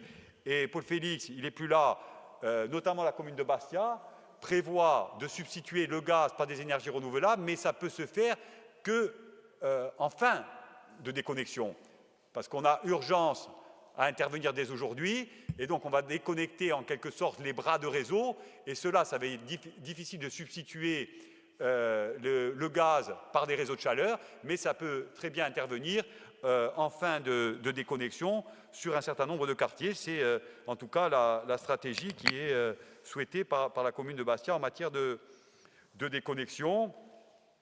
Et bien sûr, enfin, dans le cadre des contrats et des conventionnements qui seront à intervenir avec les bailleurs privés, donc d'ores et déjà avec Erelia, il est prévu à la fois de travailler sur les conditions d'attribution de ces logements, et je citerai un exemple, celui porté par l'OPH de Corse. Dans le cadre de son agrément Office foncier solidaire, pour déployer le bail réel solidaire, il a mis une notion de résidence. Et nous sommes maintenant depuis 3 ans en négociation avec les services de l'État pour faire entendre que cette disposition, on souhaite la maintenir. Et cela, on a vocation à, chaque fois que c'est possible et à droit constant, de le mettre en œuvre et d'en discuter sur les critères d'attribution des logements sociaux avec l'ensemble des bailleurs. C'est aussi les motivations qui nous ont conduits à sortir de la logique de guichet et d'aller vers une logique de contractualisation. Et c'est la même chose sur les prix des loyers. D'ores et déjà, il est prévu dans la convention avec Erelia que ça se fasse sans impact sur les loyers des résidents. Et ça justifie notamment notre intervention à des niveaux de financement qui ne sont pas au doigt mouillé, qui se basent sur les retours d'expérience des opérations qu'on a déjà réalisées et aussi sur ce qu'on est capable de mobiliser sur les fonds dédiés à l'énergie et pas au-delà, et qui permettent aux opérations de se réaliser avec une intervention publique à la fois conforme aux enveloppes budgétaires qui sont disponibles, mais également au retour d'expérience qu'on a pu avoir sur les 2000 logements qu'on a rénovés sur la période précédente. Donc on ne part pas de rien. On a une expérience aujourd'hui qui est certaine en matière de réalisation d'opérations de telle ampleur, même si on a devant nous un chantier qui est colossal à travers ces conventions, mais également à travers la déconnexion du gaz de ville à Bastia et à Ajaccio. Je rappelle simplement qu'il n'y a pas d'opération équivalente en Europe et peut-être au monde. La seule opération qui serait comparable, elle a été faite à Zurich, de déconnexion de gaz, et sur bien des aspects, les Corses ne sont pas les Suisses, même si on a d'autres qualités, mais peut-être parfois, comme beaucoup de Méditerranéens, un peu moins de rigueur. Je vous remercie.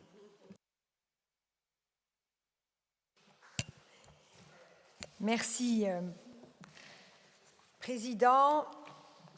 Alors, nous allons passer... Quelqu'un d'autre de l'exécutif souhaite intervenir? Non? Donc, nous allons passer au vote pour chacun des rapports, si vous en êtes d'accord. Il le faut, hein, d'ailleurs, réglementairement parlant. Alors, d'abord le 147 pour Erelia. Voilà, la convention cadre avec Erelia. Je mets au vote. Qui est contre? Qui s'abstient? Qui ne participe pas? Qui est pour? Le rapport est adopté à l'unanimité. Concernant maintenant le rapport 170, donc la convention d'objectifs et de moyens entre la collectivité et les OPH et la CAPA, qui est contre? Qui s'abstient? Qui ne participe pas? Qui est pour? Le rapport est adopté à l'unanimité. Concernant le rapport 178, qui concerne le dispositif de contractualisation avec les bailleurs sociaux, qui est contre? Qui s'abstient? Qui ne participe pas? Qui est pour? Tout le monde est pour. Merci. Merci beaucoup, Monsieur le Président de l'Agence d'urbanisme. Bel après-midi. Merci beaucoup à tous. Bien dense, merci. On finit bien. Donc, juste un petit point peut-être d'information. Donc, nous avons, demain matin, il y a une commission qui se tient à 9h pour l'examen, donc, commission conjointe, il me semble, hein, c'est ça. Commission conjointe demain matin pour l'examen des rapports. C'est le rapport 204, c'est ça?